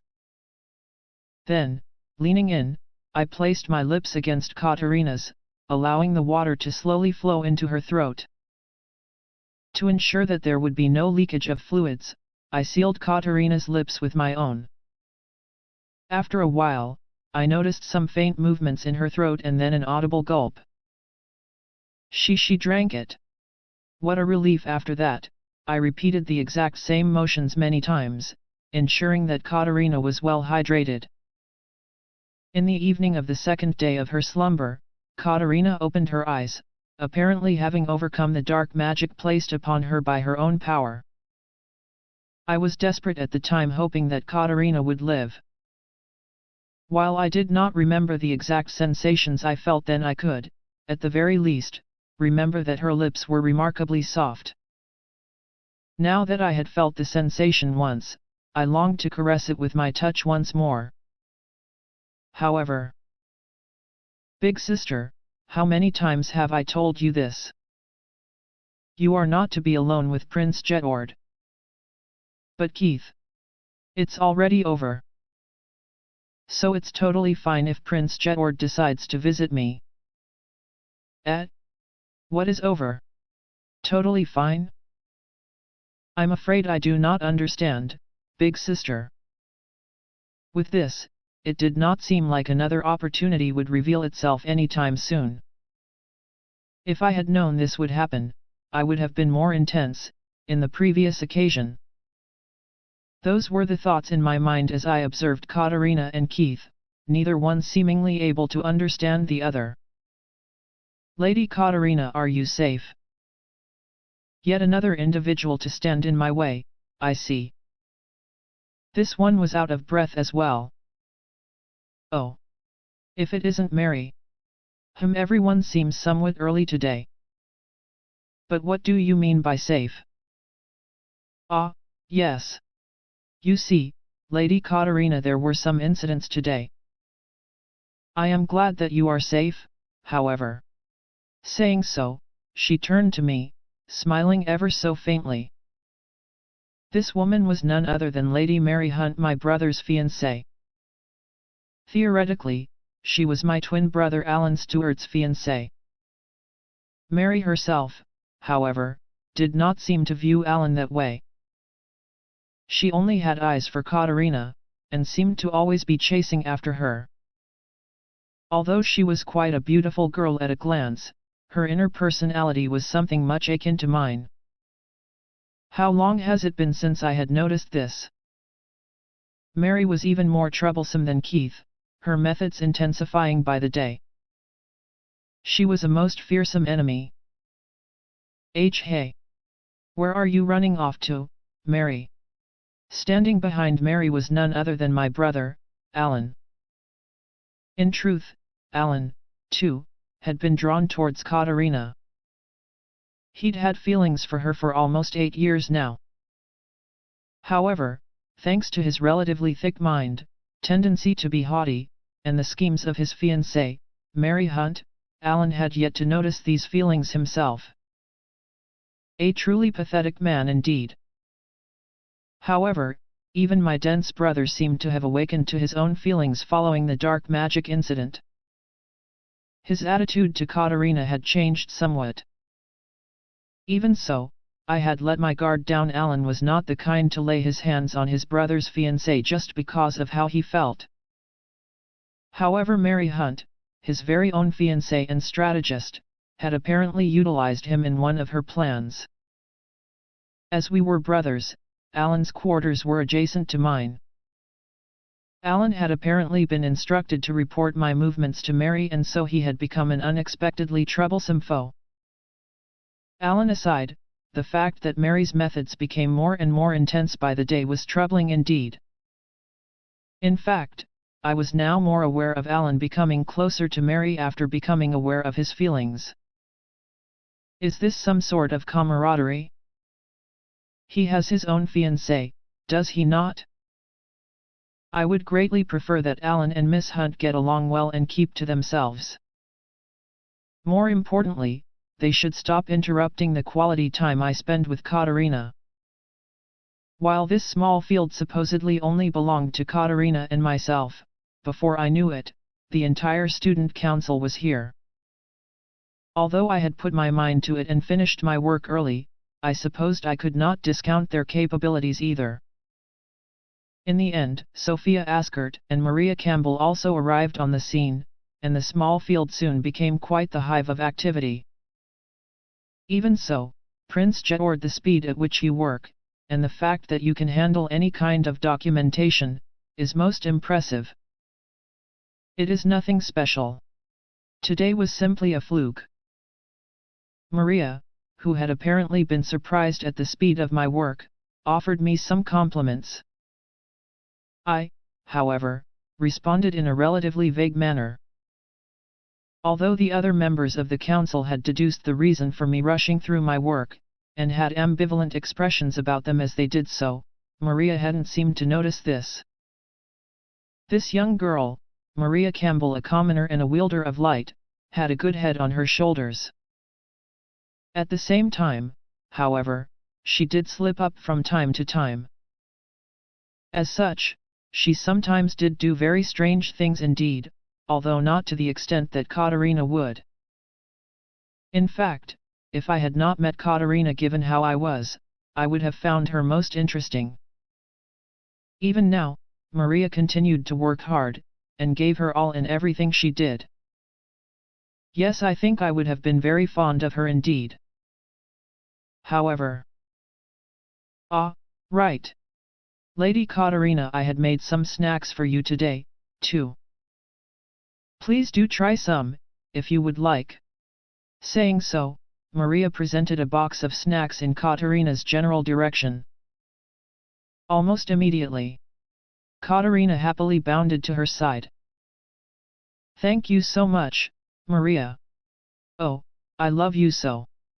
Katarina's face was already full of unbridled adoration. Yes, Maria Campbell. I did think of her as someone I could have become fond of, or so I thought. However, she was far too close to my fiancé. It would be quite a problem if Katarina grew overly fond of this girl. In fact, Katarina was already more or less thoroughly domesticated by Maria's snacks. It was clear that she liked this girl very much indeed. To make things worse, Katarina, who was already enough of a natural charmer herself, had long since succeeded in making Maria fall for her. Sometimes I would see the two of them together, almost looking like they were actual lovers. Ah, what a terrifying sight! As such, the very existence of Maria herself meant that she was an enemy as well, hell-bent on getting between Katarina and myself. If I had to say, Maria was different from the rest. She was a powerful foe, almost from another dimension. As I looked upon Katarina, who was currently happily munching away on Maria's homemade snacks at a small table in the corner of the crop field, I felt a somewhat complicated mix of emotions rise up from within me. And then... Ah! Big brother, this way, please. Sophia Askert's voice. I followed the direction of her voice with my eyes.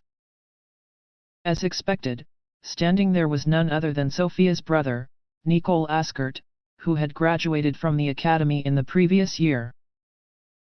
Accompanying them was the individual who, up until the middle of last year, was the student council president Raphael Wolt.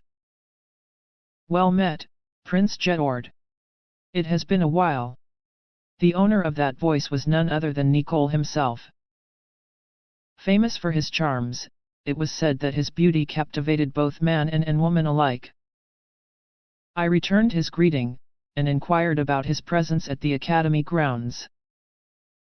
I have business with the Magical Ministry's research facility on the campus today, Nicole replied with his usual stoic, expressionless face. Raphael, who was accompanying them, was also currently working at that particular research building. He had been working there today as well, when Nicole, who had been visiting, apparently called out to him. He was then invited along, which explains his presence. Ah! Master Nicole, Raphael. It's been a while, hasn't it? Apparently Katarina, who had been stuffing her face with snacks all this while, finally noticed the presence of Nicole and Raphael. Katarina. I am glad you are well, Nicole said, his previously stoic expression melting away into an alluring smile. Ah, yes. Of course. This Nicole, too, has feelings for Katarina. Even so, Nicole was quite the respectable man, and had a good amount of common sense about him. He would not think of lusting after someone else's fiancée. After all, he had been strangely blessed with a mysterious, yet troublesome charm, one that was powerful enough to captivate men and women alike. If anything, it almost seemed like Nicole's charm only increased as the years went by. Even Katarina, whose tendency to be dense likely ranked somewhere near the top of this kingdom, had recently started to become attracted to his smile.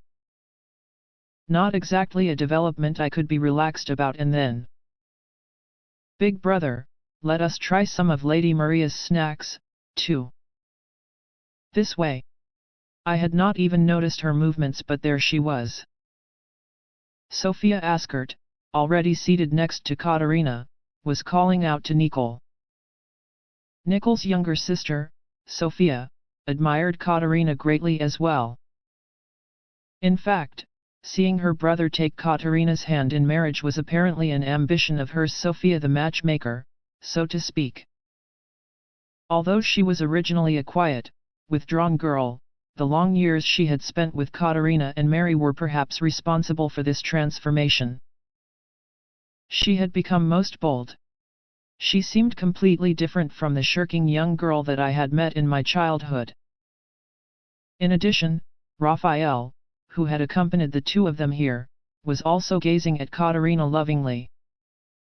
Raphael's circumstances were somewhat complex to begin with, and although he did not initially show any sign of emotion for Katerina, that all changed after the incident.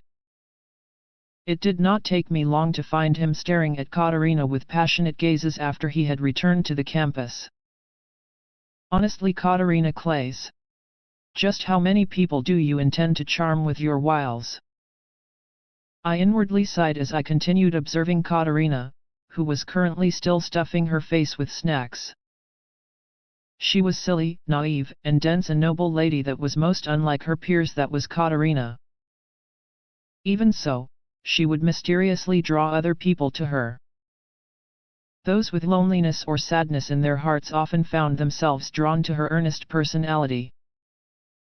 To those who lived in the world of politics and conspiracy, that were the noble circles of these lands. To those who desperately tried to read the intents and charades of others, Katerina's straightforward gaze must resemble the warm rays of the sun, warmly enveloping their hearts. This was why so many were drawn to the girl known as Katerina Clays, and found their lives changed because of their interactions with her. With all that being said, Katerina was simply a little too much of a charmer. I had far too many enemies on the field. However, I suppose this is all right. The sight of her inflated cheeks as she enjoyed snacks with her friends was quite the hilarious sight. Perhaps it was fine for things to stay like this for a while. Maybe even I had been significantly influenced by Katerina, to think of things in such a way. I had been looking at Katerina all this time, and then her aqua blue eyes met mine. Would you like to try some too, Prince Jedward? It would that Katerina had associated my gaze with a desire for the snacks she was currently having. She reached into the small basket of treats and took one, raising it up and offering it to me. Very well then. I shall have one. I leaned in towards Katerina, closing my lips around the snack and her finger. Most delicious, I said with a slight smile. Almost immediately, I could feel a series of intense gazes dig into my being. Katerina herself, however, did not seem to understand what just happened, as that absent-minded look was still on her face. Ah, Prince Jedward! You didn't finish it all. There's still some here. Keith, however, soon leapt into action, his expression more grim than anything I had ever seen before. Big sister, quickly, your finger, he exclaimed, grabbing Katerina's arm, and then the finger that had met my lips just moments ago. He fervently cleaned it with a handkerchief. What is it, Keith? That hurts a little. It would seem that Keith had rubbed her finger just a little too hard. Katerina's voice soon rose in protest. Keith! Do be careful, you seem to be hurting Katerina. But that's because of you. Keith snapped back. Exactly. Prince Jedward, whatever were you thinking? Sophia added. Unbelievable. How dirty of you! Mary exclaimed. Really, now? What have you done? Alan grumbled. With those exclamations, members of the previous and current student council soon placed themselves between Katerina and I, forcibly separating us. Ah, well. I suppose I do like Katerina's smile, as she laughs and plays with her friends like this. Perhaps it would be all right for this situation to last just a little longer. However, I have absolutely no intentions of handing Katerina over to anyone. I flashed the still stunned Katerina a brief smile. Now, Then how should I go about obtaining some quality time for the two of us next?